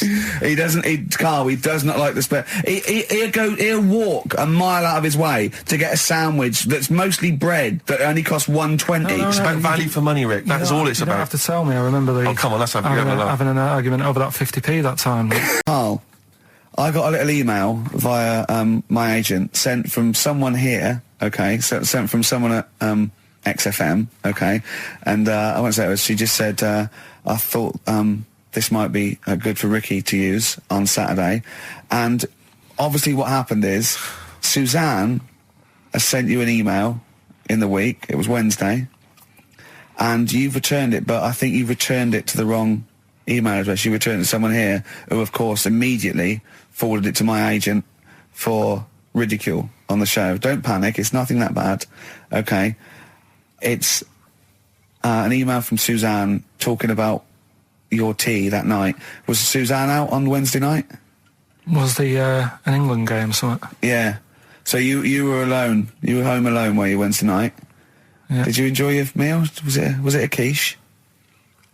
Go on. Right. From Suzanne to Carl. Take the quiche and put it on the baking tray. Cook for 30 minutes on 190. Take lettuce and put on plate. Take 3 tomatoes, wash and chop into quarters. Place on lettuce. Take an avocado, chop in half. Remove the stone. Peel skin and slice. Place on salad. Put salt and pepper on and a dribble of olive and balsamic vinegar dressing. right? In brackets, small bottle behind the cafetiere. Right, in case he's reaching for bleach. Yeah. You know what I mean? That's it. She had to put everything else away. Right? Then sprinkle a smidge of parmesan on top. Remove quiche from oven, cut into quarters and put on plate. Eat. Oh, wow. Does she have to do that Look at every his single face. time she's out? No, it's just that I'm not that good at cooking, right? And to be honest, that was a lot of hard work. I didn't bother warming it up. And I did without the avocado. Why? Too much messing about. He didn't even do that with instructions. It was too much. But yeah, I'm not that good at cooking. And Did you that's not cooking though, is it, Carl? That's heating up a slicing. quiche. That's cooking it is making the quiche.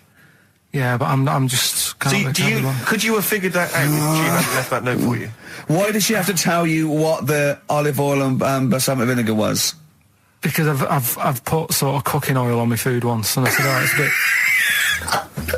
bit. It's ever since, right? Years ago. I'm gonna die. Years ago, leaving Mr. Magoo at home.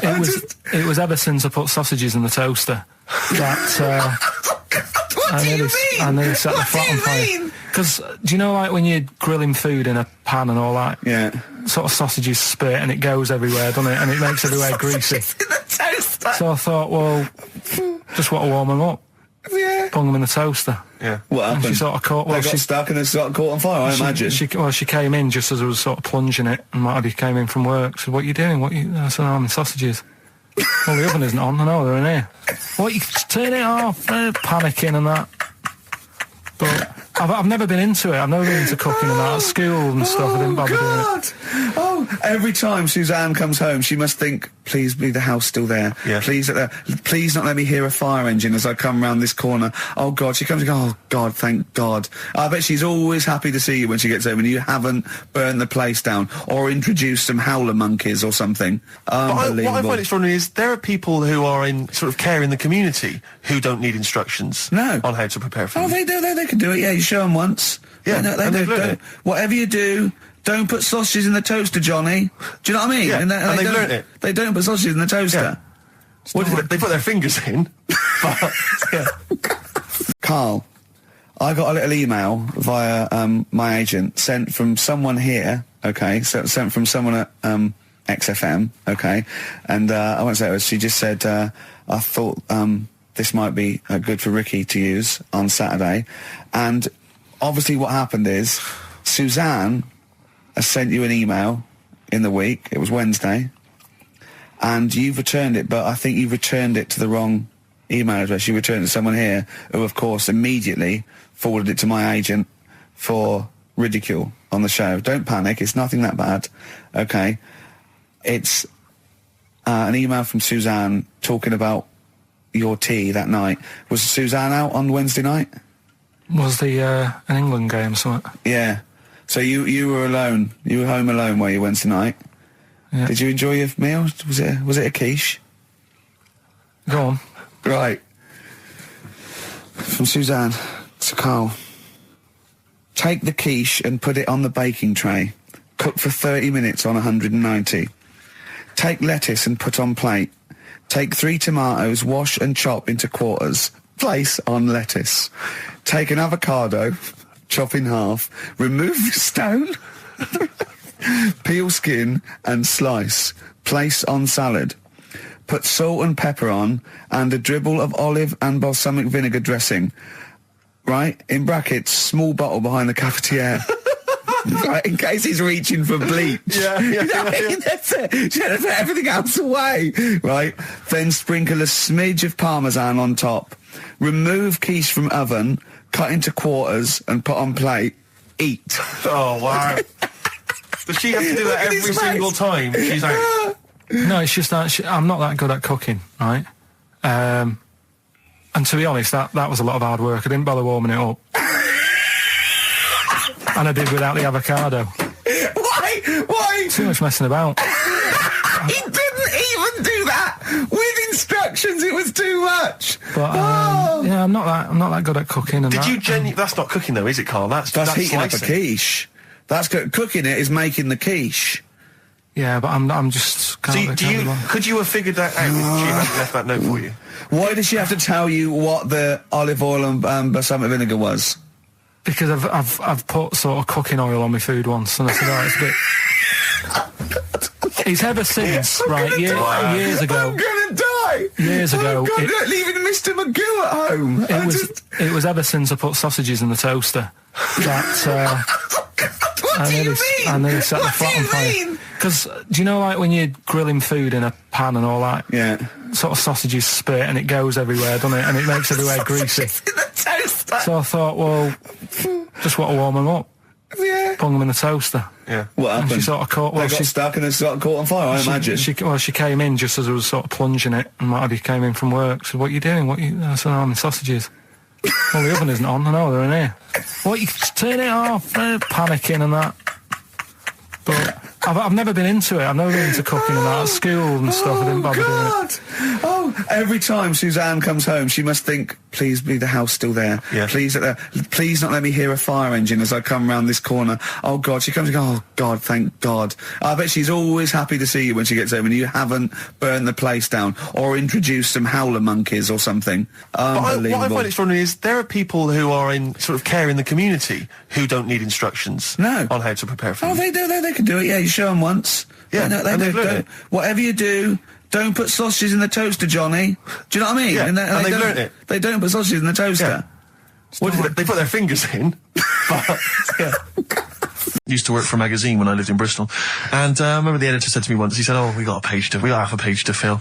Do the usual. Phone up a hotel and ask them what the weirdest objects they've ever found left behind in a hotel room are." This was something they did every year. They just they would phone up the local hotel, and I found out. I can only remember 2 of them, but they have stuck in my mind. These were found. I think it was the Marriott Hotel in Bristol. Yeah. They were found by cleaners. A chicken. A live chicken? Yeah, a live chicken in a hotel room. And that was just left behind. And, a false leg. I mean, I don't know who leaves behind a false leg. I mean, presumably you'd notice if you didn't have your false leg, because you'd be lying on the floor. But I just remember, well, yeah, I don't know where else you'd find those 2 objects, except perhaps Paul McCartney's farm. I've always thought to myself, who left behind a false leg? Maybe the chicken pecked it off. Yeah, well, possibly. The person with it just like went and goes, so much different. I keep falling over. Yeah. I don't know why. And where's my chicken? Yeah. She probably called later and said, did the cleaners find chicken and false leg? I'll check. Yeah. Remember this particular hot feature? We basically ask Karl some of the questions that are asked of a white van driver in the sun. They always have this on Saturday afternoons. Anyway, here's the first one. They're not fascinating, Karl, but I'm just interested on your take, really. Yeah. What do you make of Cilla Black quitting Blind Date after her husband sent a message from beyond the grave? Are you familiar with the story? I didn't know that. What's that? She went to see a medium, and supposedly her husband passed on information through the medium, which was incredibly vague, but persuaded her to quit live on air. Well, it's about time, isn't it? If even dead people are saying, enough's enough. But I'll tell you what, though, talking about ghosts and that, do you know how I'm into them? Yeah. Right? How weird do you think this is, right? Well, it's not true. Before you say it, play a record. No, go on. Go on. Right, it's this woman. I don't even know if it's ghost, really. It's just a bit weird. Sure. Yeah, sure. There's this woman, and she's not a woman, she's a kid. Sure. Okay. Sure. She's walking down, like, a street in her area. It's a nice day and everything. Everything's normal. She's walking down, and a woman comes up, cycling past, right? The woman on the bike looks at the kid, absolutely terrified, right? Got a really scary face on her. Yeah. The kid's thinking, why is she doing that? Yeah. Right? So anyway, she thinks nothing of it, goes, I think she was playing in the park or whatever, goes and has a nice day. About 15 years later... Oh, right, yeah. She's, I don't know, I think she was going to work, right, on a bike. She was riding her own bike? Riding her own bike. Cycling down the road. Oh, yeah. Looks at the kid. That's the thing that happened, like, 15, 20 years ago. Right. It's her on the bike looking at her as a kid. Right. Not another child. No. So it's her. She's seen herself. Karl? I mean, I don't know where to start. Firstly, where's this information come from? But I mean, why do you ever? I mean, I don't know what part of that you think can be true. I mean, honest. I'm speechless. I don't know what to say. What are you talking about? Bit weird, though, isn't it? But it's not true. It didn't happen. Nothing happened like that. She said it did. Well, she's wrong. She said she saw herself. She saw herself as a kid, didn't she? Did she carry on riding and as an cars? adult when she was a kid. Did she stop and talk to herself, or did she ride on by and think, that's a bit weird, there's me as an 8-year-old. I won't stop, I'll be late for work. Yeah, if I'm late again, the boss said he'd be in trouble. Yeah. Oh. Well, And where is this information? Did it happen to someone you know? No. You overheard it on the bus? No, it was in the 14 Times. We've had a lot of emails saying, could you bring back White Van Karl? Oh, yeah. Which is that section of the show where we ask the questions that the Sun asks Someone various else. random punters Yeah. of Karl. But sadly, recently, they've got very politicised and very kind of, basically a little bit depressing. So there's not really anything appropriate. But I have trawled the papers looking for other questions posed in other sections of the Sun. Good idea. I was just looking here at the Dear Deirdre section, which is the sort of problem page. I don't know what your views are on this. I'd love to see Karl. Oh, God, can we get him a job?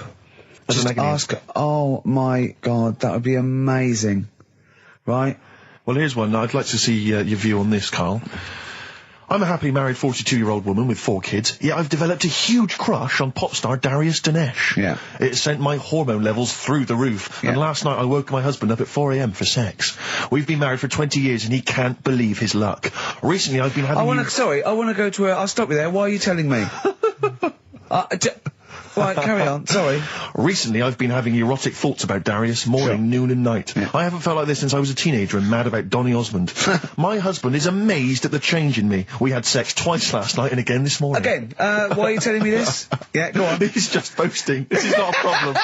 It's Yeah. not a problem. What's here. the problem? No problem, just wanted to tell someone. Thanks very much. I watched Darius on TV last night, and when my husband came home, I dragged him into the kitchen and we made mad, passionate love. Right, they did it then, twice last night, once this morning. That's 4 times.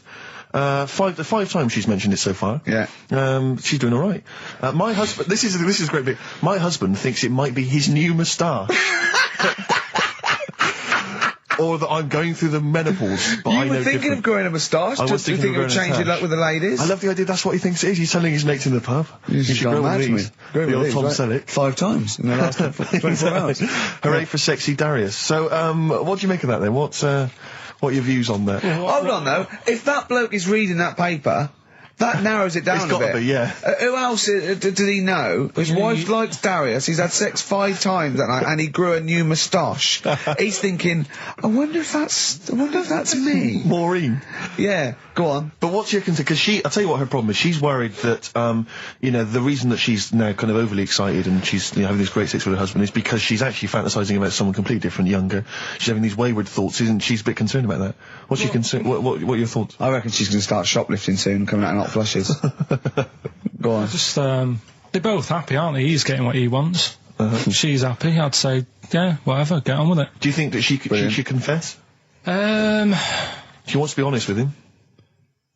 I wouldn't, because not that many fellas like Darius. Right. So, if you're sort of thinking, oh, she'd rather have him than me, I don't What do you think it's gonna work. Darius would think of this? He'd probably be happy with that. I mean, What would you do if you got loads of phone calls, right, from women going, Karl, whenever you're on the radio, I just have to do it. I just have to do it. Your voice makes me... I'd say, alright, well, it's alright. I'd be happy with that.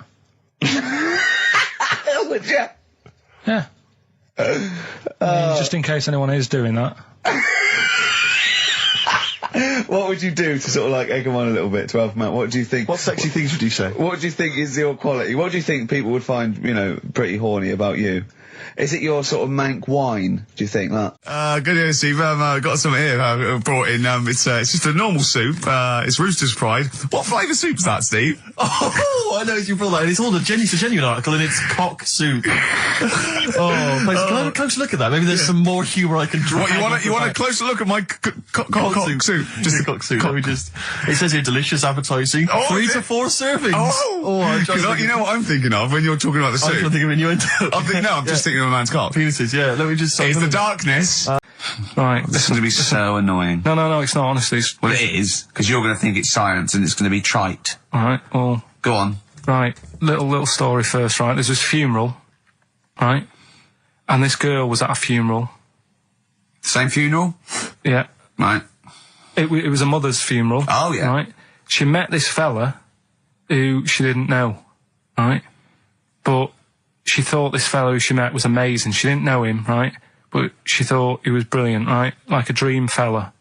Right. And she fell in love with him, right? But never asked for his number, his phone number, right? And she couldn't find him. Now, a few days later, the girl killed her own sister, right? Yes. Question is, why did she do that? Okay, well, it's one of those stupid things then, isn't it? So it's not logic, it's what am I thinking? No, it's not. Seriously, it's a proper, it's a proper real mental logic. test. It's a proper mental test. A mental test. It is a bit mental. So you understand the story, yeah? I kind of. Let me just get it right. So there's a funeral. A girl goes to the funeral of her mother. Yeah. She meets the guy, or she meets the guy at the funeral. She meets the bloke. He looks alright. I fancy a bit of that. Right. Has a chat with him, Yeah. but doesn't get his name, doesn't get a phone number or anything. So to cut a long story short, the things are asked, right? So the reason she kills her own sister, is this something to do with finding out something about the man she met? Well, just answer the thing. Just why do you? Oh, okay then. I'll answer it then. She went mental. He was a spy called Derek. What do you mean, just answer it? Anyway, I'm testing Steve. Right. Well, she killed her own sister because her sister had stolen some money from her and was sleeping with her husband. Is that it? Well, It's an answer. It's an answer. What's the answer on the paper? So, Well, come on. What is? come on! Well, the answer is No, an answer is... that she was hoping that the guy would appear at the funeral again. He'd go to the funeral. Right, that's not a proper psychological test. It is, It's one of it those says stupid little shitty things. It says It's here. like a man goes into a field and dies. Why? His parachute didn't open. That's what I'm thinking. I'm surprised you learn anything. Oh, Honest to I God, love I'm that. surprised you Romeo learn and anything. Juliet. Oh, Juliet's a fish. It said she was hoping that the guy would appear again at the funeral. If you answered this correctly, you think like a psychopath. This was a test by a famous fella, right, who used it on killers, and most of the killers got the answer right. Did you also think that? Was that the answer that you gave when you first read it? I didn't know. But I wondered what you would have got. Good. So that's proof but I'm not a yeah, psychopath. but that's the point. But it's a psychological test for looking at something very, very specific. What's up with that? Well, what was the best that could happen? That he'd got it right, so he is a psychopath. What annoys me is you're not happy with that test, but before you wasted 3 minutes trying to balance a pear on my head. What were you getting out of that? Let's play a song and have some money.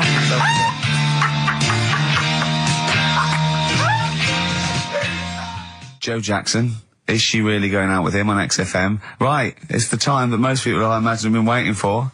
Monkey news. Play the jingle. Okay. Oh, chimpanzee that monkey news. Right. Come on. Come on. Should be ready, Carl. It's amazing, isn't it? It's like Nicholas Witchell.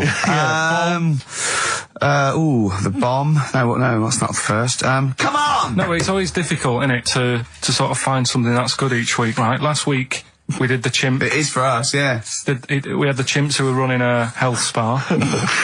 Yeah. Right. We've covered the one who nicked a car to go on to Spain. Yep. To sort his future out. All shite. The hairdresser, I think we've done that one, the little monkey hairdresser. This week, we're looking at monkeys, that they're using. Do you know, like monkeys? They know how, like. I've lost the will to live, Steve. Oh, well, I don't want to do it. Right? Well, come on, come on. What are monkeys good at? What are monkeys good at? Yeah. Well, running small businesses, cutting people's hair, and driving cars. Yeah, they love Spain. Oh, and foiling bank robberies. Yeah, they're great. Well, something else they're good at, right, is like weighing up the situation.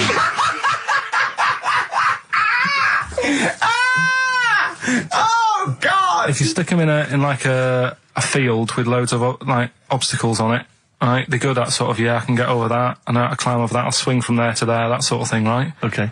So the people in charge of somewhere, I've thought, Somewhere! I thought we can use that skill, right? And what they've done is they've got a load of little monkeys, right? They've given them an IQ test. Yeah. And the ones that score above 80, right? Get to produce this show next week. Join the army. Right. How do they join the army and what do they do? They just, what they do is they set little obstacle courses up for them. They do that. They do a cross-country run. They do, the IQ cross-country test. run? Yeah. Okay. And then once they've done all that, they make them a little uniform, made to measure little uniform. Slightly longer arms, shorter legs than usual, yeah. Yeah. And, basically then they taught how to use a gun and that sort of thing. Yeah, of course they are. You're talking rubbish again. This came through literally, you know, pretty late on, so So you've not had a chance to incorporate all the facts, as usual. just have a look. Right. It's the bit I'm looking for is, well, A, why are they doing it? Why are they doing it? Yeah. Why do we need monkeys in the army? And secondly, why are we giving them guns? I'll Yeah. just check to see if any of that I love information is that we answered. only let gays in recently. Yeah.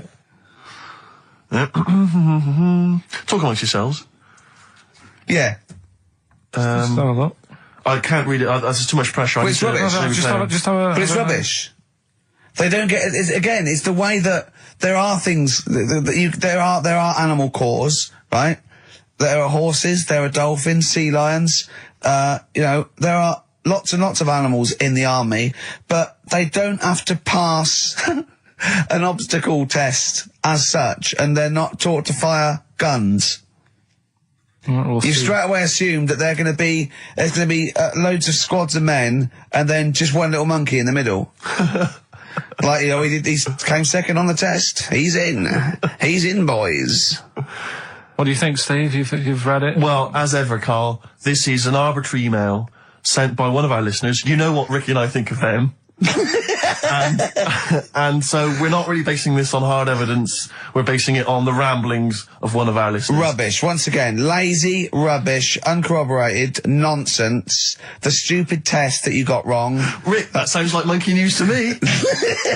Well, what it was, right, just before the quiz started, I had to go to the toilet, right, because the rule is, right, people who don't go to it, once it starts, phones off, Oh, yeah, no you more can't leave toilet. the room, They yeah. take it dead serious, don't they, right? Yeah. So, I went to the toilet. Now, I'm not being out of order here, it just got me thinking, right? I went to the toilet. The gay fella in there, right? There was a gay fella in there. Gay fella in the toilet. Now, How could you tell? How did you know? just typical, you know, everything about it, right? Everything about it, right, yeah. Oh. What, large handlebar moustache, leather cap. Butt plugs, amyl nitrate. Could I just say that these views do not reflect the views of the management of XFM or me and Steve. Or on, most Carl. of the people in this country. Go on, Carl. What's your problem? Yeah, but this is what I'm worried about, really. But this is why I only got Danny Minogue right, right? Because this was floating around my mind. Went She's to a the big toilet. gay icon, Now, isn't she? go into the toilet. They have like men's cubicle and they have women's cubicle. Yeah. Now, without sounding out of order, is it wrong for me to think gay men should have their own little cubicle? Call in. They should have their own, well, not cubicle, you mean an actual toilet, I suppose. When I was at the urinal, Yeah. normally, you know, there's a fella there and then you go, all right. And there's no pressure. But I couldn't go. I was thinking, should I wait? If I go into the toilet, it'll look obvious. Yeah. I had loads of pressure and But this was what were going you on. worried about? Sorry. What were you so concerned sorry, about? viewers. I'm so Well, sorry. it's like, right, listen, when I was a kid, right, and it's all right for you to go into women's toilets when you're a kid. It's like, oh, it's a bit cute, right? As long as you're not, like, over 15 or something, right? Right. But when I was a kid, I went into a toilet, and women, when they use their little cubicles, they don't shut the door. Some of them just sit down on the toilet, Yeah. right? And you see everything. And, no, seriously, that's probably one of the first times I saw, like, a woman. Yeah. That, right, and my Auntie Nora when she was staying over. What happened with your Auntie Nora? She was, she's into wearing caftans. Into wearing what? You know, caftans. Oh, yeah. What are caftans? Big, bellowy sort of dresses. Right. And, yeah, I used to sit on the floor at home in front of the telly. Sure. She was on the chair behind. Yeah. She did a bit of a sort of a Sharon Stone scene. Oh, God. Yeah. Did you see it? There was no underwear. No. What age were you? What was it like? What age were It you? was like a ripped tennis ball. So. What? Right, we're off air. Hello, is there a fire? Oh. Hello. Did he have a moustache, the fireman? Oh. Yeah, do the jingle. We've come up with a new one, haven't we? Well, the freak. Say chic. Cheeky freak of the week. Right. Well, couple of bits. I don't know which one to use as the main feature for this week. It's not good, is it? Well, there's been another one born. What? Little kid. You go on. 4 eyes. Insult. It's the guy who wears glasses. Come on. 4 eyes, 2 noses, 2 mouths. That's weird, isn't it? This bloke, did he also have 2 heads, 2 bodies? Sort of born sort of slightly separately? He wasn't stood next to a mirror. No. It's weird, that, isn't it? That's all you've got. is it? I love that. That's weird. That. Imagine the doctor said that. Well, Mrs. Parks, kid's got 4 eyes and 2 noses. Weird, isn't it? Any clues? Any clues? So that's it. That's all the one. information. Well, I'll tell you what, No, but that again- shouldn't be the main one. Okay, No, I've answered but it. like I say, what's the idea of this feature? What do I say all the time? Don't know. I always say, think about it. Think about what that would be like. Okay. What? Giving birth to him? No. Being, I think it's a girl. Being like her. 2 mouths. 4 eyes. What would that be like? Mad, innit? I don't know what this feature is. Where did you go on holiday? Sardinia. Good? Yeah, it's alright, yeah. Nice food and that. It's important, isn't it? Yeah. And nice beaches and what have you. Excellent. Always like a nice long beach to walk down. Yeah. But, so we're having a nice walk, right? You know how, nudists do me head in? Sure. Right. Not a problem though, is it? It's not like being scared of spiders where they might jump out under the kitchen sink at you. You know what I mean? It's not a big problem having your head done in by nudists. Yeah, but it just annoys me. It sort of ruins the day a little bit. Because it makes me feel uncomfortable. Right. Take your clothes off if you feel uncomfortable. It's much more relaxing. Yeah, but, well, anyway, right, so I'm walking along the beach, right? Lovely long beach, what have you know, watching the sea, picking up shells and that. And what are you wearing? What's your natural beach club? When he says picking up shells, I imagine he's on all fours going, like that, you know what I mean, looking at things. Just like washing his nuts in the sea to get them tasty. Yeah, going into the sea and then kind of shaking himself and all the water flies off. Yeah. I've just got, flip-flops on, pair of shorts, and like a little light shirt. Sure. Mm. So anyway, walking along, and Suzanne goes, "Oh look," right? And there's this woman, German, I think, coming out of the. How can you tell she was German? Underarm hair? I'll get to it. Forget Okay. the underarm hair. She came out. It looked like she was smuggling seaweed. I'm gonna burst! I'm going to burst! Oh, God! And the funny thing is, right? She. Smuggling seaweed! Oh, God! She was a bit hairy down there, was she? Mental. I felt bad because I hadn't had a shave for 2 days, right? Looked at her, it was ridiculous. She might as well have kept her trunks on. It was just like she was wearing furry trunks, right? So anyway, so I'm walking along. So... Yeah, go on then. So Suzanne's like, "Oh, look," and I'm like, "Oh, not again," because every time we go away, there always seems to be one of these. Is she by herself, this woman? Well, the weird thing was, she was with her husband, right? Yeah. But he had shorts on. He was happy, right? But every time, because I walked past her, and he sort of ran off, because he's embarrassed. Do you know what I mean? There's nothing normal about it. What can he do? He can't go, "All right, mate," because he knows it's odd, right? How old was he? Sorry, how old was she? It's hard to tell when someone hasn't got clothes on. You know what I mean? They always look older, don't they, when they haven't got clothes on anyway. But I'd say she was about 40, 41. Okay, right. So I walked past, and the annoying thing is, she got there on a bike, right? no clothes on, little pair of boots next to the bike. So if you can wear boots, just pop some shorts on. You know what I mean? That takes more effort for me, putting boots on. So put the shorts on. Right? So anyway, so the husband kept running off. I walked past, and I'm getting annoyed because I'm saying, well, we've got to walk past them again on the way back. I like the fact that they're scuttling away when Carl walks past. Like when you lift up a bit of sort of iron sheeting in the woods and loads of mice run away. Yeah. It's like whenever Carl goes, that nudists run away. Yeah. Oh, right, okay.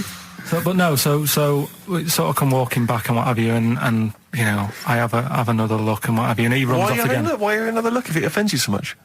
Oh, you might as well just have a look. You know what I mean? It's just putting it on show and what have you. But the interesting thing was, I just wondered whether the husband... Because if the husband were nude, you'd looked at his tackle. Because remember, when you went to see those two strippers, and it was a woman and man, and they whipped their shorts off, you said you looked at his tackle first. I think any bloke would. Well... You would. You just check it out. It's natural, isn't it? You just go, oh, right. So it is normal or whatever. Because you don't know if... you know what I mean? You don't know if what you've got's right until you see someone else's.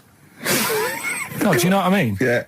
But anyway, so, but he got us talking, because I was, then, as soon as I saw her, sort of, day's been ruined a bit, so I'm walking up the beach. It's been ruined! Walking up the beach with Suzanne going, how does it happen? Do you know what I mean? Why do people do this? What fun are they getting out of it and what have you? And, I just was thinking, is there any chance that fella, right, didn't even know that she was a nudist until they went away? Do you know what I mean? Because I said to Suzanne, say if I met Suzanne, it's like we're getting on, yeah, everything's fine. Yeah. And then you go off on holiday and you go, you haven't got much luggage. And she's like, no, it's fine, this is plenty. And I'm thinking, that's weird. And then we go down the beach and she whips her knickers off. I'd be annoyed, but there's nothing I could do. Do you know what I mean? Sure. So I'm just wondering whether that's what happened to this fella. Every time someone came walking up, he was like, oh, God, this is embarrassing. And he kept nipping off. Yeah. Let's play Educating Ricky. Right. Brilliant. Go. Right. Ding-a-ling-a-ling-a-ling-a-ling. Educating Ricky. Right, what are we going for then? Hanging the bacon, airy Chinese kid, alien gives man a beard. I think alien gives man a beard. I'd like to do that. Right, there's this fella, I think it happened in America, and he saw a bright light in the sky. And, God, if you're bored. And he stood there. This is a true story, is it? Yeah. He stood there. Yes, of course it isn't, Steve. And he saw this bright light and it came closer and closer and it was a UFO, right? Yep. And he looked at it and it disappeared, right? And he gets back in his car. He looks in the mirror. And he looks in the mirror. Yep. He's only got a beard. He hasn't. You sure it wasn't someone else who got in the car and he was still standing out there? No, right? What? And it turned out, he got home and said to his wife or his girlfriend, it's a bit weird. So I just got out of the car to look at a bright light, and I got back in the car and I grew a beard, and she said, never mind your beard, where have you been for 3 days? And what had happened is... He passed out because he was pissed. No. The UFO had taken him for 3 days. Yeah. But he'd only thought that he'd only looked at it and it went away. Yeah. But what had happened is, he took him and he grew a beard because he hasn't had a shave.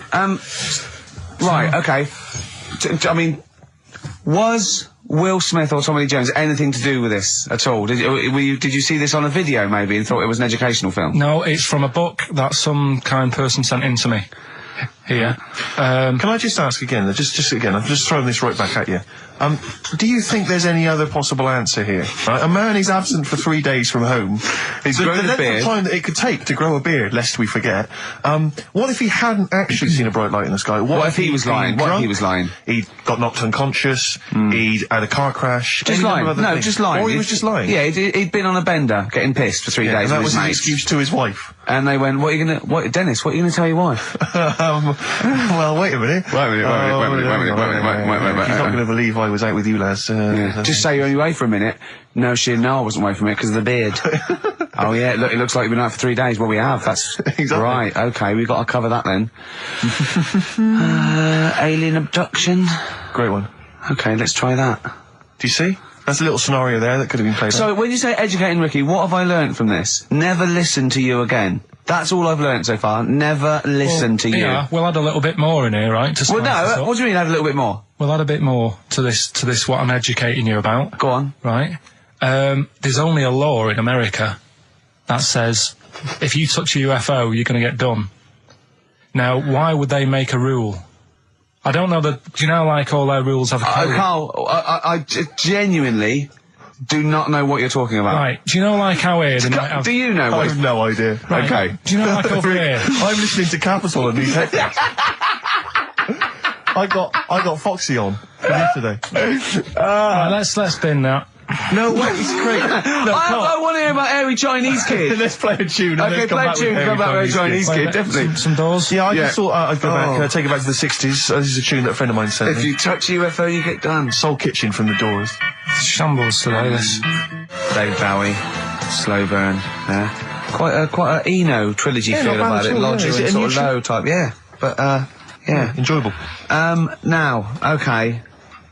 That's stressful, isn't it? I think we've got things working now. We've had people coming in and out, just shaking their head going, shouldn't have bought that desk. But it's all sorted now, I think. And, You notice how it took about What? 25 minutes for them to come down as well, though? Do you feel like we're maybe quite low in the pecking order in the building? Definitely. You know, it's like Capital First, Capital Gold. They can shoot off to other sort of pirate stations, people's car radios, then they come back here. Oh, dear. Oh, I had a job at Richard Sounds. Light fitting was buzzing.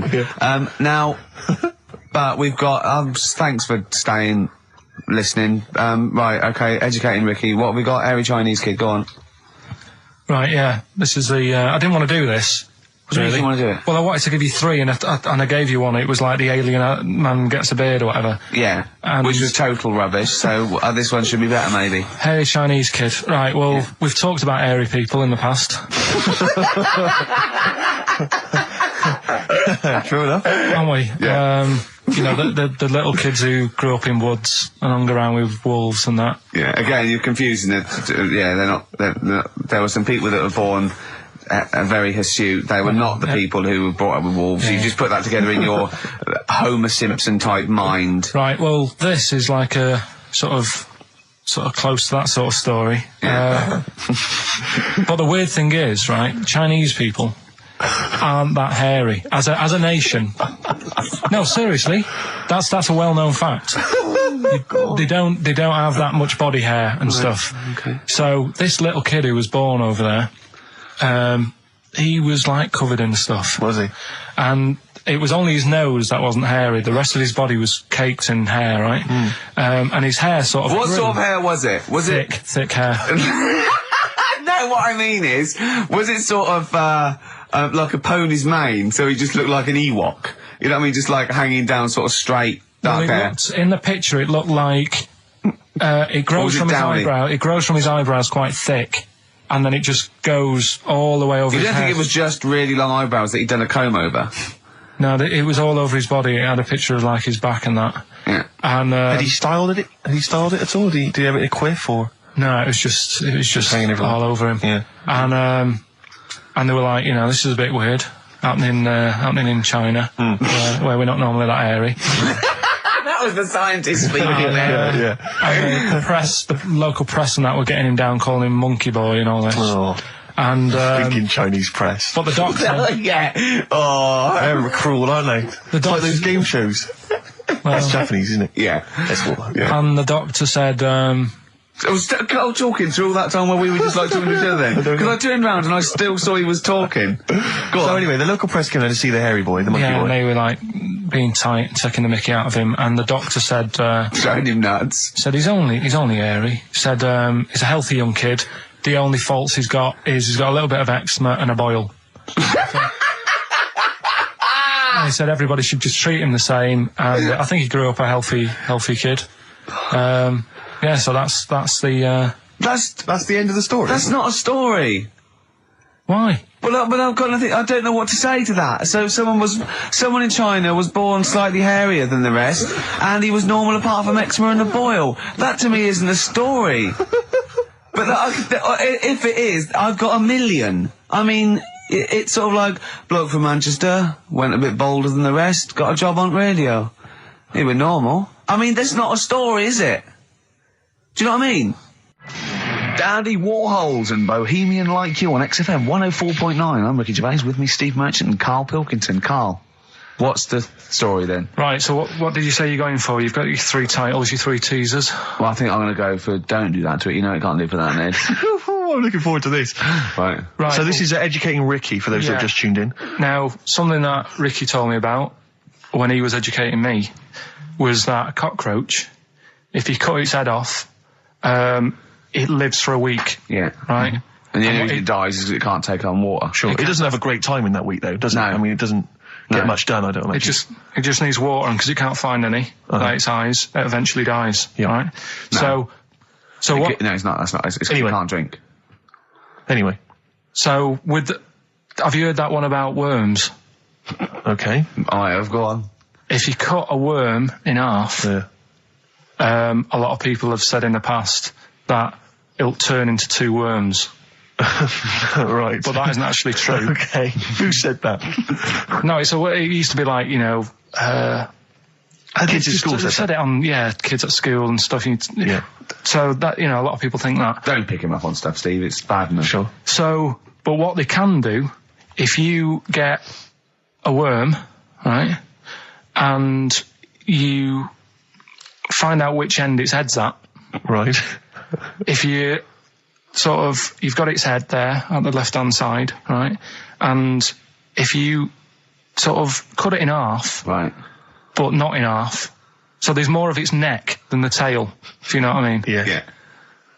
The bit that you've cut off will sort of die, and the rest of the worm will get better.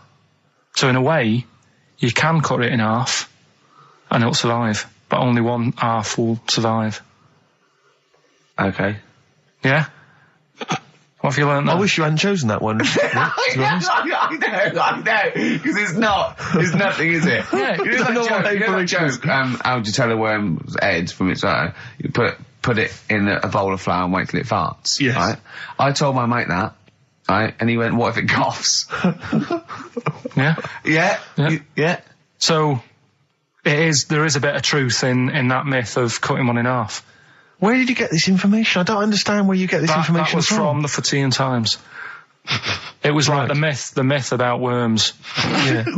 That was the big article that week. Did it take you as long to read that article as it took you to tell us just then? I like the fact that it starts off debunking a myth that we hadn't heard of anyway. Exactly. You know the big thing about cutting a worm in half and making 2 worms? No. Yeah. What's the other one? What's the other It's not the thing to do either, by the way. Don't go doing it. No. It's not very nice. But, It's cruel. but it can get by And if it's you pointless. do. Yeah. There's no scientific worth Yeah. in that. Well, there you go. Okay then. So the others now, you see the what I others? do. No, What's I the tell you others? the other titles. You're not having them yet. That's the whole idea of this. People will be driving or about to go out doing the shopping. They'll think about that now. What was the other 2? Well, the other 2. They won't think about that. They've forgotten No, that they will. already. They will. No, they've forgotten that already. If only it was raining. And what's tomato with you? Right, you've I'm got to looking tell forward us to that one. The weekend. Play the jingle. Oh, chimpanzee that monkey news. Excellent. A particularly aggressive jingle this week. Wow. Yeah, looking forward to this monkey news. Carl, Right. come on. So what's the name? What? We've done. Sorry, what? Brilliant. We've done a lot of monkeys who got involved in crime and stuff. Yeah. Right. We had the one on the train station, Yeah. nicking a bag. Yeah. We had the one who went Don't into a remember that one. bank. Who cares? Went into a bank and walked out with the money and stuff. Yes. Right. Didn't happen either. Next. But the thing is, you never sort of found out what happened to them. If they sort of got worse, got more involved into Oh, crime this and monkey stuff. news update. That would be amazing. Brilliant. What they found out in India is Yeah. they've got a prison. It's just for monkeys. You mean wild animals? You mean A zoo? Yeah, a zoo or a kennel or No. something that where it's been it's gone mental or something. No, it's a prison. Yeah, Prison. is it? Does it have fraud cases? It's Mainly sort of animals that are attacked things. Mainly violence, I bet. That's my that and theft. say it Making again. Stuff. Theft. Say it again. Theft. Say it again.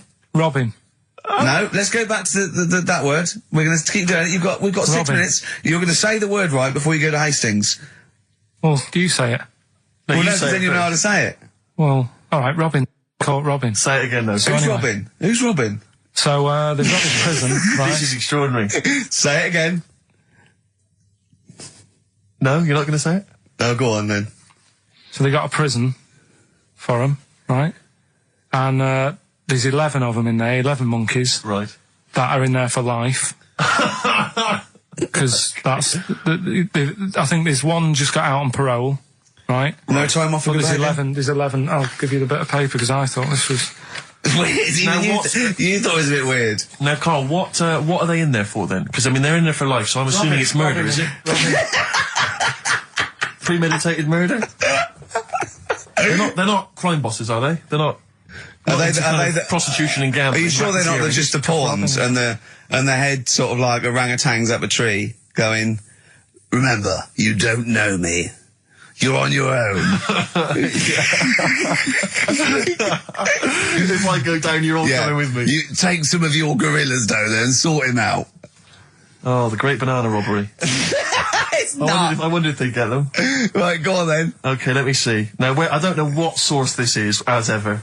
Is it the back of a fag packet found in a toilet? Well, no, I mean, someone's clearly... If this is nonsense, then someone's clearly gone to a lot of effort, because it does open with the headline, Parole Unlikely for Inmates of Monkey Prison. Yeah! Officials say 11 inmates at India's only monkey jail. Officials? Now, what kind of people work at a monkey jail? Where do you work? It says officials say 11 inmates at India's only monkey jail are unlikely to ever be released. The prison in Patiala houses monkeys apprehended by game wardens in Punjab state for thieving and attacking people. The Daily Telegraph reports how the monkeys at the prison in Montebello snarl and glare at visitors from their heavily barred cages. 2 monkeys were released a year ago after exhibiting good behaviour for 18 months in the jail. They have remained out of trouble. Prison can work, that's good. So all basically, 11 monkeys... they were aggressive wild animals that were taken away from the public for their own good. And robbing and that. Wildlife officials believe part of the problem has been caused by thieves training monkeys to help them. Lorry drivers training monkeys as guards for vehicles, and itinerant entertainers using ill-treated monkeys as part of their act. It's the monkey that takes the rap. It's a shame, that, isn't it? That is awful. They didn't know what they were doing, did they? Oh, so there you go. What do you think of that, though, Carl? What would you if you could visit them, like Lord Longford or something? What would you say to them? You go there and you get a visit a week or something. You know. So can you get us a video? Alright. Do they get conjugal rights? Do you reckon? You wouldn't be interested in that, though, would you? They get what? Would you be happy to give them their conjugal rights? Yeah, would you? Fair enough. Alright. Off to Hastings. Off you go. Right. I'm always educating. I'm always telling you about stuff that I learn about and that. That you get off hand and know. And like, even recently, he thinks it ruins a film. Do you know what I mean? Because there's no need for it to happen, is there? Really? Yes. Why? Sometimes it's warranted. If the film itself is there's some films it isn't though. Some films it isn't. Of course, some films it's arbitrary. I think the films that him and his dad watched together on Channel 5. Yeah. Probably not. Is it only on Channel 5 in your house? But let's put it. Yeah, if you're watching, I don't know, a late night Friday night, from 1983. Yeah, Illegal Briefs. A beautiful lawyer has to defend a man who may be a killer. She falls in love with him, but does she know the real man? Oh dear. You know what I mean, though. Lest you forget, of course, that I... Love Heat. With the bloke that is now in... Go on. Of course, that I, according to the Internet Movie Database, I once appeared in one of those films, in the film Killer Image, a Canadian film, I believe, from 1989. According to that computer... it's all wrong, isn't it? It's all wrong. It's all wrong. Of course it is, yeah. Apparently, I was in that, and I played the role of Kirk. Was it a porn thing? No, I think it's just an erotic thriller. Oh, right. I suppose it is. You only had a very small part, though, didn't you? Indeed. Yeah.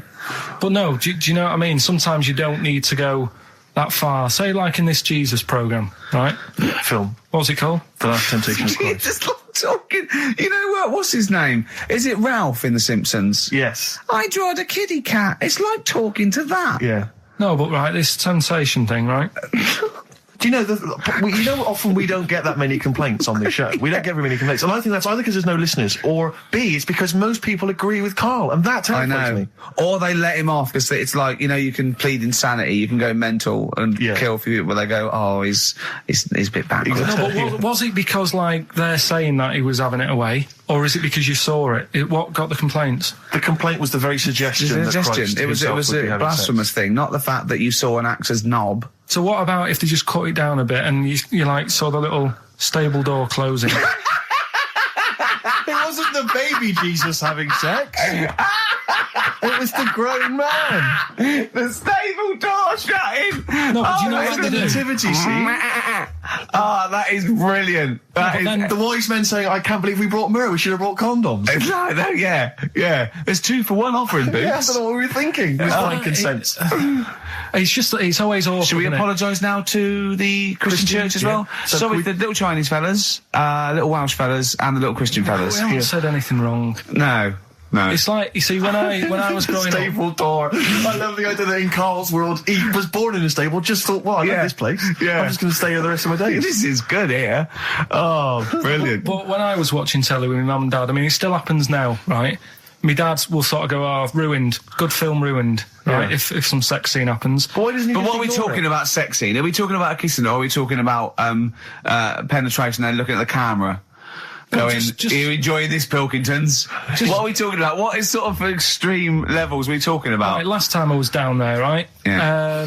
What was it? Meet Joe Black. Meet Joe Black. Meet Joe Black is a terrible film. Yeah. Right? There was good film, and then you know it's going to happen because like the music comes in. Brad Pitt's keeping quiet. A woman's eyeing him up. Sure. So my mum, I love that. my mum's worked it out already, and she's going. Anything on the other side, love? She knows. She She knows it's something's. Well, so you can be enjoying a film and you can be an hour and 10 in, and then some spidey senses of one of them can go, should we turn it over? And the other one goes, yeah, all right. Are you sure it's not them protecting you from scenes of sex? So that what they're thinking is, what if Carl gets the idea to have sex? Yeah. That could lead to procreation. We don't want any more like him. Yeah. We've got to end the line here. You sure it's not the doctor? Keep calling out and going, you are keeping away from exactly. women, aren't you? He must never find out. Are you how sure it's they're not done. embarrassed because they're watching a sex scene with their son? It happens every time, right? There's 2 things that my mum does, right? It's that if there's sex scene on the telly, she'll go, anything on the other side, love? And the other thing she always says, if ever there's anything on the telly with Elvis in it, Yeah. she goes, oh, I like him, right? And we all know, we sat there, we know what she's going to say next. Yeah. So you don't even bother saying why, right? And she goes, he likes fat, ugly people. He what? He liked fat, ugly people. He didn't always go for like the good-looking fans in the crowd. What Elvis did? Yeah. Right. That was always the thing. And I'm sorry. No, hold on. I don't know what we're doing now with our lives, Steve. Wait a minute. Right.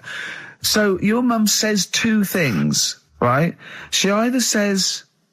Is there anything else on the is there other anything side? else? Or, I like Elvis. There's a pause because you know what she's going to say next. She says, he liked fat, ugly people. How often does this occur? Well, because they've got like, Sky, there's a lot of those channels on. They're like the music channels. So Elvis always comes on. There's either an Elvis film, there's like, a classic hit by him on. And she'll go, I like Elvis, he likes fat, ugly people. And what do you mean he liked fat, ugly people? Is she a fat, ugly person? Because there's that special Vegas show, isn't he, where he's dancing about, right? And he's got loads of scarves around his neck. Towels. Yeah. And like, he always hands them down to the fat, ugly ones. Right. And I always say it's because they're the fat, they've got a sweaty face because they can't, you know what I mean? I don't know what world they live in. I don't know how we've gone to this subject. What sort of world are you guys when you're watching his face? And what do you mean fat, ugly ones? You mean they're in the front, they're sweating a lot because they're a bit Yeah, chubby? so she thinks, is giving them a towel because it's But he's like, really going, wipe your face, you're putting me off, you Yeah. fat cow. Stop sweating near me. There's another one. What? So, hairy Chinese kids. Yeah. Jesus. We haven't slagged off hairy Chinese kids. We slagged off Chinese. We didn't slag anyone off. We just said they really haven't got a town as such, and they wear shoes. What did we say? Yeah, little wooden shoes. And what did the I just don't know how we got onto Elvis and big fat ugly women. I don't know I don't know how we Did you sidestepped from the last Temptation of Christ. Did you see that fat girls and feeders Go program? down a minute. Eh? What's Tom that? Petty first. Oh, brilliant! It's a great song. Breakdown. How many Tom other Petty. radio shows have talked about Last Temptation of Christ, Chinatown, Yeah. fat ugly women? Yeah. In 60 minutes. Exactly. Incredible. Sony Award winning. I've always wanted a little owl on my desk. I'd like be doing work and there'd be a little owl there and I go, can you give me that pencil? And it just sort of goes over and gets me a pencil, goes, cheers, and it just watches me and it thinks I'm brilliant. Do you know what I mean? Not really, no. No? No, I've never had an urge to have any kind of animal sat on my desk. No, Carl? You like a little owl, wouldn't you? That helped you. No, I had a little magpie, didn't I? We've talked about that. Oh, he came down and started pecking your grifter, didn't he? Yeah. What was his name? Maggie. Sure. Brilliant. Inspired. And you took it to school and it didn't come back once. Didn't come back. Didn't see it again. Oh dear. Did it ever peck your head? Because you used to have hair, didn't you? Mm. Yeah. No, it did. It started getting a bit violent. Really? Yeah. But was it becoming sort of age when it's probably sexual frustration sort? Because I think magpies go for shiny objects, don't they? And you were probably sort of probably losing it a little bit then in the front, and so when the sun was out, There's a bit of a sheen on the front. they saw a glare and thought, I'll have that. Yeah. What is that? That's brilliant. Yeah. Or as it was sort of pecking away, it mistook it for a tree. Yeah, because of the noise. Because of the it made. noise. Yeah, the hollow sound. Go on. Women wearing trousers and that, right? On the estate that I grew up in, on, right? There was a woman about 4 houses down, right? Rough. She's the one She was, or the estate? She was, right? Yeah. She's the one whose kid took a horse into her house. Yes. Right. Now, we won't go over that again. No. If you're a new listener, I think we're covered. I think they get That's the all you idea need to done, know. Right? Yeah. Now, she used to wear leggings. Yeah. Now, they're a bad idea. They are a terrible idea. I agree with you there, Carl. If you're a lady of What the colour? normo persuasion... Were they pink? No, they were sort of black, but with all bits on them. Oh, right. You know what I mean? What, toast and Just horse bits. droppings? Yeah, go on, yeah. And she used to, she's quite a big woman. Sure. Pauline Quirk, I think Yeah, we well, described her as. Look like a light bulb when It she was is those bending kind of over in women that are leggings. attracted to leggings. Yeah, I know, yeah. They are drawn to them like a moth. Sort of flame. Yeah. She used to wear them, and that's what I remember when I read this piece. She used to work on one of those sex line things. Right. Right, she used to do that. But What, was she, an engineer? the weird thing with her was, she had big eyelids. Right. Go on. That were too big, and this is what I was thinking. What right? do you mean she had big eyelids? How big do eyelids have to be for you to go, they're big eyelids? What, was she shoplifting with them? Would she come out of Dixon's with, like, radio stored in them? What do you mean she No, had big eyelids? It was another one of them popular things around our way. Do you know? Like, What do you mean popular things? They didn't people go, have they go, oh, I'll tell you what, they're all the rage. Can I get some big eyelids, please? No. It was just like one of them things that people suffered with. Just big eyelids. They could hardly open their eyes. What do you mean? What do you mean? That's one of them popular things around where I grew up. People had big eyelids. They could hardly open their eyes. What does that mean? What sort of freak town were you born in? You had webbed feet people with big heads. You got women with big eyelids. What does big eyelids mean? Are you confusing her with the horse? Yeah. Did she have hooves? Look, what? Just too much skin. It was like the neck of a chicken, but on the eyes. Well, what's your point? Anyway, so there's this big eyelided woman with the And leggings. that's what I'm saying to you there. That's when I read that story with people with trousers. Yeah. I went from that. Yeah. To into a that. woman who used to have big eyelids. I still know the point. But then, and also the other bloke who had the eyelid problem was a mate of mine. Right. His dad had it, and Come on, pretend you're Judith Chalmers. I have been doing. I would have done all. I would have said that. Don't bother. I mean, the hotel was good. Yeah? That was all right. What was that like? It's all right. Just clean. That's all you want, isn't it? See, that's not quite what Judith Chalmers does. She doesn't go, what's the hotel like? All right, yeah, clean, innit? All right. What was it like? What was it? 3-star? 4-star? Did it have a swimming pool? What was the Yeah, room like? had a swimming pool and that. Yeah? Yeah, it's good. If I think it was one of the better ones on the island. Okay. Nightlife? Wasn't really. Bars? Wasn't really. And there was a bar. There was some bands playing. Yeah. Not very good. Food got a bit boring. Yeah. It was always the same food every night, but they sort of themed it and made out as if it was different. So, like, on Mexican night, it'd be chicken with a nacho on it. Right. And Chinese night, sort of chicken with a little prawn cracker on it and stuff. Sure. But that got a bit boring. That's me just turning on my phone, because I want to read to you a text that I got from Carl. I think you sort of sum up the holiday in this text, don't you? Do you remember it? Can't remember. Let's have a look. Let's have a little look. Let's go Instantly, to what did Suzanne, your girlfriend, make of it? Similar view to you? That they should fill in the holes? Yeah, it's just that thing, you see, I went on a coach trip, right? And you go and see the volcanoes. Like I say, there's 36 of them. Yeah. which, you know, how many do you need? And when we're on the coach going round all these volcanoes, the fella on the front's going and look out your left window at the moment, and there's a volcano. And if you quickly look out at the right-hand side there, there's another one. Right. And on the left, he's just like, all right, we've seen it. Sure. Do you know what I mean? Yeah. And I mean, we'll talk about that trip in a bit. Right, this is the text I got from Karl, right? Alright. Been up to a volcano. Been in some dead artist's house who built his house in the lava. They said they would show me science with volcanoes, but all they did was chuck some water in a hole and it shot up in the air. No dwarves in the canteen, no Scousers here, but there is a Swede woman with a big head. She looks effing gormless with a cap on. Alright? So a little reference there to... A Swede woman? What's that mean? Do you mean Swedish? Yeah. Or she looked like a vegetable? No, the Swedish woman. But they've all got sort of quite big bill, aren't they? And I sent him a text. Oh, well, it's just good to be on holiday because, you know, I'm working. He sent back, so am I. Just been watching Sky News. There is a school for monkeys who want to get a band together. Is that monkey news for later?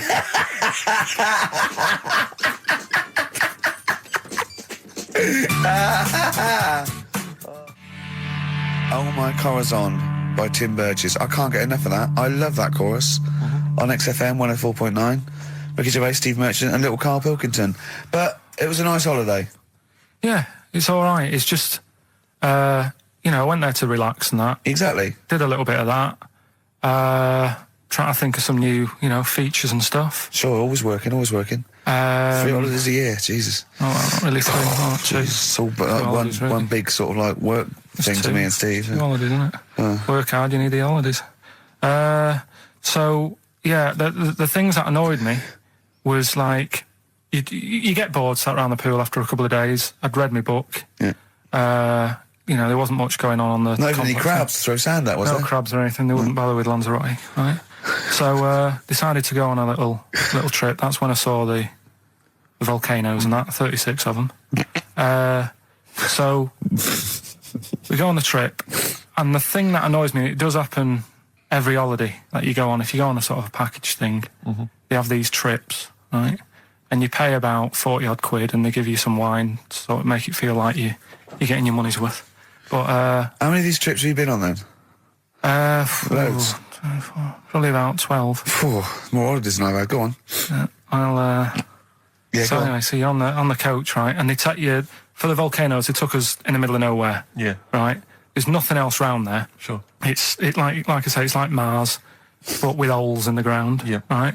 And they sort of drop you off, and they go, right, everybody, see you back here in an hour.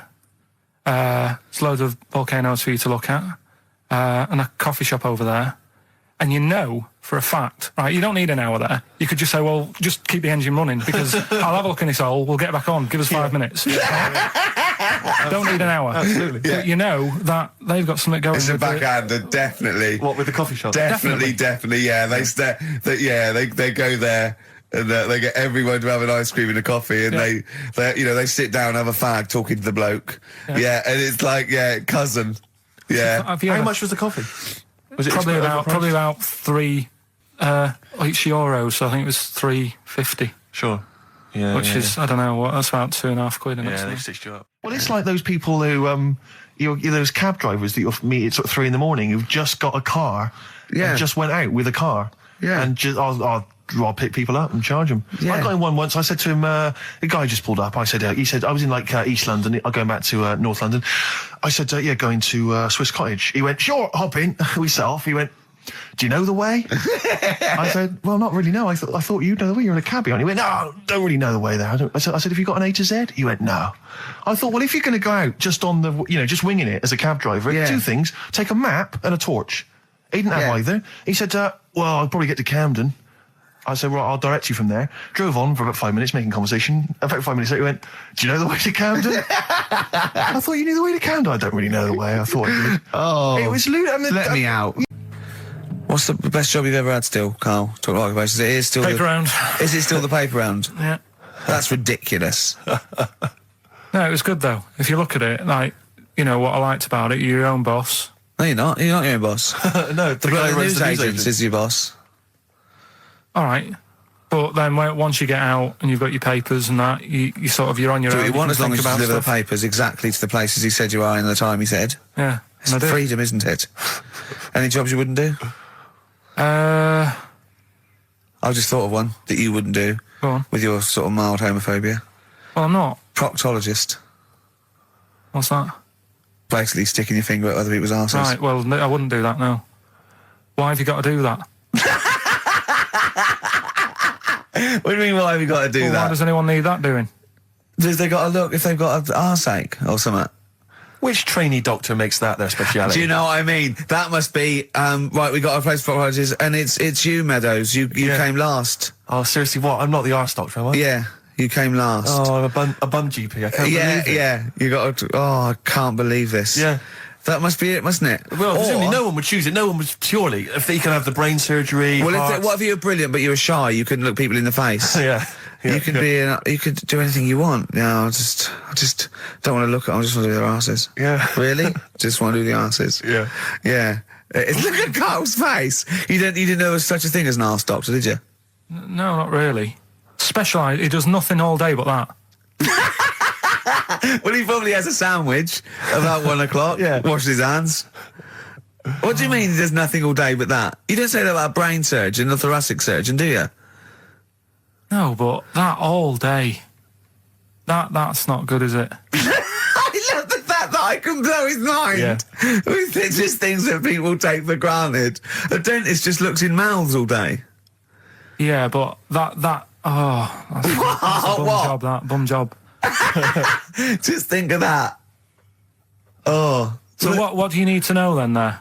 It's a lot to know. You gotta have nice nails. Yeah. No rough edges. Well, you'd be alright, because you got that job handing out biscuits to the old people because you had nice hands, didn't you? So, yeah. And I know a lot about biscuits. I know my biscuits. Do you? Yeah, I know which ones they like and that. Do you? What do they like? What do old people like? Bourbons, rich Do they tea. really? Because that's my least favourite. I would never eat a bourbon. I could be starving and I wouldn't eat a bourbon. If you want to let us know what your favourite biscuit is, why not email in Ricky.Gervais at XFM. But I'll tell you what, with all them eating biscuits, I bet they get arse problems, don't they? So you could double up, couldn't you? You could be handing out biscuits in the morning and checking out. So why would you go and have that done then? What sort of problems then? What do you mean? Loads of problems. Like what? Prostate. And they've got to go there. They have to like have a little, you know. Well, problem. there was that. I told you that story. That bloke. It's not an apocryphal tale because it's about an orderly's report, and it's the bloke that filled out the form of what happened. He went into hospital basically with a sauce bottle up his arse, and on the report, he said obviously, you know, pleasuring himself using a sauce bottle.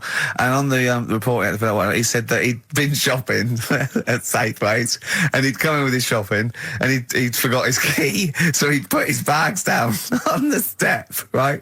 And he started climbing up the drain pipe to get in, right? But as he was climbing up, his trousers and pants fell down. He slipped and fell, and the sauce bottle went up his arse. And the orderly said this story would be somewhat believable if Safeway sold their sauce bottles with condoms already attached. That's like a game of Kaplunk. So he I love that he put a condom on it. I wonder if that was so he didn't want to get an infection from it, or he wanted to use it on his chips later. The darkness growing on me on XFM 104.9. Oh, it's all going well already, isn't it? The microphones fell apart. Carl's shouting because he got headphones on. His music's turned up too loud. Canfield level. God, it got pre-out. Look at him giggling. Look at him. Look at him laughing. That's so funny because I got a letter here from who was it from? Mike Heel, who sent me a little picture of a little Japanese fella from a film who said looks like me, and he does a little bit. But he says, please can you make Carl laugh? I've never heard him utter as much as a snigger, and I'm worried he may have a genetic disorder. Well, I mean, he has got a genetic disorder, obviously, but he was giggling then. I hope People heard you then. Look at his little face. It was a joy. Oh, I love the things that make him happy. But I love the fact just before the microphone came up and just before the record finished, he had his headphones on, the music was too loud and he was just shouting, Bauhaus is not working! Bauhaus is not working! I have to play something else! I went and found Ziggy Stardust by Bauhaus and he said, why isn't it working? Look at him giggling, look, he's lost it! Is he going away? Are you on drugs, Carl? What have you done? He's tickled, look at his little, he looks like one of those shaved monkeys.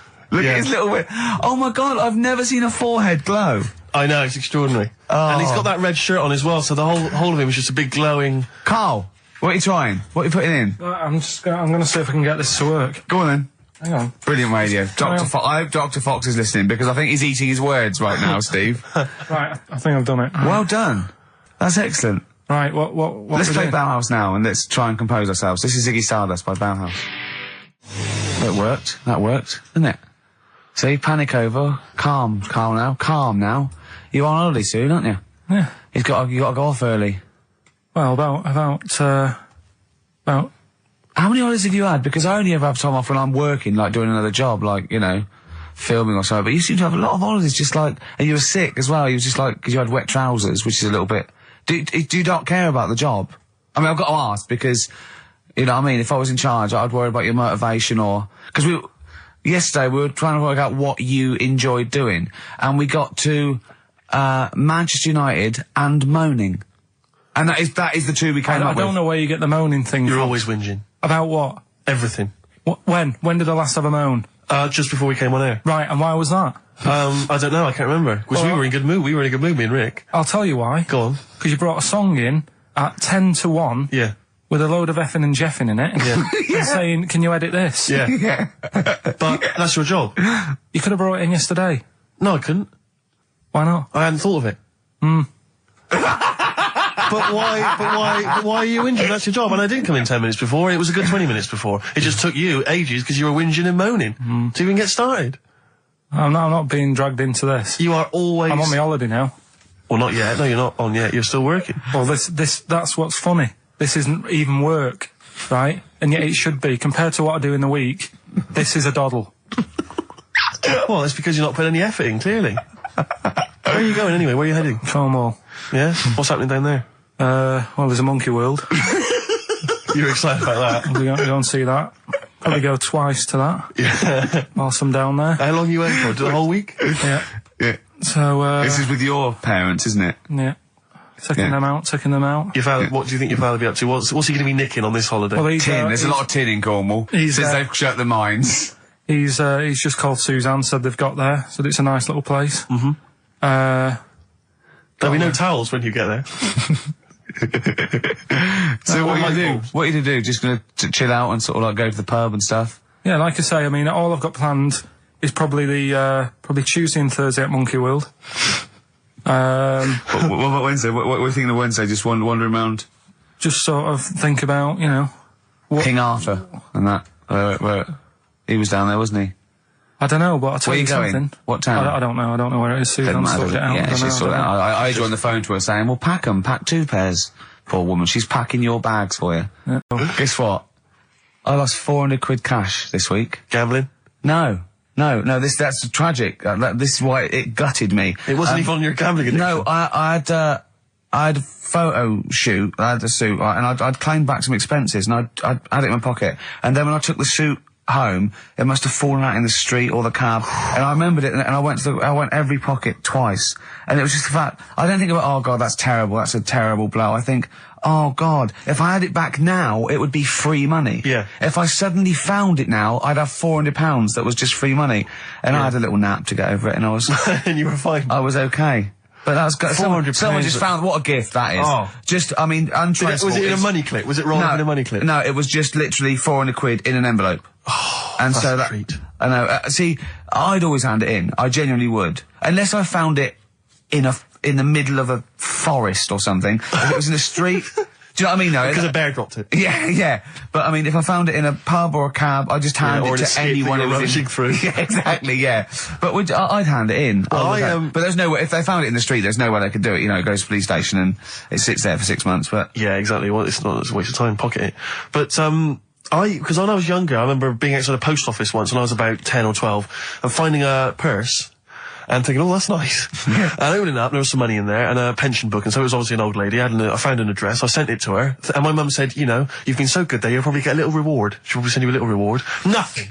I got maybe a thank you note, but no cash, no moolah, nothing. Really? And I was livid, because I'd been told that I was going to get a reward. I thought I've been a good Samaritan, nothing. So, many moons later, when I was at university, I learnt from that, and this is the most bizarre thing. This explains a lot, doesn't it, Carl? This is like the Mary Celeste. I went to a cash point to I thought, I can't get my card in here. And I realised there was already somebody's card in the machine. They put the code in, but then they just disappeared. They'd been kidnapped or something. So it was just there, waiting, sitting. He said, what do you want to do? And it gave you a number of options. I thought, interesting. Steal or go to heaven? Yeah, exactly. You went, oh dear. Yeah. Well, I pressed balance, just to check what their bank balance was. Unbelievable. It was a considerable sum of money. I'm not going to lie to you. It was not typical student debt. It was like, I think they were a foreign student. There was a lot of cash in there. A lot of money. Did you feel a slight bulge in your trousers when you saw the amount of money? I couldn't believe my luck. I thought to myself, now then, I could just take that card out and hand it in, or I could teach them a small lesson. Right. And maybe give myself a reward, because last time I did that, I didn't get a reward. So if I give myself £30, then I'll take the card out. 30? Give myself 30. You didn't really? Well, I thought that's a good reward. And I went in, I handed the card in, I took Steve, that. And that's a little reward for me. And I'll tell you this, don't think it's evil, because I went in and I bought everyone a drink. Well, brilliant. Yeah, I didn't tell them I got the money free. Well done. Excellent. So probably gangsters are quite generous with the money they've stolen from other people. Yes, but someone's negligence, Rick, has lent... Well, the thing is this, Steve, right? I believe it, except that buying people a drink, Carl. What do you think? Well, I kind of thought that when he said it, but then I thought, but they'll be buying him back. So he's still up. So in a way, he's still a winner. Yeah. Everyone's a winner in that situation, including the student, because frankly, if there had been a less scrupulous person who found it, they'd have probably helped themselves to a considerable sum. I cannot believe he did that. There was thousands and thousands of pounds in there. What if Beadle had jumped out and slapped you with his little claw and said, we've been filming this merchant? Well, so what? How old were you then? I don't know, 19, 20? Would you do it again, or was it just to get the world back for the old lady's purse? Possibly do it again, yeah. You're joking! Well, you've got to think of it this way. You've got to think of it as there was a lot of money in there, and someone less scrupulous than me would have taken a fortune. They'd have cleaned them out.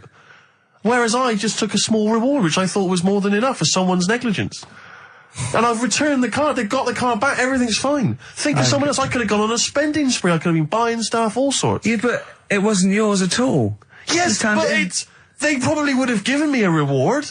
And because, you know, sometimes people forget or, you know, they don't give you a reward, I thought I should take it myself. You had to go at your dad for nicking a loaf of bread out of a phone box. Yeah, but that's because it's for old people, geriatrics and stuff. How do you know how old was your people you were robbing from? It was on a student campus. Well. Wow. I think it was I thought it was excellent behaviour. I thought it was good, honourable behaviour. That's showing another side to him, isn't it? Talking of money, Steve, look at this, right? It's in the paper.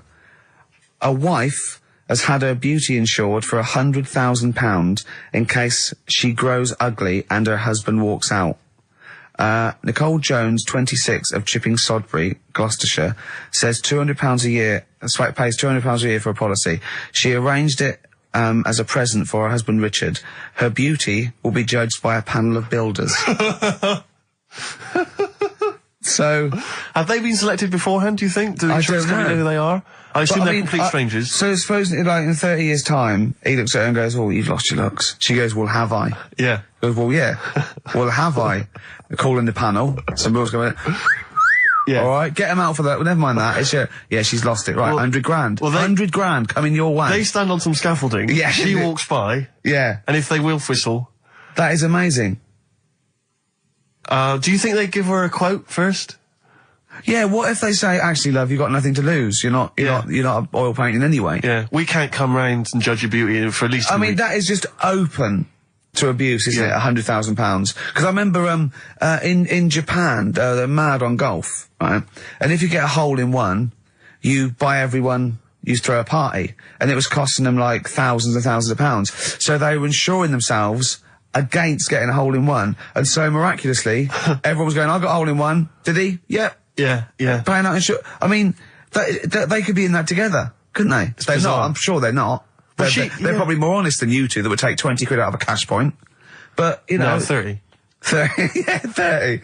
I like the wording, though. A wife. Yeah, a wife. The word wife. The word wife. I don't know why I just find it's just an odd word. This is my wife.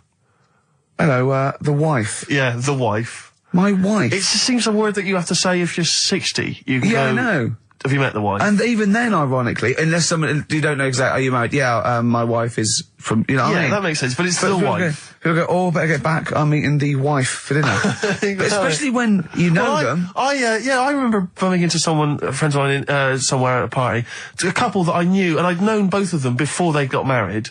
In fact, I'd known her, I think, longer. And I said, where's so-and-so? And he went, the wife will be along in a minute. And it's just this notion that, but what, use her name. I know she is. I know her name. I used to call her by that. Why? It's like someone going, you know I'm married. You know I'm married. It's like showing in the off. eyes of God, we are wed. Exactly. Yes, that makes me more of an adult than you. It's the ownership. Yeah, it's like going, you know I'm a real man. I've got a wife, and here she is. She's my wife. I find there's the words that I find hard to say. In a shop, I could never ask for wet ones. Do you know what I mean? If I have to go and ask for wet ones, I won't bother. Or toilet duck. Another one I probably that I never say, Snickers. Why? Don't know. I think it's I grew up with Marathon. Yeah. See, this is so pathetic, I still get embarrassed buying, toilet paper. Really? You know, if you go into like your 24-hour shop just around the corner, not a supermarket, big shop, but if you just go in there and you're just maybe buying some milk. Yeah. A chocolate bar. Because it's like they know what you're up to. No, but they know you're going to use it to, you know, when you're going to the lavatory at some point. It's too intimate. But you just go, I know what you're thinking, I'll be using this after masturbation. Thus saving all embarrassment. He's paying for Father's Day, he's paying for the cottage that he's going away with his dad. Are you really, Carl? Yeah. Right, well, there's no way of us proving if that's true or not. Well, what do you mean? Well, you could be lying. But why would I do that? Well, because you want to show off. I didn't do it on air, you mentioned it. I don't want people to know how generous I am. Just do it, just get on with it. You know what I mean? Yeah. Like charity work and that. Yeah. Exactly. But I'd have thought that you wouldn't have fallen for Father's Day. I'd have thought you'd have known that it was like... Well, we don't. I mean, to be honest, there's a bit of a coincidence, because I paid for it anyway, and it just happened to fall on Father's Day. But Right? don't I mean, buy a Dad's card. not normally that bothered. Don't fall for it. I mean, obviously that and Mother's Day and a plethora of other things were, I mean, literally invented by card companies to make more money. I know. Yeah. That's, I mean, my dad always says don't get him a card or anything. Because he hates it. With all these things that I'd like, you know, rip-off times, really, just ripping people off. Yeah. It sounds a bit stingy, that. But fair enough. Well, no, I mean, he's right. Yeah. He's right. It's just, because fellas aren't bothered about getting cards anyway, are they? But the other thing that he noticed, you know, helping out the flower companies, the Princess Diana thing, when she... Oh, sorry. Yeah. No. Jesus. God. So when Carl, what do you mean? What do you mean? That's what he said. He said, oh... I nearly swore then because I was... you surprise me all the time. No, I'm but just... that is incredible. Sorry, what? I don't understand. What are you talking about? All the flowers that were sort of sold that day... Right. Or for people to leave as a commemoration or something? Yeah, they made a mint, didn't they? Who did? Flower companies. Right. So what are you saying? He was just saying, you know, makes you wonder. Whether... About what? Whether it was Interflora behind the hit. Oh. So it's a conspiracy. It's a conspiracy by the flower companies. I would love to see you and your dad just sitting at home watching a bit of Channel 5 when apes go mental, right? With your roast dinner. When's that on? And then talk like, well, yeah, you know, kill Diana, don't you? Flower company's son. Right, quite right, Dad, you're not wrong. What are you talking about? No, I'm not, you know, I'm just saying, it's like you were saying about the cards, you know, on Father's Day and that. It's just a bit, too much of a bit weird. Too much of a coincidence. I'd be interested to see sort of, you know, like the business graph. Sure. On how the companies were doing, then suddenly. Yeah. Yeah.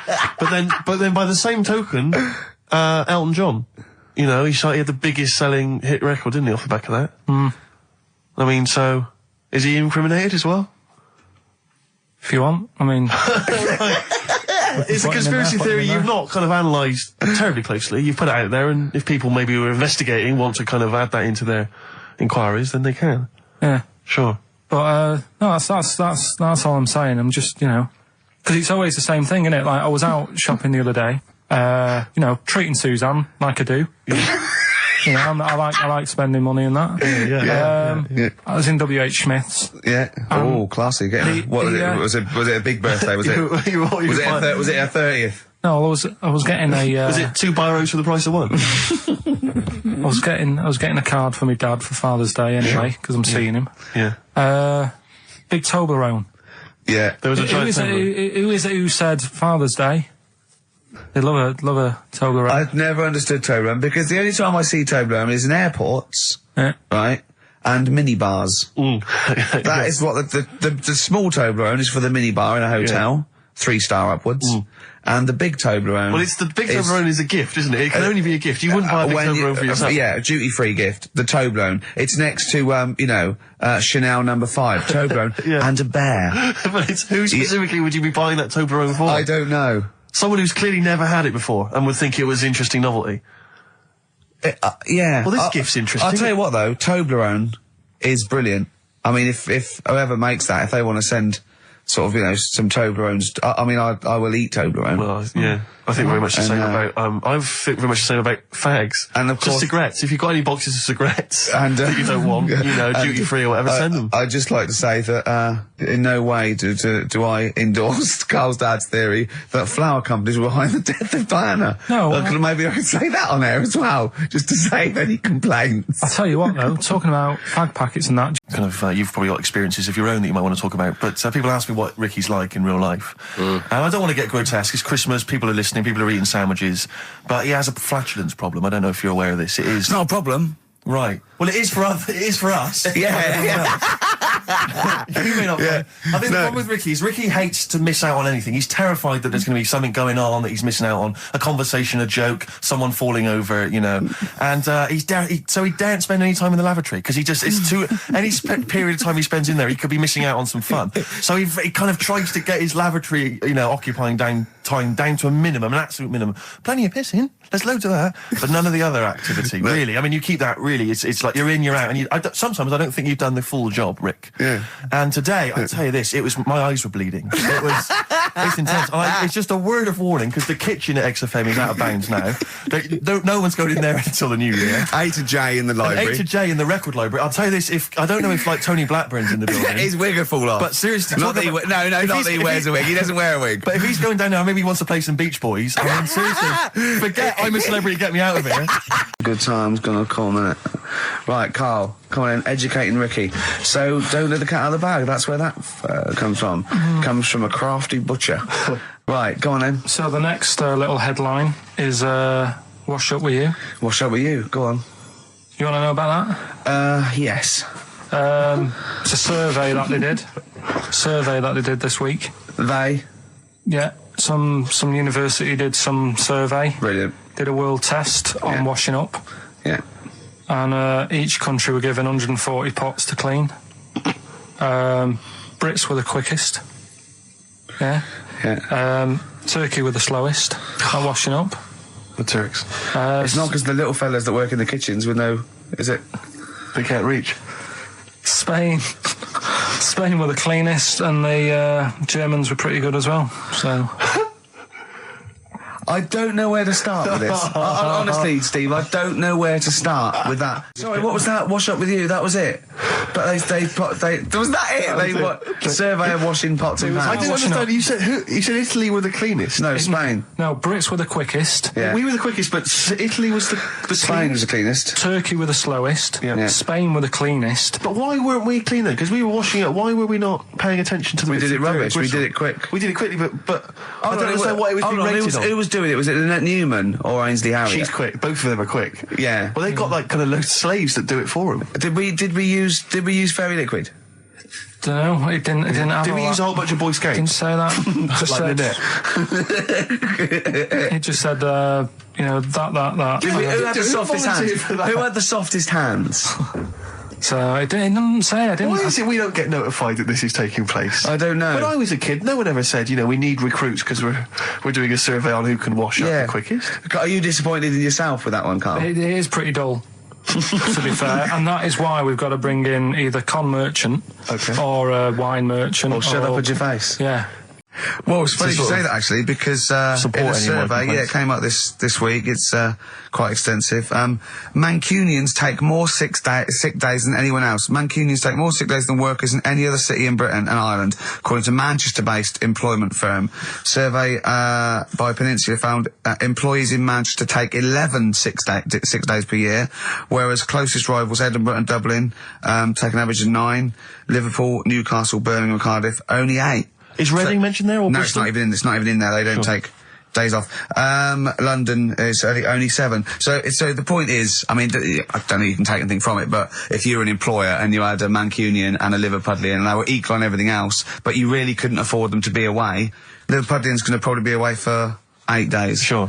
The Manc's going to be away for 11, phoning in sick. And so what can you? I mean, just analysing the data there. What would you extrapolate from that? I really don't know. I mean, call in if you've got any clues, or email us in if you've got any. I don't know why they. I think maybe. I don't know. Mancunians. I don't really know many people from Manchester. Well, I only know one, but I know he was off sick because he put on wet trousers and he got a cold, I think. Yeah. Well, he just said he was. Didn't come in for. Yeah. He left early as well once. Yeah. But I don't know. I mean, that's the survey. I don't know. I mean, it's evidence because it's statistics. So there you go. It's guaranteed evidence that's proof. Any thoughts on that, Ricky.Gervais at xfm.co.uk? I mean, oddly enough, you're from Manchester, Carl. Yeah, I am, yeah. What are your thoughts on that? On what, sorry? On the survey. Wasn't really listening. Sure. Well, Mancunians take off more sick days. They call in sick. I mean, presumably spuriously. Yeah. I mean, because they've got the same body. They're biologically the same, so... they're obviously making up. They're lying. Yeah, some of the days. Maybe just the 3 extra they're making up. Yeah, they're moaning. Probably because we work a lot harder than the others, so we're tired, so you're sick, so you need time off. Probably. Seems unlikely. I mean, the Scousers, to be honest, take them on, let them work in your office. But you know how many computers are going to go missing? Right, that... So offensive. Is offensive. Right. This is a survey that proved you just made that up. You just carried on the myth that Liverpudlians thieve. Now that's not true. That is not true. Well, it's not. Well, some of them do. There's been no survey that you're more likely to thieve if you're from Liverpool than if you're in Manchester. So that hasn't been proven yet. So all I've got is the evidence from a survey of, I think, 3,500 people. It's proof that Mancunians take off more sick days. XFM 104.9. This is April Come She Will by Simon and Garfunkel. Brilliant. So, if you're from Manchester, sorry about that. I mean, it is true. We aren't making that up. We weren't doing a stupid stereotype like Carl did with Liverpudlians. It's just a survey that... Here's one that I read in a week, right? Go on. About this woman. Yeah. She was a bit of a punk. And, to get her hair done like she wanted it. Super glue. Right, no. She got lard. Apparently it's a popular thing, you might know. Put lard on your head. Yeah. And you put it in the oven. Now, apparently the heat that you get from the oven is different from the sort of heat you get from an hairdryer. Right? And she had to do that to get the style that she wanted. But anyway, she comes into money or whatever, treats herself to a microwave. Right? It's not true. Opens the door, jams the things, like the little catch, so the microwave works. She jams it with a screwdriver or a knife or something. Yeah. Puts the microwave on, sticks her head in, boils her brain. Don't be ridiculous. Right? Well, why is that ridiculous? Boils her brain. She boiled her brain. She boiled her brain. And this is what's good about the internet. I went straight from that, and there was a subject about brains. And do you know that Russell Crowe, when he dies, he's given his brain to charity or something, some sort of some people who can do stuff with it. She gave hers to Pot Noodle. Vesta. Yeah. Oh, That's boiling the a sort of skull. Yeah. It's not true. It's not true, Carl. Just urban myths. Someone made it up. Yeah. For a laugh. They're just too convenient, urban myths. Everyone's you can tell an urban myth's not really good because it's always this happened to a mate of mine, and when you say what happened then, they go, don't know, that was it. Was it? Was that it? Was it? Someone boiled a brain and that was it. There was no more story. Well, Were there any dates, locations, times? I think it was in Belgium. There's that one. There's that one that a bloke, right, was going to get a phone call at 4 o'clock to find out if his business was, okay, right?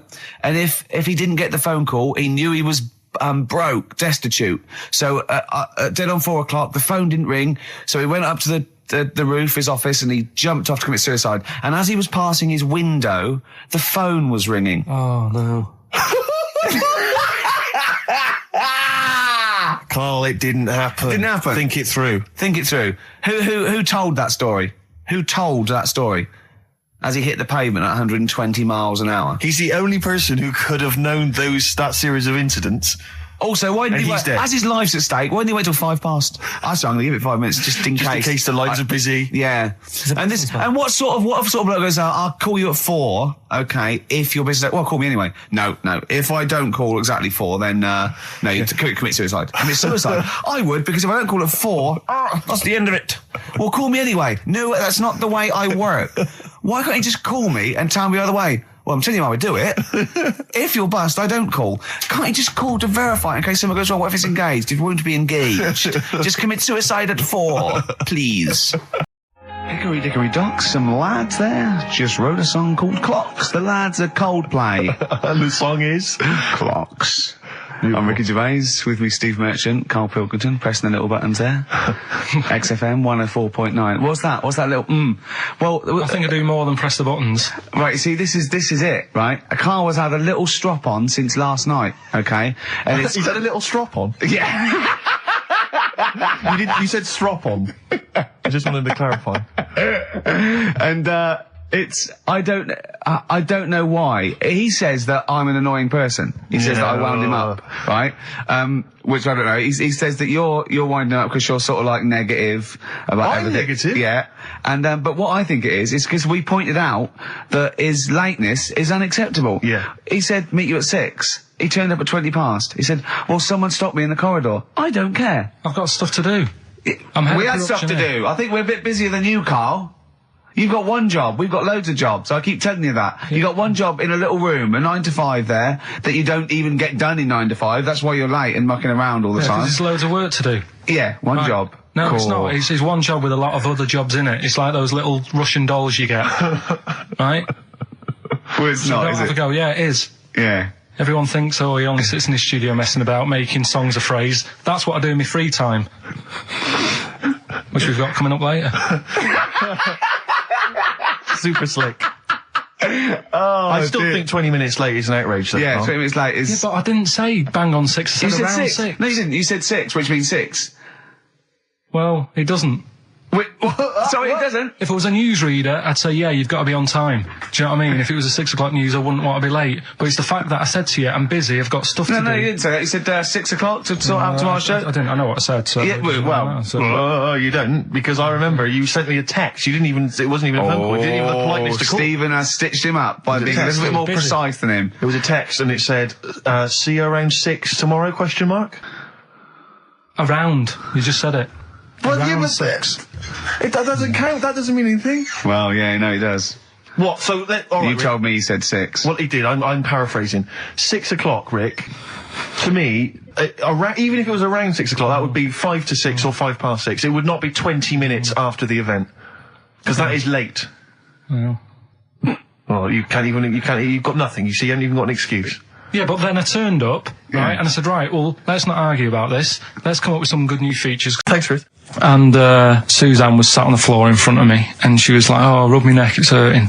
So I thought, and I hate doing that, it really it bores me. Well, right? she's your girlfriend, for goodness sake. I know, Dale Winton's different, you're getting paid for that, go on. So I thought, the only way to shift her, I'll let one go, right? So I did that. I love that! It's such a loving relationship. I love that, that's great!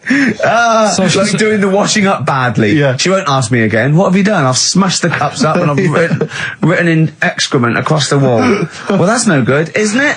Well, I won't do it again then. Give me the marigolds, I'll do it. I've nailed the cat to the fridge, what's up with that? Yeah. Go on. But yeah, so I did that and it worked. She sort of got up and said, oh, and my dad said, what do you do that for? What was he thinking? So I said, oh, I hate rubbing her neck, does me head in.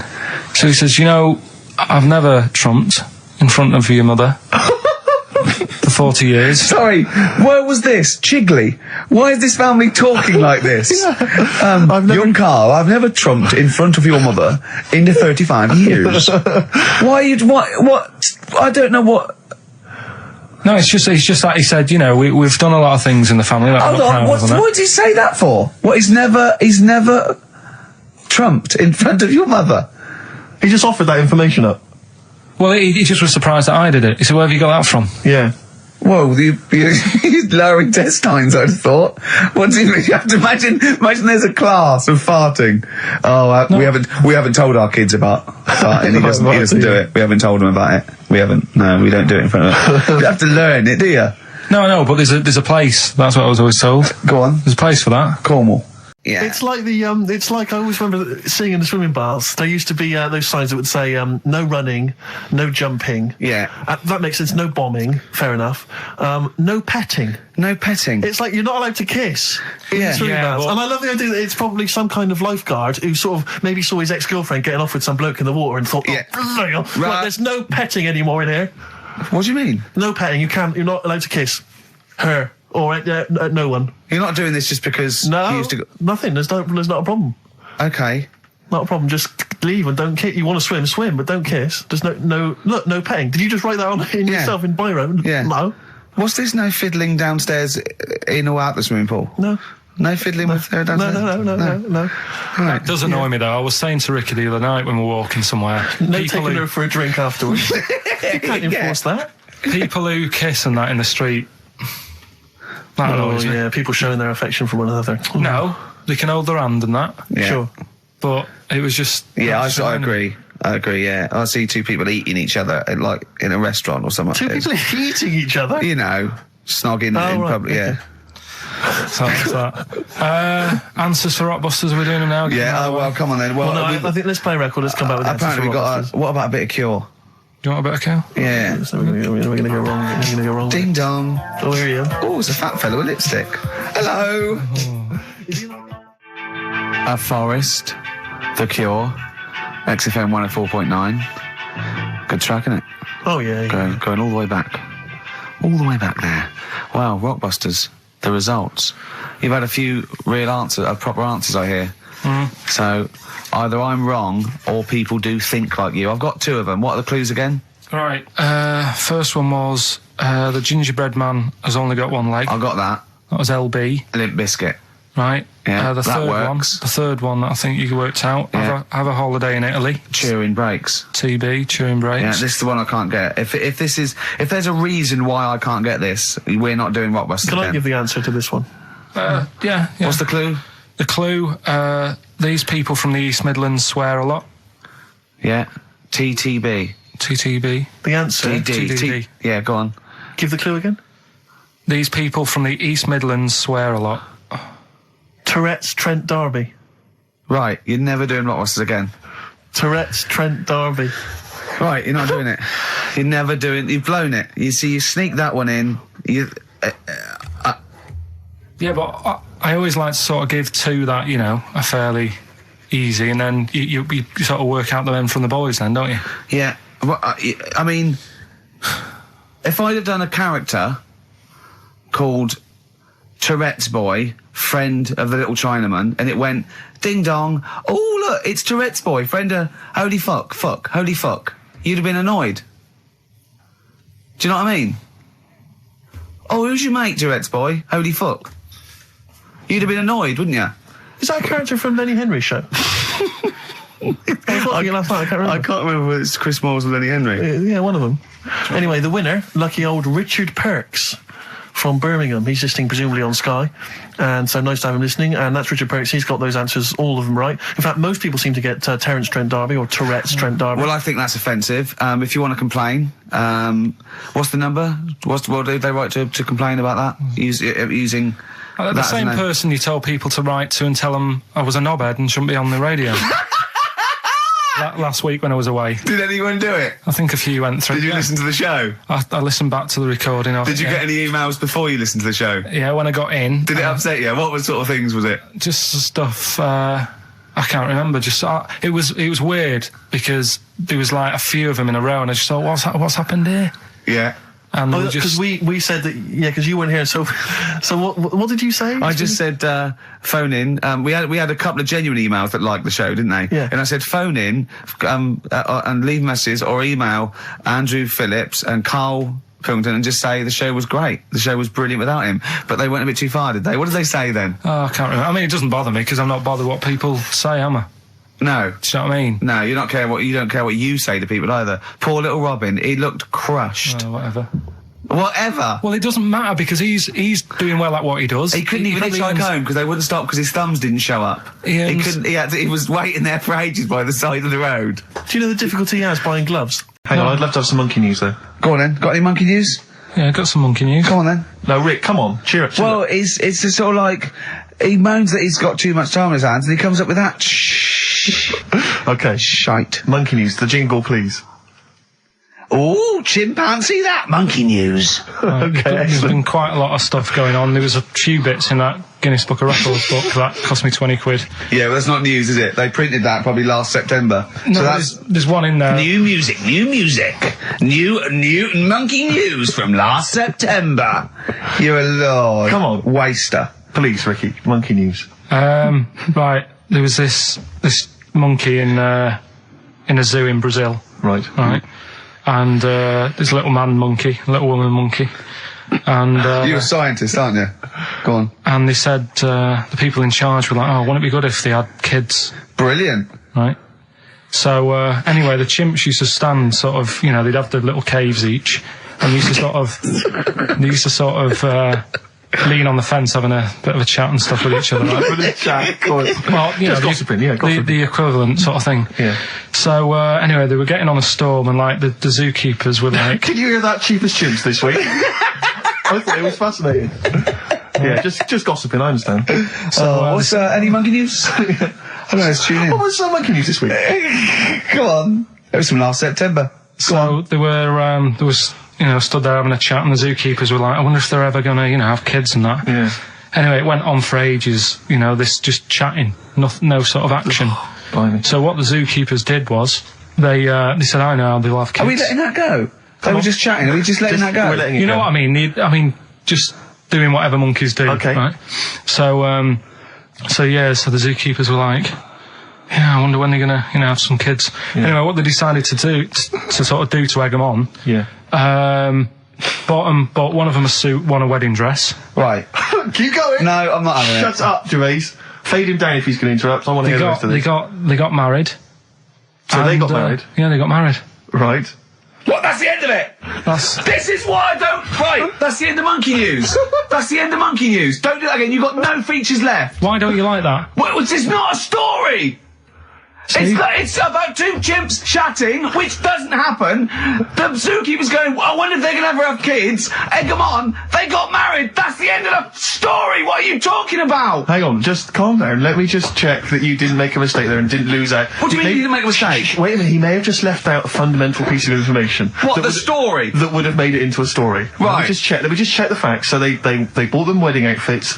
They were married. Did they propose to each other, or were they just forcibly Don't married? encourage him. Just forced onto And it. then what was the outcome? Once they got married, what happened? They fell in love? Yeah. What? Whoa. It's not a marriage, Carl. Be quiet. It's not a real marriage. I don't know what you've got in your head. It's like the head of Homer Simpson. I'd go in there and there'd be a wedding reception and there'd be a couple of fights and they'd be talking about stuff. They got married. They fell in love. Did they have children? They're not back off the honeymoon yet. I'm Ricky Gervais. Hello there. You're Steve Merchant. I am indeed. Karl Pilkington over there. Big day today. Really? Yeah, for Karl. He hasn't been looking forward to it. He's been whinging in the week. A couple of things. He thinks he's overworked. He thinks he's overworked here, and he's stressed, and he's got to do DIY. MTV are coming in right, to give him the chance of his a lifetime to do just a little screen test, and he's going, well, I'm not going to look good, am I? They're not going to have a why. He said, well, I've got a round head and I'll be wearing headphones. And he's not made an effort. He thinks, they'll put him off. He said, they won't even press record. He's got a spot on his head. I mean, you know, Carl, also you're not looking forward to it. You're not excited about it. It's a great opportunity. Why is it a great opportunity? to get on MTV. No, but It's money for old folk. yeah, but look what's happened to people like Jeremy Speak, whatever his name is. And all Jeremy that. Speak, yeah. Yeah, and Yeah, slightly different. why is it? Well, See, you're making it in the industry, and you've got something to give. He happened to be around when they were filming an airport. Do you see the difference? All right, the other one then, who's on a boat. Same thing, although at least she had a incredibly well. skill. She had a skill, you know. She can sing, you know. Well, it's just. I think it can all go wrong. Do you know what I mean? Of course it can. So can sitting in your little room moaning about nothing happening in the world. You know, he wanted to stop educating Ricky because nothing happened. He said, look what happened last week. I scoured the net. He said, all I found was a dog in a car wash and a parrot and a vicar. I'll Right? tell you what, there ain't much more going on this week. Well, you're talking... listen, me and Steve, yesterday, we took a day off to prove you wrong, and we've come up with two of the most incredible things I told you about, and they're amazing. So there are things out there. Always, but just go for truth. Go for truth and science and that's what I do, discovery. that's what I do. Yeah. Fact is stranger than fiction. You don't have to revert to sort of like God and ghosts. I know, yeah. Do you know what I mean? But the funny thing is, you know, like, the last couple of weeks I've been saying there's not much going on. Yeah. I found out when I was looking that there was a day in 1930, right? It was a Good Friday. There was no news. There was nothing going on. They had to put a music video on or something on the telly because there was nothing going on. Play a record. We're going to play some classic tracks today. This is Debaser. Pixies, Debaser. I was looking forward to playing that. Came and said, Carl, I'll play that. I was looking... he put it on. Lauren just called through and said, we played that in the last half hour. Embarrassing. Yeah. So It's really what is the embarrassing. point of having a producer if he doesn't check things out? So, I mean, it's a good track. I mean, I'm sorry if you heard that twice in the last hour. Go on, So go what on, I'm go on. going to do is What are you gonna say to that? listen to everything all the time. I've been running around. I get in early on a Saturday. We got in about the same time as me. I went out and bought you some biscuits, so you're happy. I put the coffee on. Yeah. I've sorted what prizes we're going to give away. I've been running to the library getting you certain tracks. Yeah. I can't listen all the time. I'm doing my best. Well, I'm not sure it's good enough. I mean, I'm worried when MTV come in, if they've heard this kind of shoddy production, they're going to start to Well, wonder what MTV you're... Is it- play the same songs every 5 Yeah, no, minutes anyway, sorry, so- are you sort of overworked because you were on Zoe Ball show talking? Oh, hello, what's going on here? Well, I thought he was no, I was in the- exclusively on our show. No, I was in the car. I seem to remember, Rick, he was a nobody Yeah. that got a chance to come on air and talk about that. And guess so now what he's getting auditions with MTV. Guess what he was talking about on Zoe's show? Oh, hello. All the jellyfish stuff and all that about Can't getting believe stoned. it. Recycling Yeah. material that you've Yeah. done on this show. I phoned in, right, and I went, stop doing material Zoe's boy. He just hung up on me. That Well, I had a is job to do. Who do you think you are? Your Look, ego has just gone through Hang the on a roof. minute. What? I had a job to do in the week. They asked me to drive the desk for Zoe, right? They didn't say talk. Zoe, if she Yes. talks to you, you can't just ignore her. Yes, you can. Well, you Who can't. is she? Who does she think she is? You made a promise to us, a pact, that you were our kind of Monkey. Yeah. What can I do? If someone takes time off, I've got to do it. It's my job. Yeah, but you don't It's have not to your talk. job. You don't have to use. You're the head of production. We've given you this special gig. This is like taking you out weekends. Yeah, And exactly. You know, if we find out you're getting too much excitement in the week, we'll have to just calm it down. Well, Get another little... that's it now anyway. It was only last week. I feel like kind of solid. I feel betrayed. It's like you were having an affair behind our back, Yeah. and you rumbled He it. was doing all the stuff. He was doing all this like, oh yeah, jellyfish and this, jellyfish Yeah, because that. she was asking, and I thought it was a good way of promoting this show, actually. Oh, did you mention the show? Yeah, I did at some point. Did you? What did you say? I just said more about that on Saturday afternoons. So you talked twice. I only heard you talk once. So you're talking all the time. Well, about 5 times in the week. In the full week, 5 times. Deary me. And one, it was just stuff. You that could they never be did. a monk, could you? Chatting away all the time. Right, what have we got? I blame Ball as well, to be honest. I feel Ball's slightly responsible for it. Yeah. She can't find her own, Gibbon to get on the show. She can't find her own kind of, loser, then don't start stealing ours. Outrageous. Well, coming up, right, Yeah, we've got maybe all- we'll get Fatboy Slim in. Indeed. Next Yeah. Saturday, if you're listening, Slim, Yeah. come in on the show. What's his name? Ernie or something? What's his name? Norman. Norman. Oh, yeah. Right. Ernie! Yeah. I don't know. that's great, Ernie Ball. Yeah. He wouldn't change his Ernie name. Cook. It's the film review, Carl. You just tell it from the heart. Tell us what you thought about the film, what you thought the... Can I just ask, is this the first time you'd seen Gladiator? You'd never seen it before? No. Okay. And what were your thoughts? Okay. The film review. Gladiator. It's all right. Nothing great. It's like an old, sort of an old version of Rocky done in the olden days, really. Right. A bloke fighting other people. Sure. How sort of well known is the story? Do you reckon people know the basics? Well, just very quickly, just do the plot. Quickly. There's a guy called Max. Maximus, yeah. Yeah. There's Caesar, and there's Caesar's kid, and Max goes to war, sort of wins it, comes back. Caesar says, "You're good at what you do. I wish my son was as good as you. So I want you to be in charge when I die."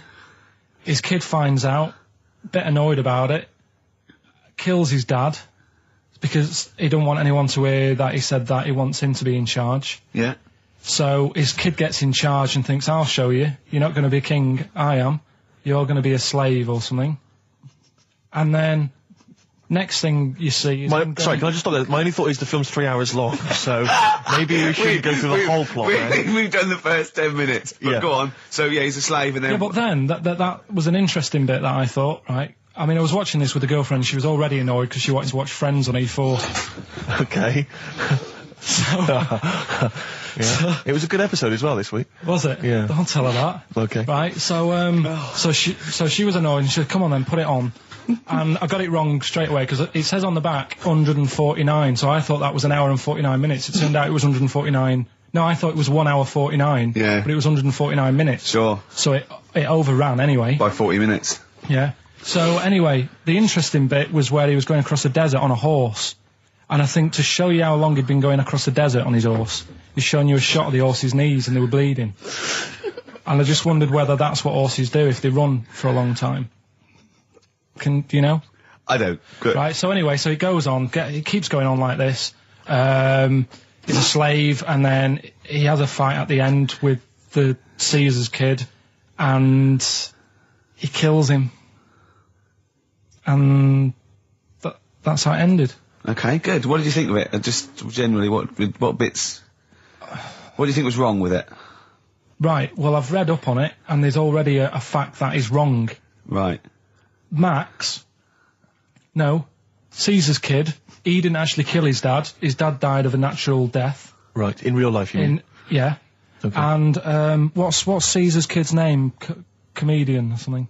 I think it's comedian, yeah. Yeah. That's where the name comes from. When a funny person is called a comedian. He didn't actually get killed in real life by Max. No. He died by his sister poisoning him, and he didn't die. No. Are you saying that this is not a historical document? It's wrong. All over the place. Yeah. Well, next week I'm giving you Braveheart, and that is actually true. That is factually accurate. I can't handle it. It is. It was a little Australian fella that helped him out. Just for people who watched it, you know that the guy, Caesar's kid. Yeah. He died. His sister tried to poison him. That didn't work. Apparently, he was a gay fella, and his boyfriend, who was a wrestler, strangled him. Where did you get this information? On the internet. I thought I'd look it up to see how much of it I actually got right. Yes. And that's what I read. Okay, so out of 10? 5. Really? Yeah.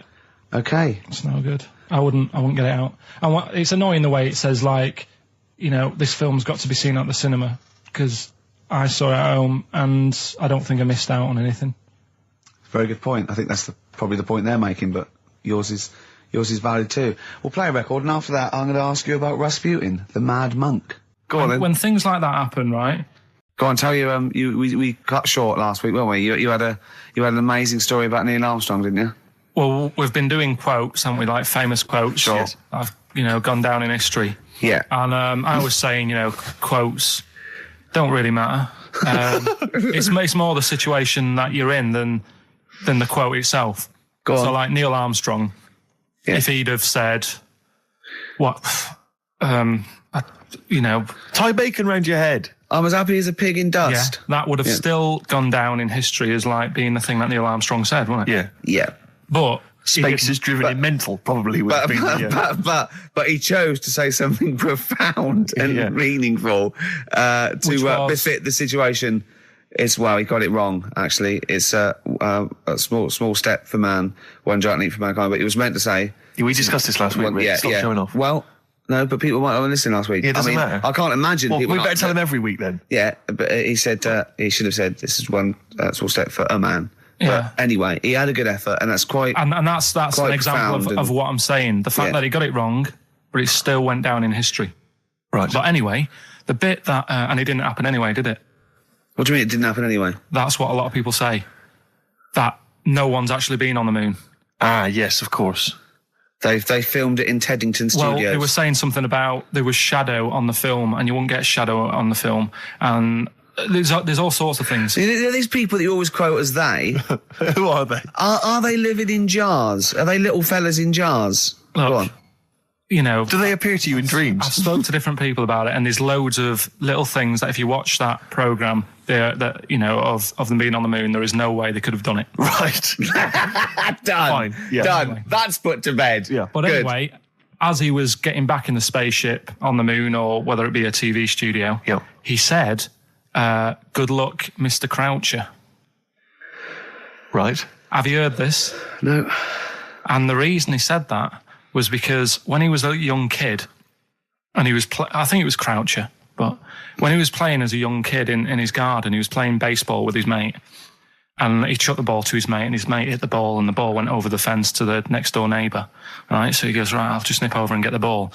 And as he was getting the ball, the window was open to his neighbour's house, and he heard like the woman shouting at her husband saying, "I'm not going to be giving you a bit rude, so if you've got a kid in the car or whatever, turn it down." What, yeah, that's covered that, yeah. Right. Genius. I'm not,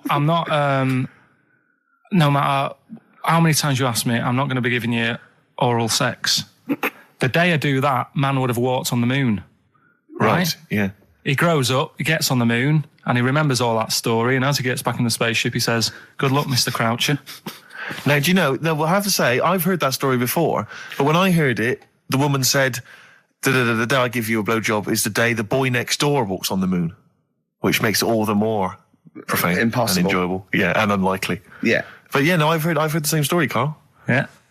Look how pleased he is. I love that. Right, so not only have you remembered that anecdote, which may or may not be true, but of course you've also proven The that... day I give you a blowjob, that kid in the garden's probably going to walk on the moon and say something about giant leaps. Exactly. But, you must have heard the thing that it never actually happened. Yes, we've all heard Yeah. it. We've all dismissed it as nonsense. And moved on. Yeah. Yeah. And got on with our life. Right, Carl. Remember the cheeky freak of the week that we were talking about?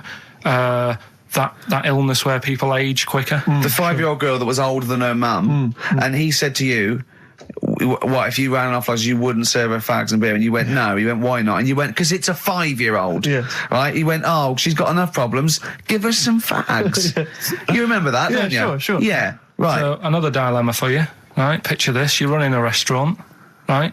Door goes, right? Few people, most of them look normal. You notice the woman at the back, crawling on all fours. Top half is woman, right? This is real. Yes. This isn't like a comic or anything. This is on. Yeah, it's on the internet. I've seen it. They're called dog people, and her legs just come straight down. They're like little twin legs at the back, and so they walk on all fours because it's easier. Dog people, right? Yeah, You've not got dog people. They're human beings All right. with deformed back legs, so they walk. It's easier for them to get around like that because they can't stand up because they can't stabilise, and also it comes straight out of their hips. Right. So you're running a restaurant. It's a busy night. You haven't really got time for any hassle. She comes in. Would you serve her? The premise being what? That he doesn't serve dogs. Because the restaurants don't allow animals in. Right.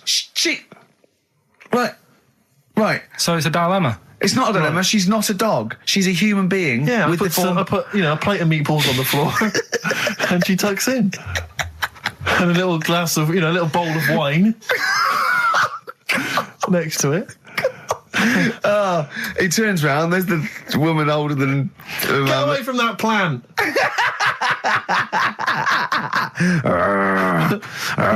Is service included? My parents won't let me ditch my studies. He's currently reading modern languages at London University. Sure. He wants to follow his dream, but his parents won't let him, of being a dancer. Carl. Worse than that, he says that they're trying to arrange a marriage to a bunch of minging daughters of people they know from good families. He doesn't know what to do, so he's got the arranged marriage coming along, and he's also got, he basically wants to be a dancer. His parents are forcing him into something more practical. Well, the first thing, right, I don't think Live your dreams? The arranged marriage thing is such a bad idea. Okay. Because I think too many people go on looks. Right. And then you soon get bored of that, and you find out the person who you're knocking about with, it's actually not your type.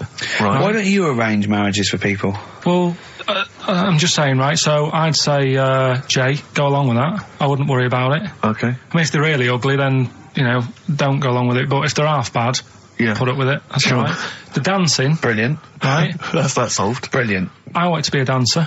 After I did the boxing, right, I joined a dancing thing just near Man United's ground, right, called Twiggy's. Went along, I wanted to learn some moves. How old were you? Well, it was when Michael Jackson was, pretty big, so about 83, 84, 85, something like that, around there. Wanted to do it. When I went, it was shut, and it had become like a warehouse for toilet rolls. So in a way, I wonder what would have happened. Sorry, how is that an anecdote about you going through dancing? You've told me before you did boxing for a while, you did dancing for a while. You had a true fight in the boxing. You didn't even get in the. That's not an. Imagine if that was a film. This is a boy's dreams of becoming a dancer. Oh, it's shut. Next on. I mean, how is that a story? Yeah, if that was Billy Elliot, do you think it would have won quite as many awards? Yeah, brilliant. Footloose. All right, Yeah. I'm fed up. They banned it. Let's go. Eyes shut. Flash dance. First, there was. It's a warehouse. Never mind. I'm just saying, you'll find something else. I think I got a go-kart after that. I bought a motorised go-kart and kept myself busy with that. So.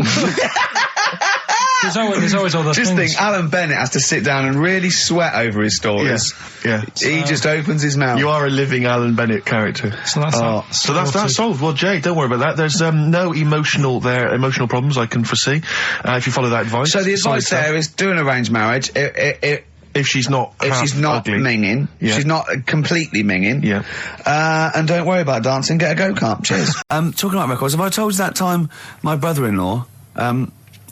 He was moving out of his place, I think moving in with my sister, and I was about 13, and so he was about 30, and I moved in, and he brought round all his records when he was storage to leave them at our house, right? And he had all these old sort of records, 50s and 60s records, and they put them upstairs, and I was looking through them, and it's just all like Elvis stuff and Beatles stuff, and there was a mate of mine who loved Elvis, okay, and he had loads of chemicals. Yeah, he had loads of chemicals, and I was into chemistry, and he said, "Let's swap me some chemicals for them." So I sort of nicked about 5 Elvis singles, and I got all these chemicals, and then the guilt just hit me. I just thought, well, he's going to notice that. And one night, I just came downstairs and I confessed to my mum.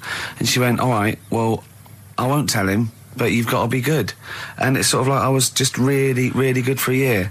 And then I remember when I was about 18, my brother was talking about it. And he said, did you ever play those records I left for you? Brilliant. He told my mum, he said, these are for Ricky.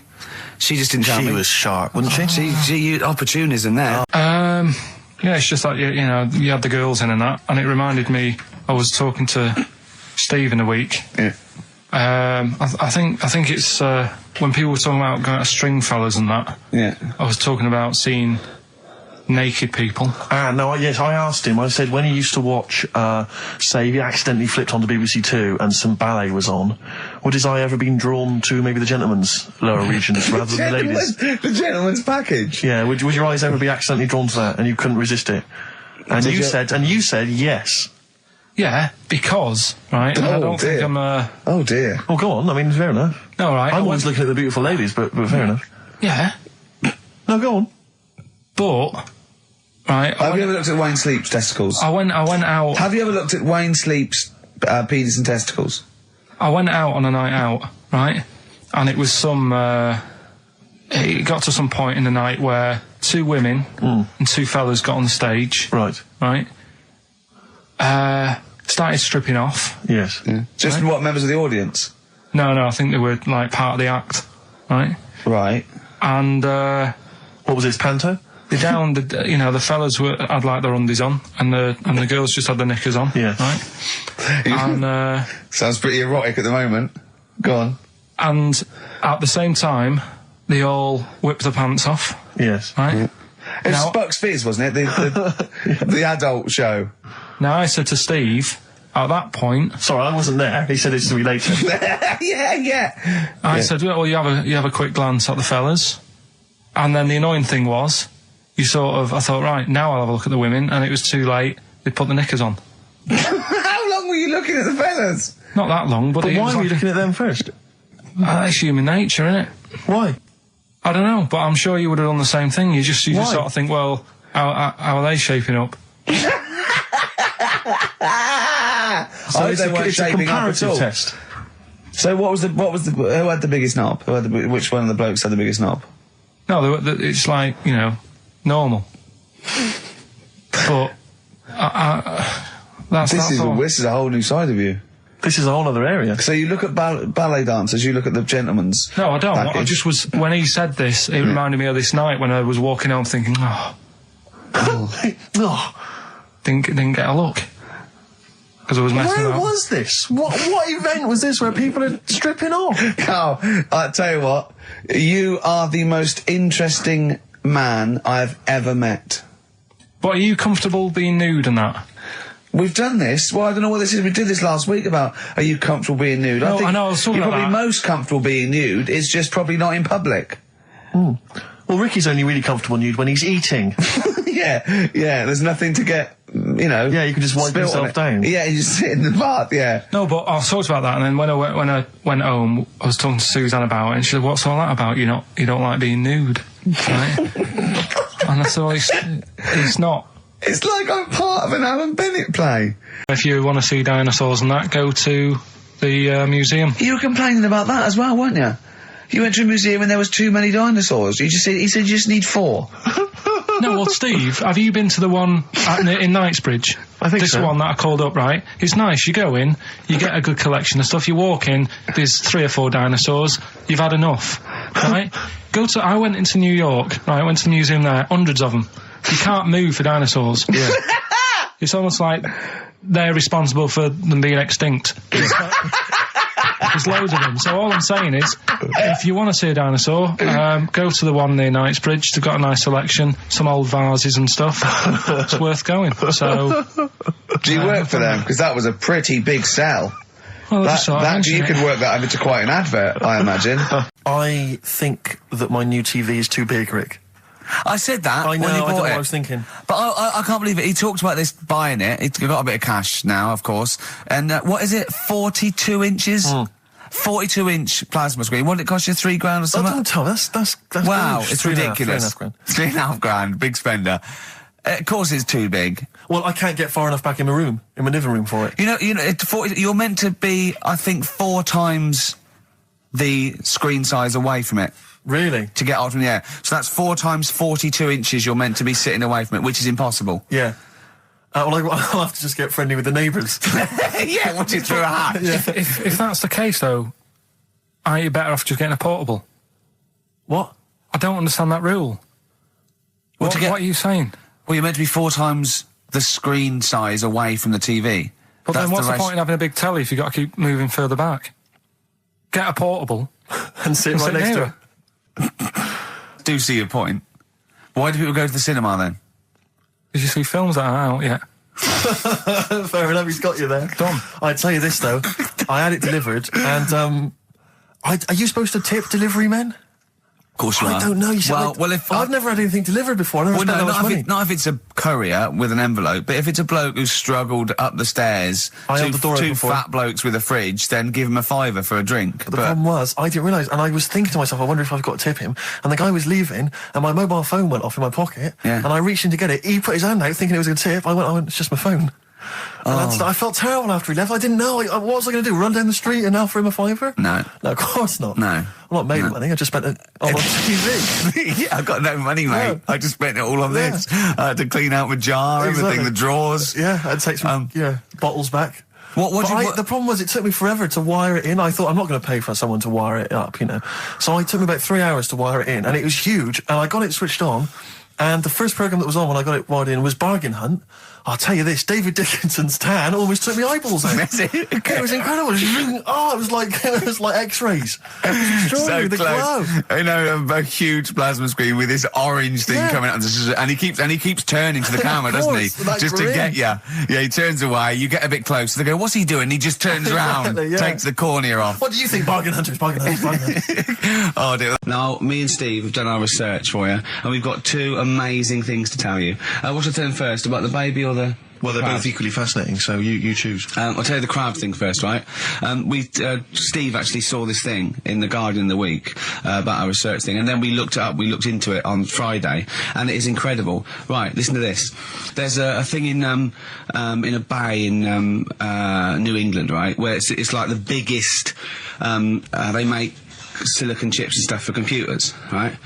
And because of the data protection thing, after they've done them, because they have to destroy the plates, right, well, the information's sort of put onto them, but there's still flakes of silicon. They sort of grind it down straight away, and some of the flakes got into the bay, okay, but some of the information is still on even the slight granules of silicon.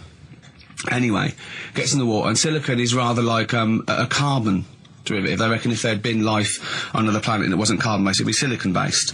Because that simple sugars and proteins, it's just COH and that, and it can work with silicon, right? Anyway, the crabs have been taken up, they're still in the water, and they looked out on the beach, and over years the crabs have started sort of putting themselves in formations, like geometric format, and they couldn't work out why they were doing this.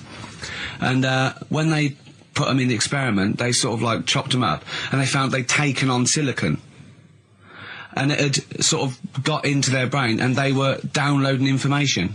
They picked up little things, because it's just chemical, electrical impulses that got information off the silicon chip, and they were interfacing it. But this is the amazing thing.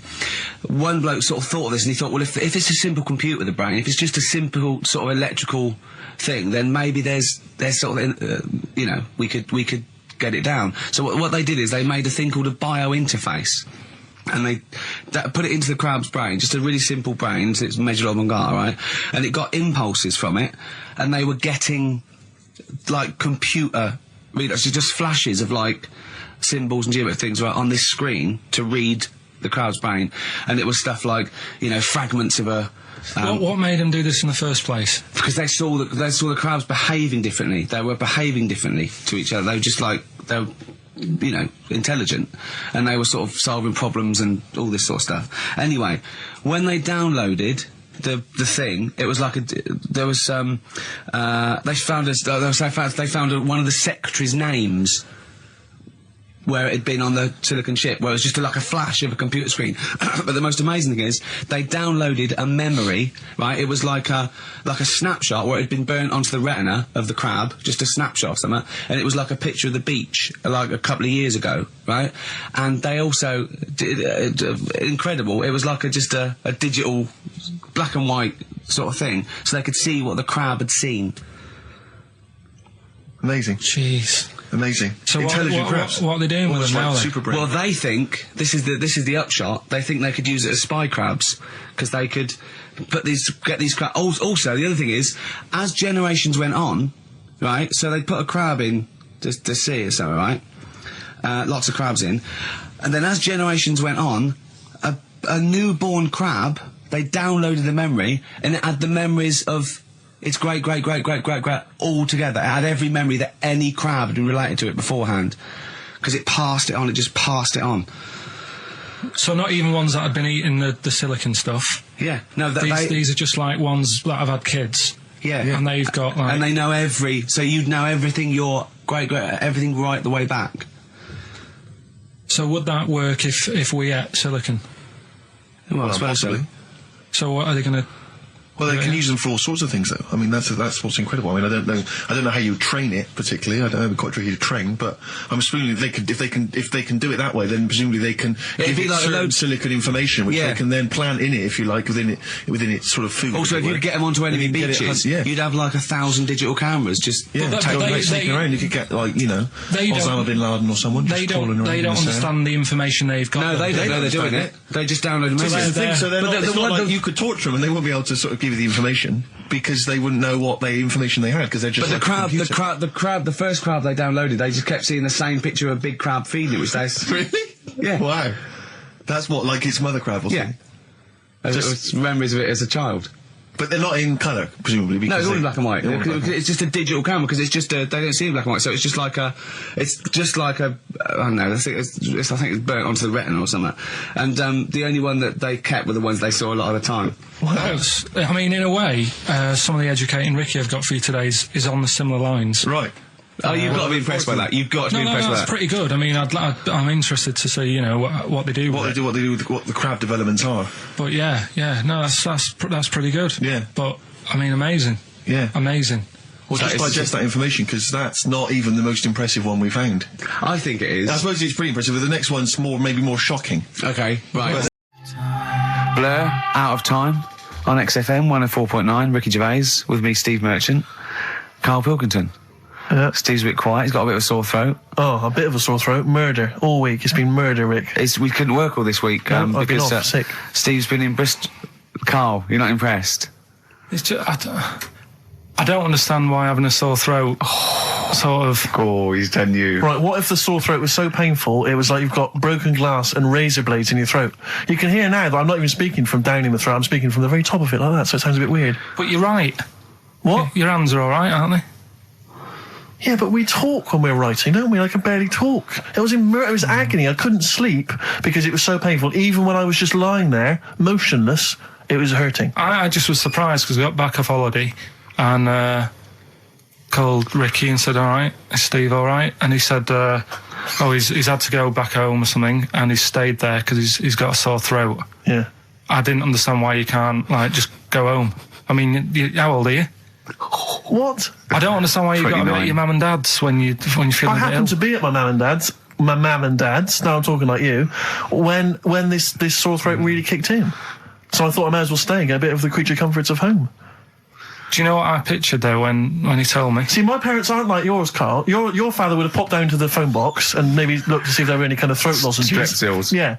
Whereas my mum phones up the doctor first thing she can. I'm straight down there with my dad. They're snapping into action. They're trying to sort me out. It's a bit like that Ronnie Corbett thing, isn't it? Sorry. That sorry thing. You're right, Karl. Yes, you're absolutely right. He's just like that. Oh, No, dear. it's just because You just went on holiday with your parents. Well, not with mine. No, with right. Suzanne's, and it won't be happening again. So. Well, that's we'll have Didn't more work about out that a for little you? bit later. Pain Well, in the luckily we came in a few times, didn't we? We've been here since about 11:30, haven't we? Yeah, sorting Doing it. stuff out. Doing a show. What, have you been squeezing his head, or...? No, that's strictly between the hours of 1 and 3. We established that. And I've kept the rules, haven't I? I did practice the grip in the week, didn't I? Yeah, just to see what method he was going to use today. Yeah. I came in, I did my back on Tuesday. I was sparring and I pulled my back and I was in agony and I had to get an emergency chiropractor out and sort it out. And I was on painkillers and I couldn't walk the next day, but I still came in and did a voiceover that was booked at 4:30, didn't I? I got Johnny to walk me in because I couldn't sit down, so I couldn't take a cab, but I could be upright and I had to got him to walk me in because I was scared someone was going to bump into me. And I did the voiceover. That's still the case, isn't it? Yeah, but right, I got back off holiday on the Tuesday, right? First day back was going to be on the Wednesday, right? So I thought, well, I'll take it easy because you do that, don't you, when you've been on holiday? The first day you just want to sort of. I don't. I'm straight back into it. Well, Same yeah, as me. but it's nice too. Do you know what I mean? Yeah. Just sort of look at your emails, go through all them, work out what people need and stuff. Sure. Doss around, yeah, sure. So I thought I'll take it easy. As soon as I got in, I was told that Ricky had been booked in to do a voiceover. And I thought, can't handle that. Do you know what I mean? On the first day, him coming in annoying me, probably trying to get a week's worth of head squeezing in. So I called him up and he said, I might not come in because I've got a bad back. I thought, well, that's all right, right? Then you just turned up, didn't you? He said, I managed to get in a cab. Yeah, Johnny walked me in, and that's what, yeah. And he he did the stuff, which I haven't got it here at the moment, but I'll find it on the system and I'll play you what he did. That he's been paid to do as well. It's all right. Yeah, so you... Well, it's not all right. I had to pretend it was all right when I played it to all my bosses to try and persuade. Well, look, let's play that a little bit later. But now, as we're all back together, Steve, would you say the boys are back in town? It's just that I found one about... What's the point? About a lad who 8 years old, but he's still breastfed. Now, I don't know if you can get anything out of that. Is that what his mum said?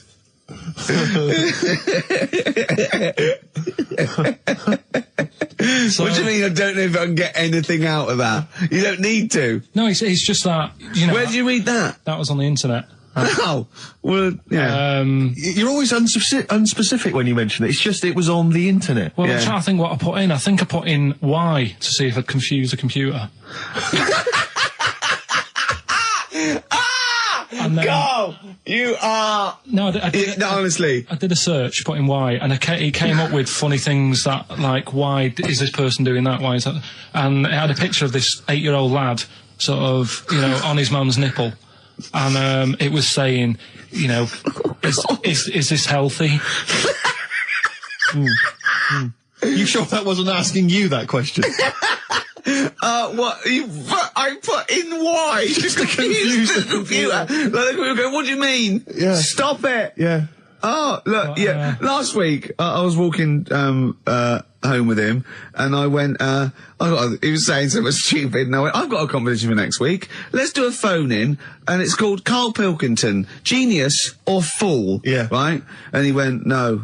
I went, why not? He went, well, it'd be confusing, because they say there's no difference between genius and being a fool. They do though, don't they? No, but it's rubbish, and people say there's a fine line between madness and genius, and, you know, it's a ridiculous soundbite. They don't say there's a fine line between a genius and an idiot. Well, the people who do are idiots. Yeah.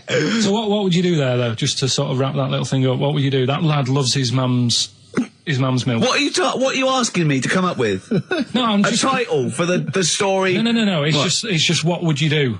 Right. What do you mean, what would I do? Well, it's causing a bit of a problem in the area, right? What area? In America, I think it was. Oh, America are a problem, are they? George Bush is worried about this kid who's breastfeeding at 8. Imagine it like this, right? Right. No, so, Carl, what are you asking me?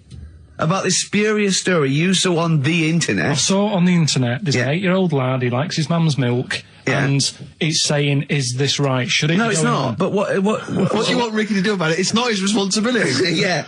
No, but the little town that he lives in, they're all causing an uproar, right? Going, this isn't right, you know, I can't let my kid play out in case he's in the garden with his mum getting a bit hungry, right? So, Oh, God. what should they do? Because his mum's saying, well, he likes it. Yeah.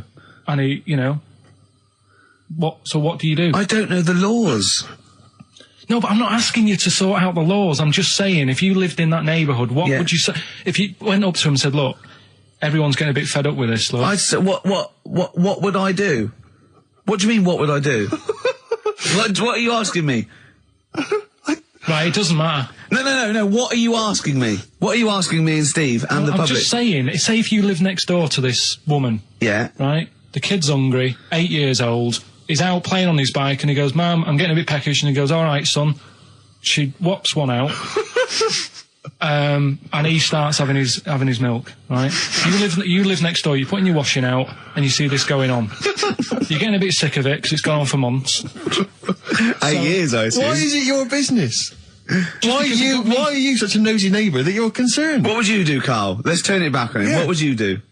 What's your solution? What would you do? Well, I thought I'd say, right, why are you doing this? And she'd say, because he likes it. And I go, all right then, put it in a bowl first. There's a programme. We couldn't have said the cock soup if we'd made it up, but because it's real, it's fine. Yeah. We also couldn't have said the cock soup if we'd have meant a male penis. Thankfully, we don't. So. We mean a little chicken. You go on. Yeah, this programme was on. It was Wednesday night, something. About this little lad. Yeah. It was a fella and a woman At the same time. What do you mean? Like a cartoon with a secret identity. By night. What do you mean? He had both By day a sets? boy, by night a woman. He had it all.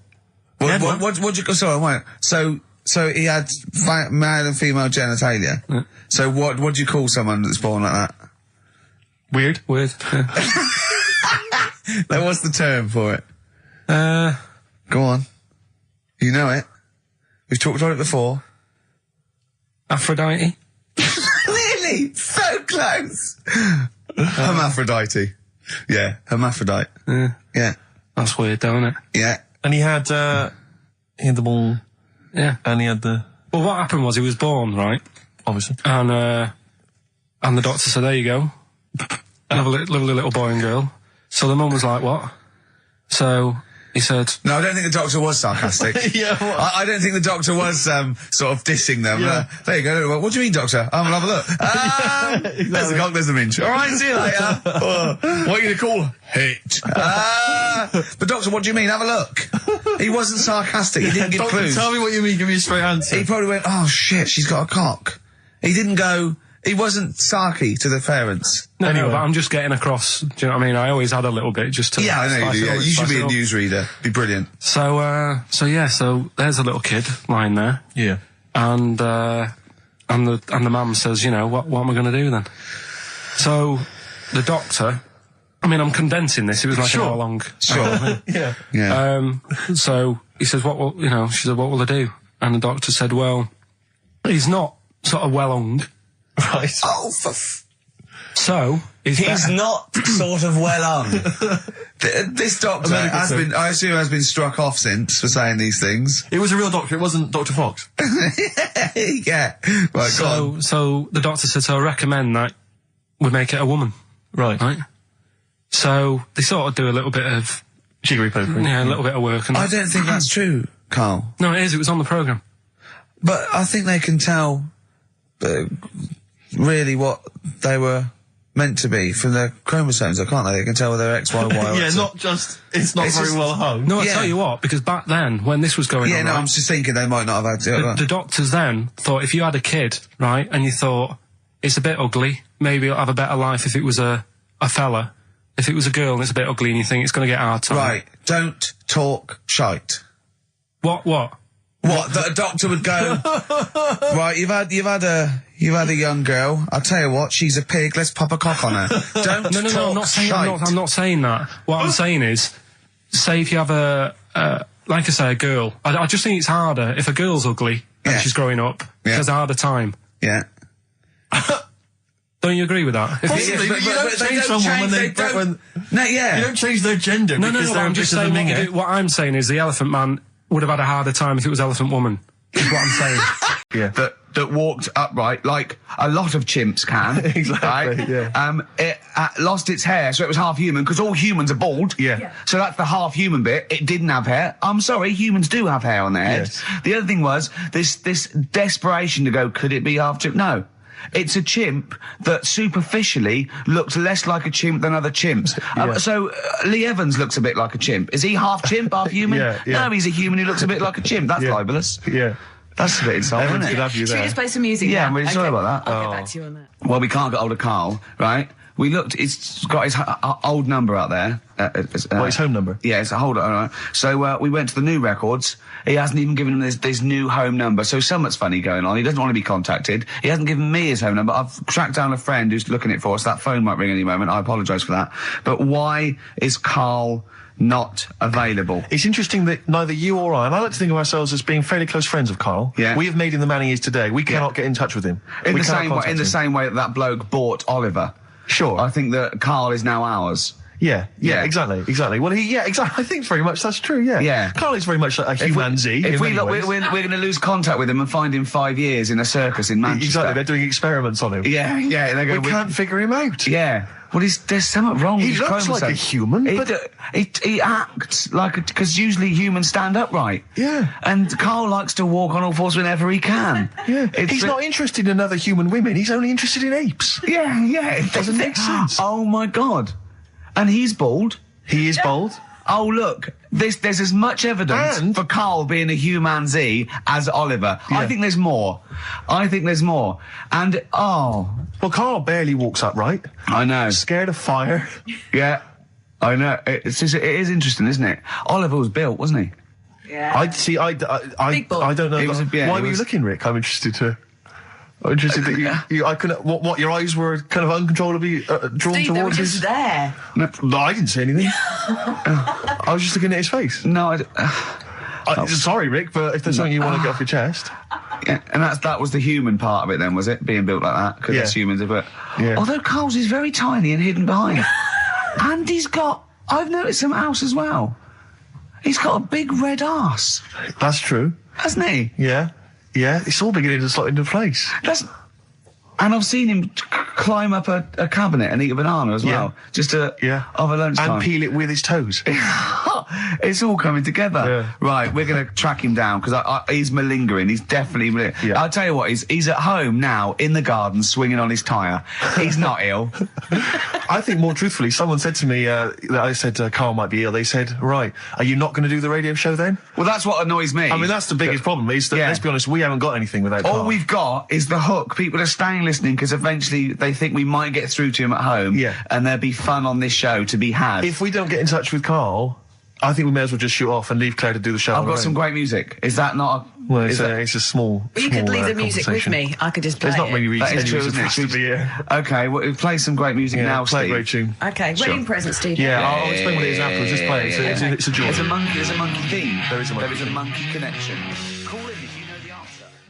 Another classic there from Oasis, Supersonic on XFM 104.9. Ricky Gervais, Steve Merchant, Claire Sturgis standing in for Carl. But where is Carl? Where is Carl? So we've failed to get in touch with him at home. Well, look, he you doesn't think want to he's be listening? contacted. He's turned up every phone off. He hasn't given the XFM his new home phone number. He doesn't want to be contacted. I can't believe he's not listening, to be honest. So you think he's listening now? Yeah, he listened in Manchester.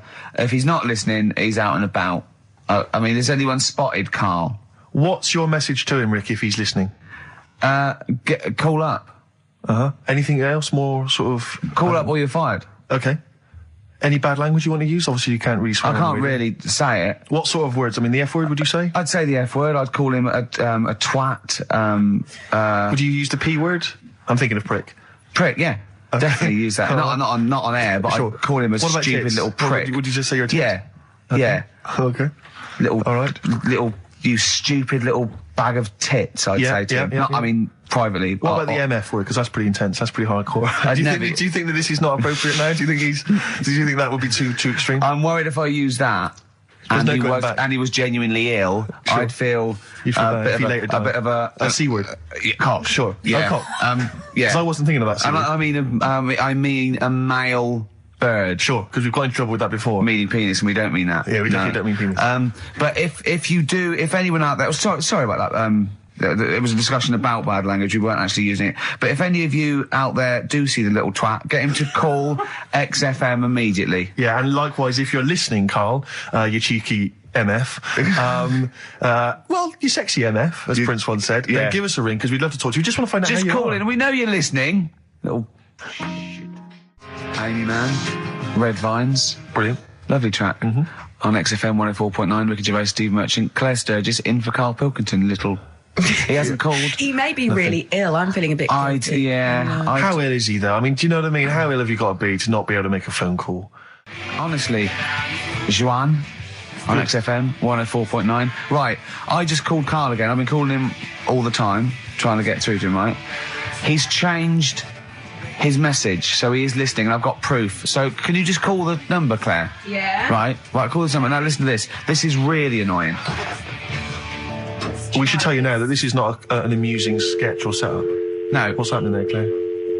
Not quite happening for you? No, it's all right. We'll try that again. Try that again, Claire. Yeah.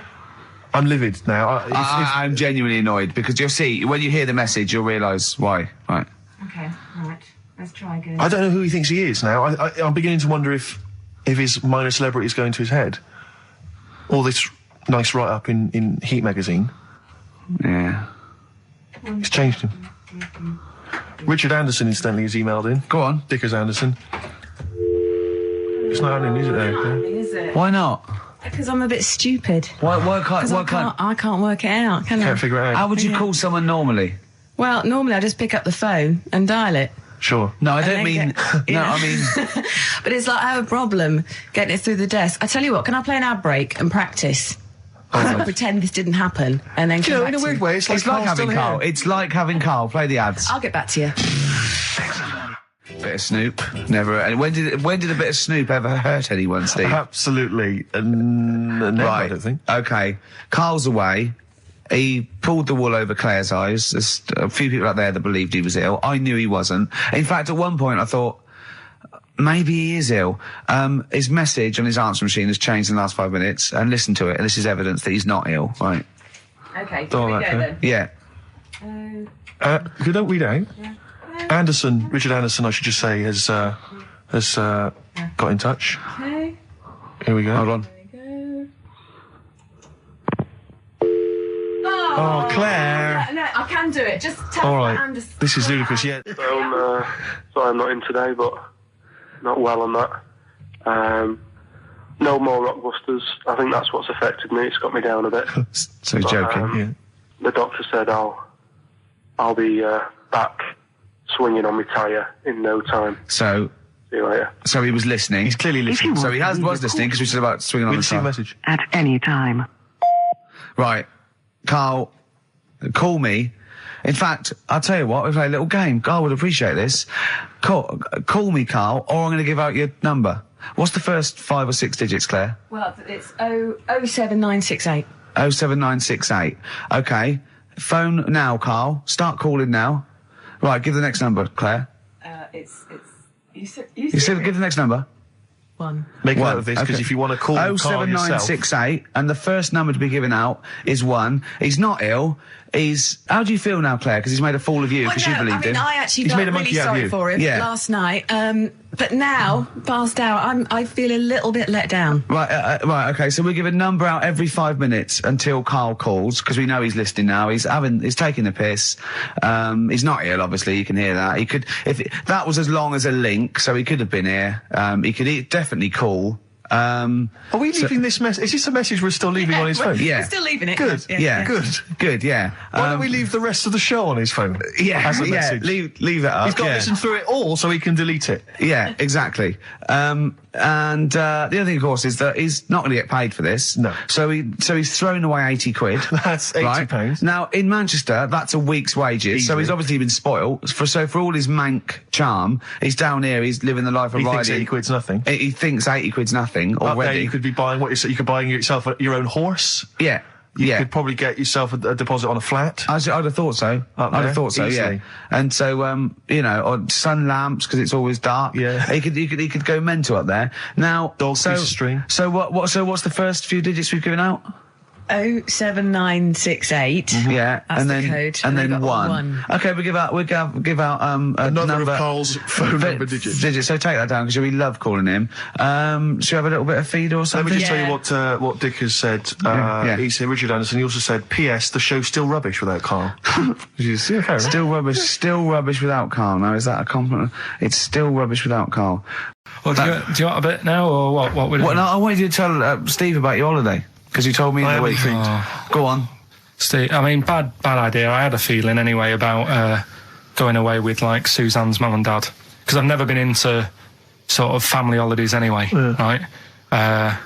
Even when you see it, whenever I've been on holiday and you see like families on planes and that, and they're all having a laugh and a joke, loving it, and then on the plane going back, you can see that they've gone off into groups, and like, the dad isn't talking to the daughter and all that business. So I thought, asking for trouble, but I do everything once. Do you know what I mean? Boxing, dancing, going on holiday with parents and that. Yeah. Give it a go, see how it goes, right?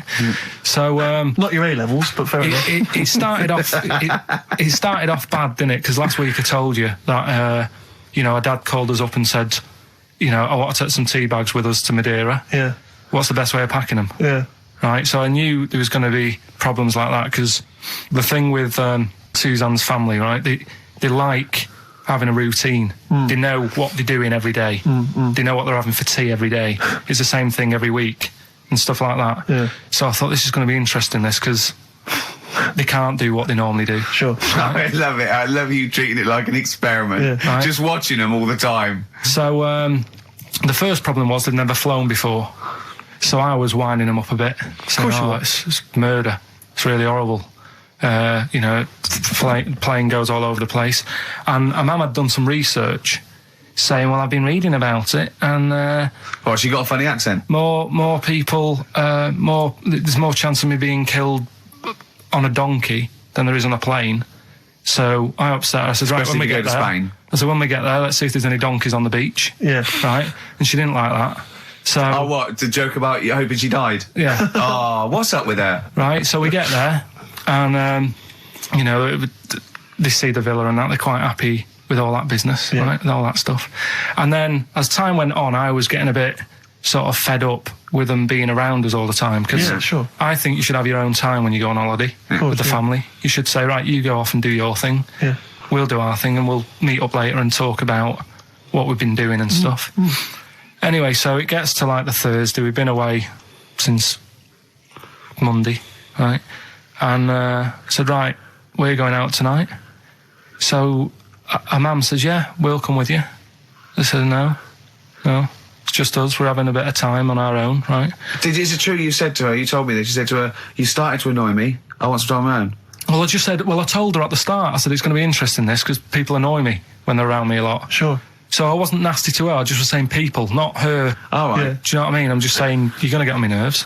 So, you hailed a donkey for her. so, no, but seriously, right, with the flying, do you know those stockings that you can get because of deep vein thrombosis? Sure. She had them on in the cab.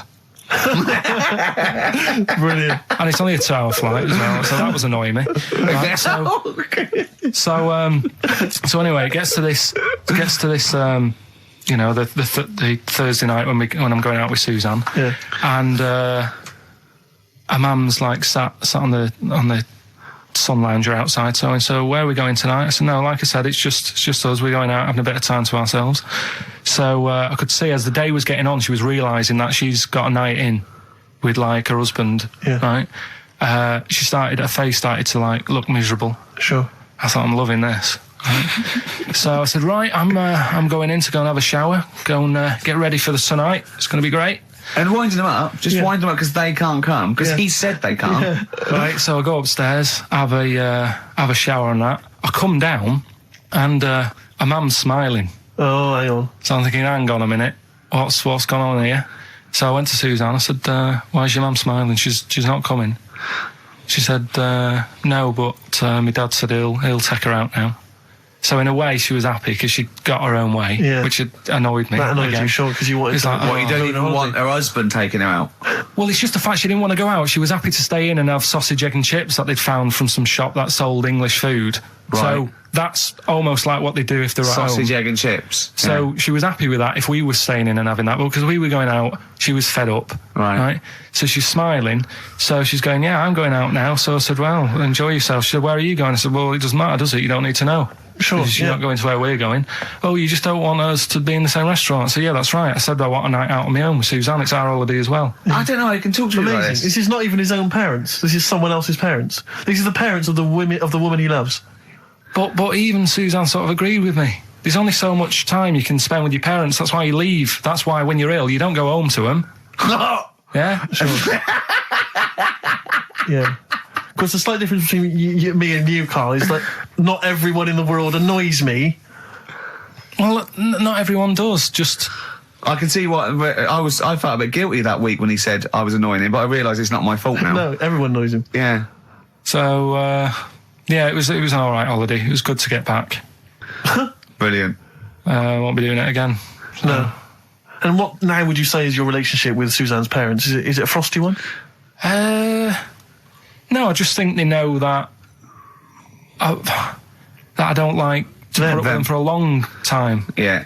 I mean, when we were packing, a man was upset because, like, she really liked the place where we were staying, right? Because it was quite a big villa, because there was a few of us. There was a brother as well with us, right? Yeah. So, our mum said, oh, I love it here. She said, I'm definitely going to book this place again. I said, it's a bit big for two of you, isn't it? Just being sarky, like, we're definitely... I said, because, I won't be coming again. You're like, I don't know what you're like, Carl. You're a monster. You're an absolute You want to monster. speak I says that speakers are fine, I says and gibbered whap the wibble. Yeah. And never the werewolf slept. You're like a middle-aged man. You're like an old man. You're like an old man and you're what, 30? I'm just imagining you scraping along in clogs and a flat cap going, oh, that tree's got to come down. Yeah. Yeah. Puncturing a kid's ball if he kicks it into your garden by mistake. Yeah. Refusing to give it back. Yeah, gather round. Yeah, there were once Chinese kid as airy as that cow, which is weird because there's not many Chinese people that are airy, but this one, I tell you, it were back in 1990. Grandad, are you eating a Twix? Well, that's you too, with or without you. Steve reckons, in ancient Greece, right, it was better to shag a bloke than a woman. And I went, well, yeah. I mean, that's about the male being sort of a first-class citizen, much better, wasn't it? An aspiration the to point sleep with a was, Carl, beautiful man than a beautiful woman. Women were lower-class citizens, so therefore men were seen as higher class. So to have sexual relations with a man there was no shame in that. No. In fact, it was looked upon. And I said, well, ancient Rome. I said, even Nero, he'd sit in his big jacuzzi and he used to get, pretty boy men to just go into the water and just nibble at his testicles while he was having a wash. He didn't do that. He did. No. Yeah. And he's not a gay fella. No, well, no. I mean, I don't know about Nero, but I mean, it wasn't a case of a big delineation between what was heterosexual and what was gay. It was just, whatever you. So what did this fella do then? This one who's having his.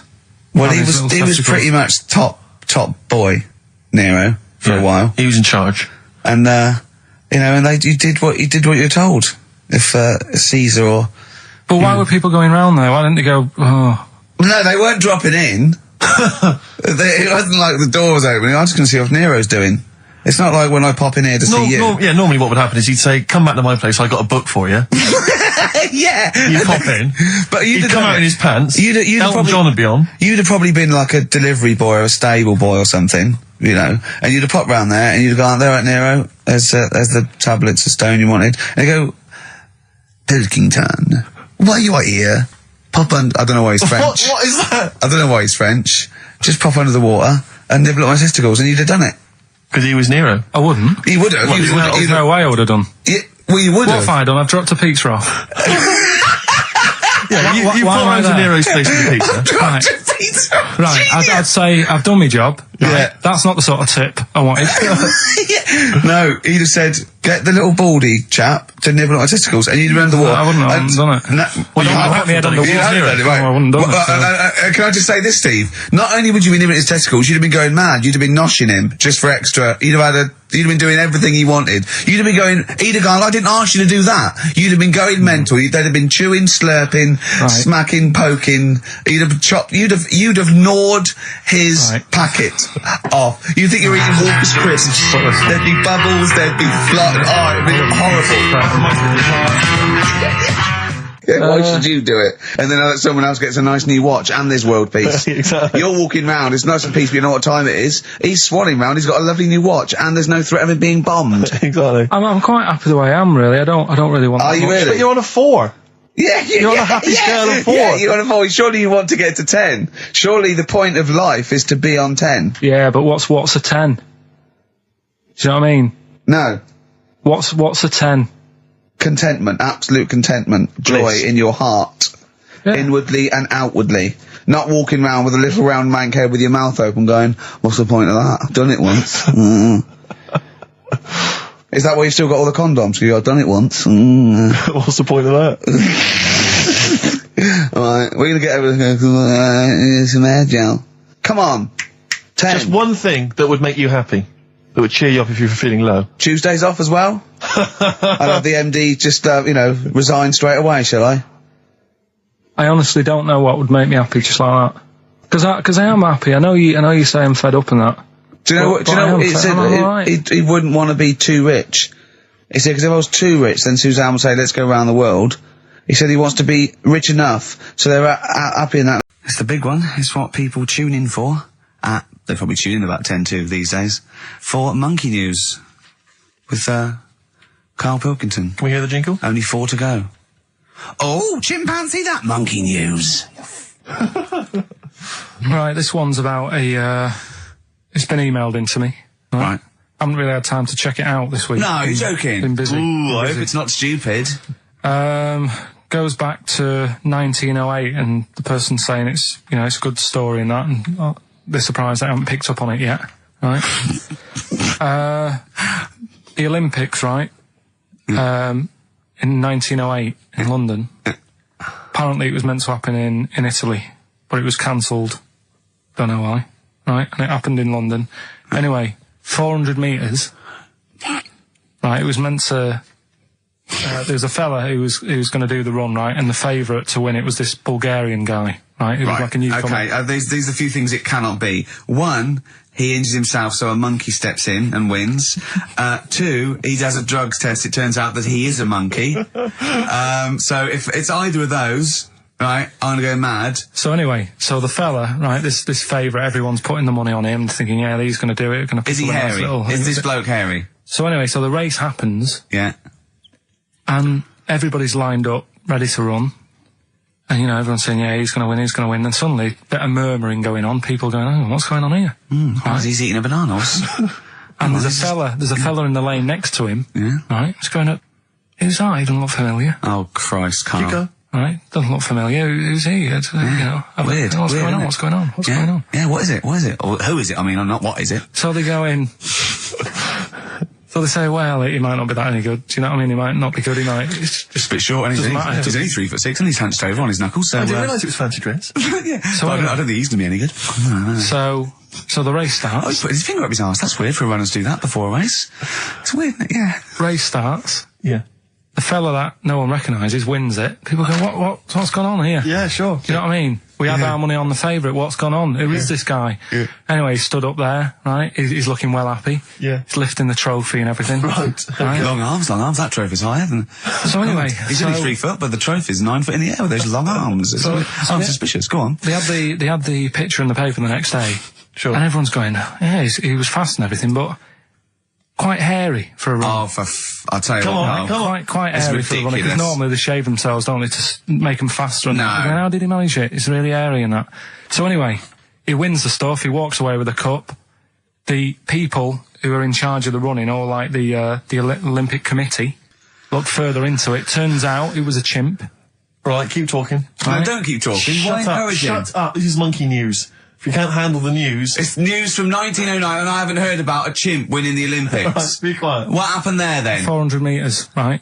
Now, the thing is... talk shit. The annoying Please, thing was, Ricky. it took so long for the Olympic Committee, right, to find out that it was a monkey. It was going manic. It went into loads of races. It was picking up loads of, Shut up! He right? became a celebrity. It was doing endorsements on TV. Don't talk shit. It said he managed to win the same race 4 years later in Athens because... How did he get to But it's a joke. They're winding you up, Carl. Weird. It's not weird. It's isn't it? right. I do not believe it. Well, that's okay. There's only 3 of them to go then. Right. He said oh God, it's like a child or a cat when it's confused. He went, Steve reckons in ancient Greece, right, it was better to shag a bloke than a woman. And I went, well, yeah. I mean, that's about the male being sort of a first-class citizen. Yeah. Much better, wasn't it? An aspiration the to point sleep with a was, Carl, beautiful man than a beautiful woman. Women were lower-class citizens, Yeah. so therefore men were seen as higher class. So to have sexual relations with a man there was no shame in that. No. In fact, it was looked upon. And I as a said, good well, ancient Rome. I said, Nero, he'd sit in his big jacuzzi and he used to get, pretty boy men to just go into the water and just nibble at his testicles while he was having a watch. He didn't do that. He did. Yeah. And he's not a gay fella. No. I mean, I don't know about Nero, but I mean, it wasn't a case of a big delineation between what was heterosexual and what was gay. It was just, whatever you... So what did this fella do then? This one who's having his...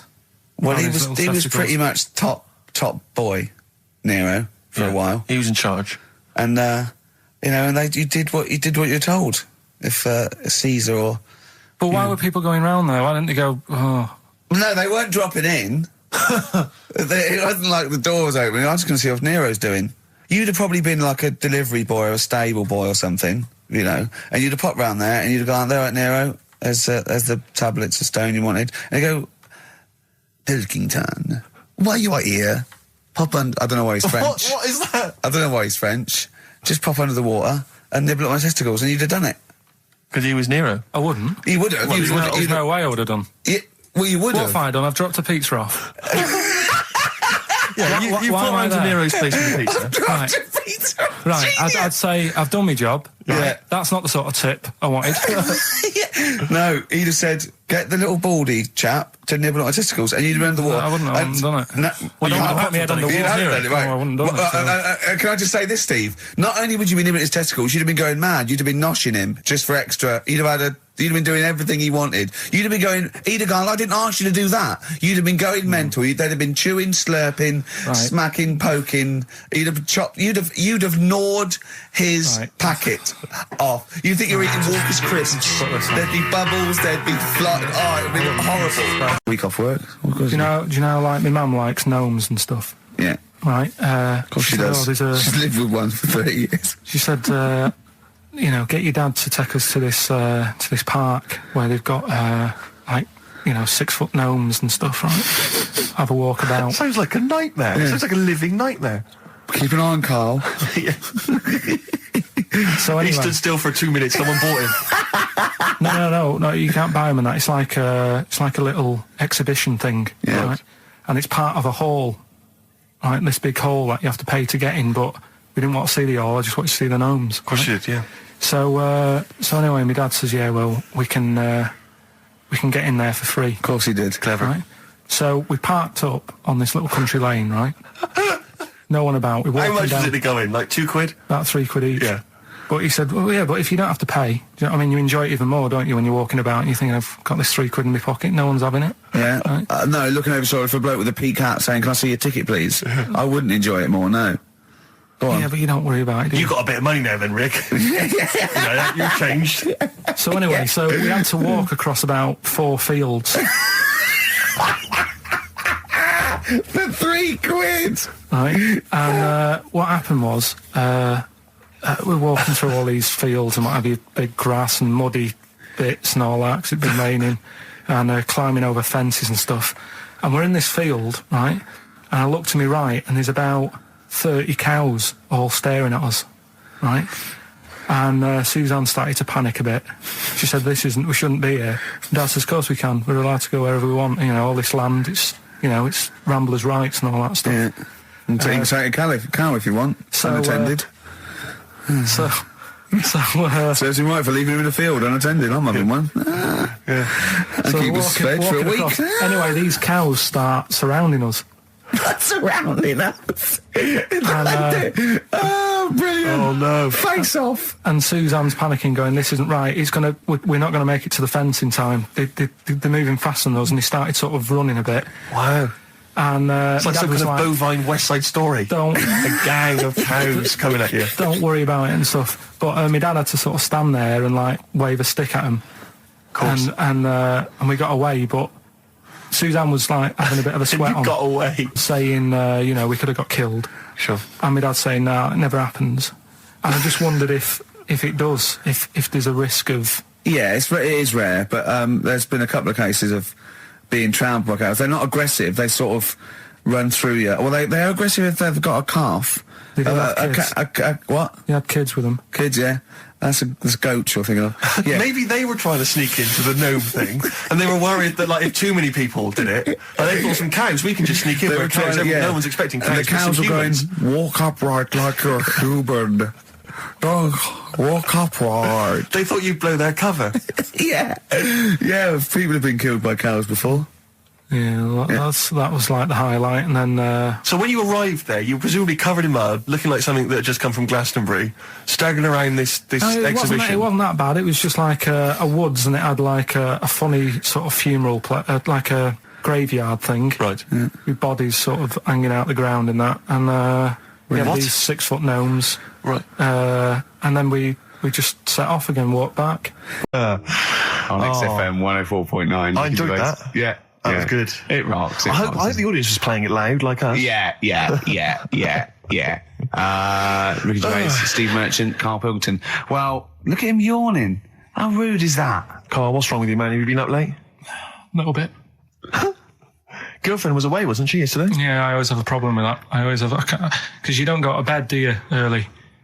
Do you know what I mean? You sort of think, I just always find that thing that if, you know, you're used to living with someone, one of you will go, let's go to bed, then you'll go, all right. But when you're on your own, you go, You just forget to go to bed. I just stay up. Okay, stop eating now, Carl. You've ate all the food. That's just a plate. All right. Okay. Yeah.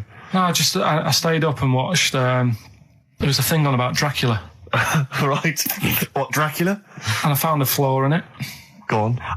Not the fact that he's the living dead and and drinks blood to stay alive and he doesn't reflect and he can in turn into a mirrors. bat. Well, and you can go on. The mirror thing, you can't look in mirrors, can he? Well, he can look in mirrors, but he can't see himself in a mirror. Yeah. That still doesn't work. Go on. It doesn't work at all, Carl. It doesn't work Go anyway. on. No. Well, centre parting's always really neat. His centre parting's always... How does he do it if he can't look in the mirror? Blood on the floor or something it was called. Rubbish. I love the flaw in the Dracula film is that his centre parting's too neat. How did he do it without a mirror? Oh. Was it a documentary about Dracula? No, Yeah, there was the real Dracula. The real Dracula. Yeah, the real Dracula. The It's true just a stuff. film. It had blood on the floor or something. It's called. Yeah. It's rubbish. We had a little lunch yesterday, didn't we? We did indeed. That was a nightmare. Yeah. I hate going out with you two. I was explaining to Carl, right? I like to excite Carl's imagination, right? And if it involves chimps or monkeys, all the better. Brains he likes, parts of the body, deformity. You know, I know where to, you know, what buttons to push.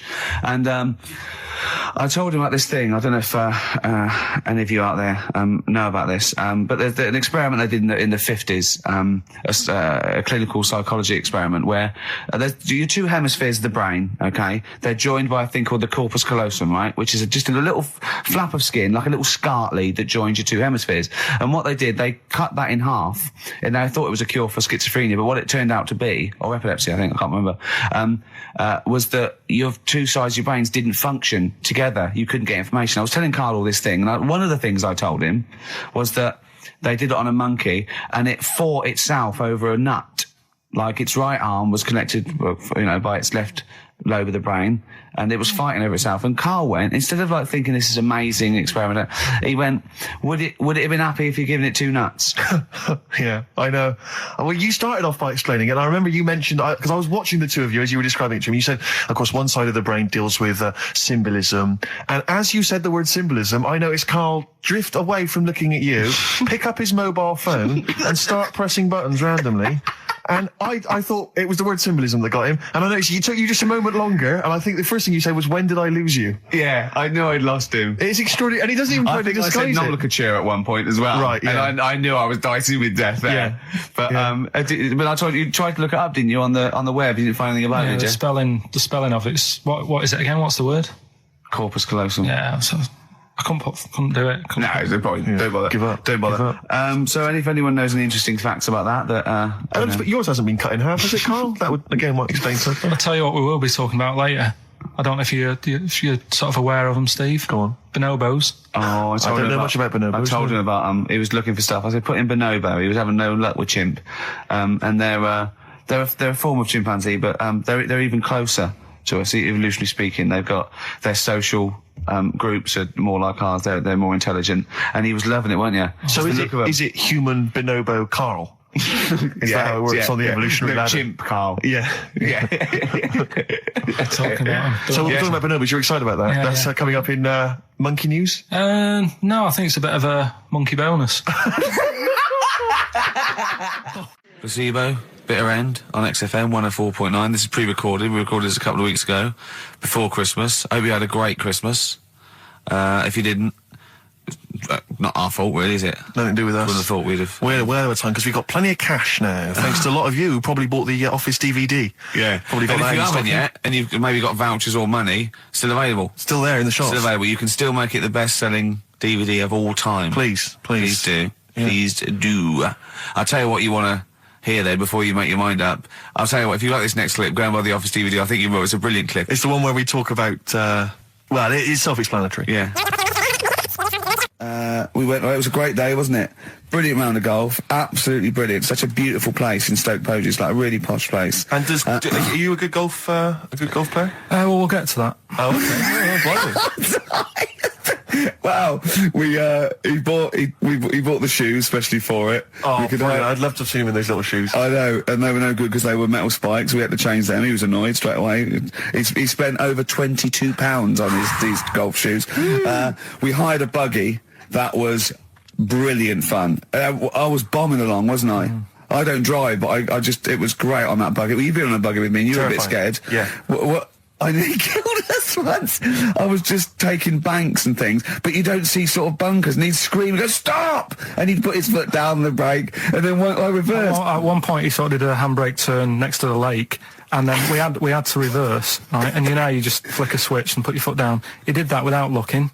I looked behind, there's a big oak tree there. He screams, watch the tree, right? So Dukes of Hazzard.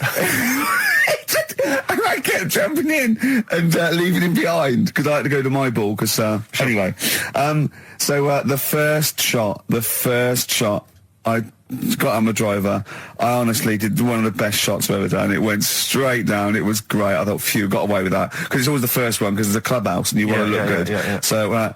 He tees up, and I've been saying, buy some balls. He just got 6 balls. I was going, what if you lose me? I want to lose 6 balls, right? He tees up, right? Whacks it. It goes miles, like right angles, straight into these the woods, right? He turns around, he goes, go and buy some more balls. So I'm laughing because it's like impolite to laugh, but he broke the ice for me, and I was falling around. And then his second shot, I go, you're off a 3 now. If you take another shot, he went, oh, right. So it's his third shot. He puts the ball down.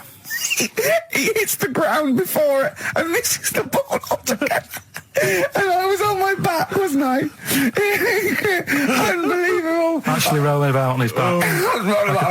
And we were terrible. I went round 107. He went round in like 119 or something. Sure. It was just rubbish. How long did it take? 5 hours. Of course. And there was no one around, luckily. But it was fantastic. So then we go and have our meal. What annoys me, I said, right, I'll go for a run. He went, I'll have a bath. I said, I'll see you at 7:45. At 5 to 8, I have to call him. He's not ready, so he's let me down there. I can't stand lateness or laziness. You hate lateness. Yeah, and he's let me down. Do you know his excuse? He fell asleep in the bath because there was no light bulb. There's no light bulb in the bathroom. So instantly he fell asleep, and he was late. No, do you know what I mean, though, Steve? If you're sort of, like, nice and warm and what have you. I was tired anyway. I've been stressed out for 4.5 hours, right? My life flashed in front of me a few times in that buggy. So it's all sort of wears you down a bit. I thought, right, I've got a headache. You're going for your run. I'm going to have a bath. I walk in, put the light on. For some reason, it didn't come on, but I thought, it's all right. I'll just... doesn't matter. You can have a bath in the dark. Summer, so it's light anyway. Well, there's no windows in the bathroom, so... So you were in the darkness? So I'm in the darkness. I nod off because I'm shattered. He calls up, hassling me. So I said, well, it doesn't normally take that long for me because... I haven't got, like, long hair. I've got a dryer and so I can sort of one wipe. Yeah. He's already 10 minutes late, though, when I called. Well, 10 minutes. 10 minutes. Late. This is late. This next. Doesn't matter. Dinner wasn't until 7:15, so we had, like, another 20 minutes anyway. So it doesn't really matter. Yeah, but we said 7:45. So he's calling up, hurry up. So I said, yeah, all right. So I get out and dry and like my tackle and what have you. Calls back again 30 seconds later. No, I don't. I don't like that. Do that no. Give it a wipe. 30 seconds later, come on. So I end up going downstairs to the meal area, naked, with a wet shirt on and wet socks. I've got headache as it is. Meant to be a relaxing weekend. But anyway, so we have our meal, which is really nice. And then we're sitting in the bar. I'm having a cigar by the fire. Yeah. Like, we're having a rather nice Pinot Grigio. Yeah. He's there going, I've got headache. Is this 1955 that you live in? I know. Yeah. It's so right. And we are knackered because he's not used to work. I've seen him moaning, falling asleep. He's not used to it at all. And you've been on your feet for over half an hour. Yeah, right. So we didn't even walk around the golf course. We had a buggy. It wasn't even exercise. And now it's Karl's bit. It's the re-education of Karl. He's like Liza Doolittle. And now he's coming to, or Lawnmower Man, if you've seen that film. More like Lawnmower Man, if you've seen the film. You know what I mean. And his homework was to just study quotes, really, on happiness and stuff and general well-being. He's not a big happiness quote fan, are you, Karl? Not really. So what have you done? You've come up with something, haven't you? Right, yeah, I told you, right? Because a lot of these are just things you say every day. They're nothing special. So what I'm doing... Well, you say them every day. Well, the sort of things you come out with and you don't even think about it, do you know what I mean? Yeah. They're on the TV all the time, people on the radio are saying these sort of little quotes. Sure. And what I've done is, remember that programme on Channel 4, Faking It? Yeah. Where they got some, like, posh kid to be on a door and all that. What I've done, I've... Imagine if that was the pitch for the show. Dear Channel 4, you're just going to get a posh kid on a door or something? Yeah, Yours sincerely, Carl. Come in. Yeah. TV producer. Yeah, go on. So, what I've done, this little book of quotes, happiness quotes, I've picked 2 that are real. Okay. And I've made one up. Right? And we've got to guess. And you've got to guess. Okay, then, go on. Well, I'll tell you what, Rick, why don't we, when we've heard them, we won't confer. No. You'll write down yours, A, B, or C, and I'll write down mine, and we'll see how it Okay, works. Carl, off you go. Right, and just because I'm looking at this book, it doesn't mean I'm actually reading. No, I know. Don't worry, we're clever. No, we know. We can't see yet. Like, call my bluff. Yeah, go on then. Nothing is worth more than this day. Okay. Yeah. Yeah? All right. Yeah. The way I see it.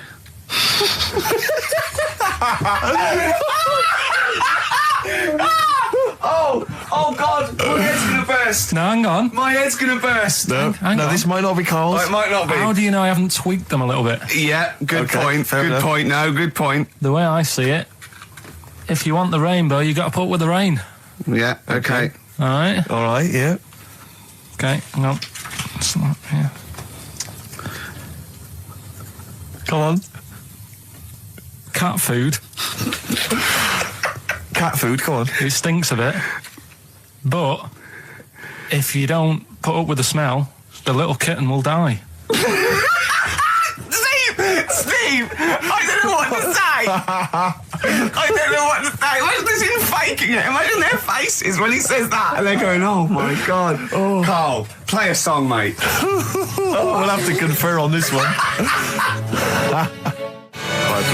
Well, that's just amazing, Carl. Just read them again. Two were real, one was fake. Go on then. Right. First one. Nothing is worth more than this day. Excellent. Next one. What does that mean? Well, cherish now, cherish your time. Okay. Because you can't get it back, and you know That's the way I saw it. What could go wrong if it was a lot of needles that it just came down, like 1,000 needles that was an imprint. Yeah. But obviously, I'm asking someone who hasn't delved any further than there's a machine that can give you a tattoo. That's all you've got at the moment, isn't it? Well, yeah, basically. That's all you've got. I mean, that's what I've got because I'm not a fan of tattoos. I don't. But where did you read this again? This was Internet. This was on the internet. Yeah, it was. Yeah. Okay. And I just don't understand why people do it. That's what got me attention. Because me. Sorry, what have I learned from this? That if you wanted to get one, you can get one done by a machine now. Well, you'd think it'd be Bughead, wouldn't you? What? Well, you'd think it'd be Bughead, wouldn't you? You'd think it beat. No, you'd think it'd be. Yeah. You'd think it'd be Buggered, wouldn't you? Bughead. Bughead. This can't be. If this is anything with a bug living without a head, I'm not interested. Because we've done it. All you've done is fun. Let's just do what a cat. So it is that. Right, do that one first. Which one? Which one are we doing? No, do the Bughead one. Right, well, the Bughead one. Well, we've talked a lot about animals and that, haven't we, without heads. Surprisingly, we have. I think a disproportionate amount on it. If you're a new listener and this is the first time you've listened, you'd be surprised. Yeah, we've done all that. We've covered worms, the way if you cut their head off, it grows back if you don't cut too high above its neck. We've covered the chicken, the fella who blinked.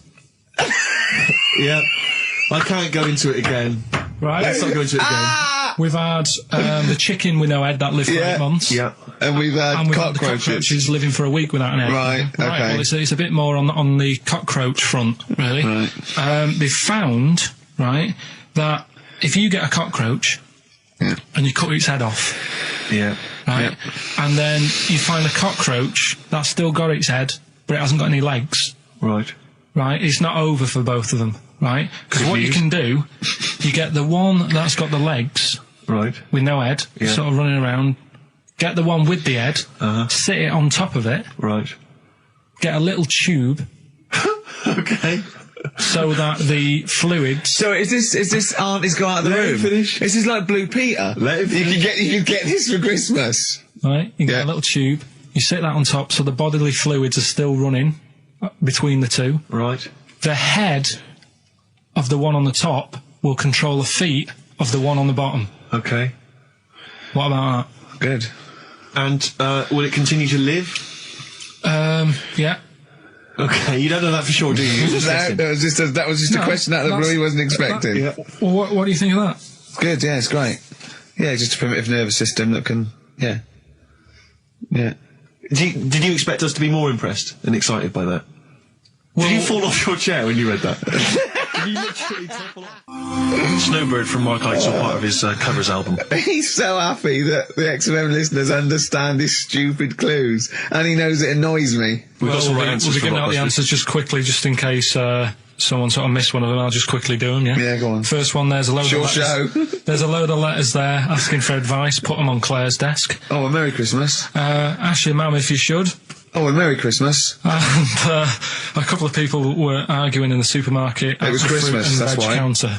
And that's B. Okay, we'll give those answers out shortly. Yeah. Right, here's the last clues of the year. You had, there's a load of letters there asking for advice. Put them on Claire's desk. Go that on, was no idea. F. That was for foreigner. For Rayner.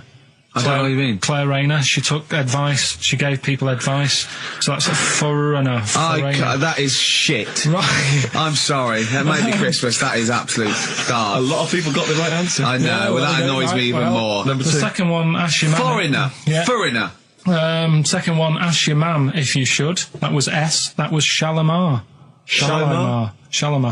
Right? No, bizarrely, what was the clue there? Ask your mum if you should. No, we got a lot of people saying Smashing Pumpkins as the answer to that. But I don't know who's saying that today, Mum. Smashing Pumpkins. Merry Christmas, Mum. Smashing Thanks very Pumpkins. much. Nice bollocks. Oh, that's great. That's great. Right. Smashing Pumpkins. Wow, here's a bit of a turn up for the books. Karl Pilkington on the line. Right. Yeah, where you been? I'm off ill, aren't I? Right. Okay, what's the matter with you? Just a bit bunged up and that, and got the shakes, got that sort of, that shaky thing to get. Yeah, that's because you didn't eat last time when Suzanne was at work. Yeah, well, I think that's what brought it on. Plus, she was away in the week, and I put some wet jeans on. And I think that's what's caused the problem. Where did you put them? On your head? No, they were just on the maiden, and the legs felt dry, but they Just were on the what? On the what? Have you got the maiden? What was she doing there? What do you mean? On the maiden that you put clothes on. What? Your clothes horse. Maiden. Your clothes horse. Well, yeah. Right, okay, so you put wet jeans on, yeah? So that's why I'm ill and that. I'm Right. not having a good time. I've been watching the football. So you're just sitting at home watching telly where you could have been sitting here? Well, I would have been better off there because I've got a chair there. I've got no chair at home at the moment because Why? I sold it last week. Why did you sell a chair? What, you only had I one was chair? telling you. What? Look, can't we just, I just was calling up to let you know I was alright and that. We're not interested in that. We want to know about the chair. I sold it. I had a little two-seater and I sold it because I'm getting a new one, but I've got to wait another month. So you've got to sit on the floor for So a month. you sold a chair before you had another one? Well, she might not have wanted to buy it in a month or something. So I got rid of it whilst I could. She was alright, bloody. We'll talk about that next week. Oh, you're going to be in next week? I look forward to that then. That's a dynamite piece of radio to tune in for. The Yeah. day Carl sold a chair. Brilliant. Alright. So you alright then? It's going alright? But why did you take this long to call? We asked you to call since the very Because I was beginning. We've been watching phoning you. Why is your phone Yeah, switched off? I heard the beginning. I heard the beginning of the show. I thought, yeah, it's going alright, did air and stuff. Turned it off. In You fact, turned it off? No, I put a tape in though, because even though I'm ill, I'm still showing an interest in it. Well, you're not. If you're watching football and shaking. Yeah, well, I'll listen back to it later, so I hope you haven't been dissing me. No. Right? Definitely not. Don't I'll listen be back to it. It's watching not that. worth it, but we haven't been dissing you, no. The darkness growing on me on XFM 104.9. Oh, it's all going well already, isn't it? The microphone fell apart. Carl's shouting because he got headphones on. His music's turned up too loud. Canfield level. God, it got pre-out. Look at him giggling. Look at him. Look at him laughing. That's so funny because I got a letter here. On XFM 104.9, I'm Ricky Gervais, Steve Merchant. Karl Pilkington is in the middle of educating me. Educate me. Did I tell you the time when the doctor said I was going to die? All right, keep talking. Right, ages ago, must have been about 15, right? And at lunchtime there was this. We used to have a choice of stuff to do at lunchtime, right? We used to have like a burger place that had an arcade machine in it, right? So we used to go there and play on that and have a burger. Or there was this baker's, right, that my mum worked at, and did great cakes and stuff, right? So she used to like bring some home and that, but she couldn't always bring them home every night because, you know, they'd cost money, and she used to get them for free. And they used to say they'd rather chuck them away than give them to the staff because there's a chance that the cream might be off. Right. Right, so they used to chuck them round the back. So I used to go round the back with my mate and eat a load. Brilliant. Eating out of bins. No, it wasn't out of bins. They were still in trays, but they just stacked them up near the bins, right?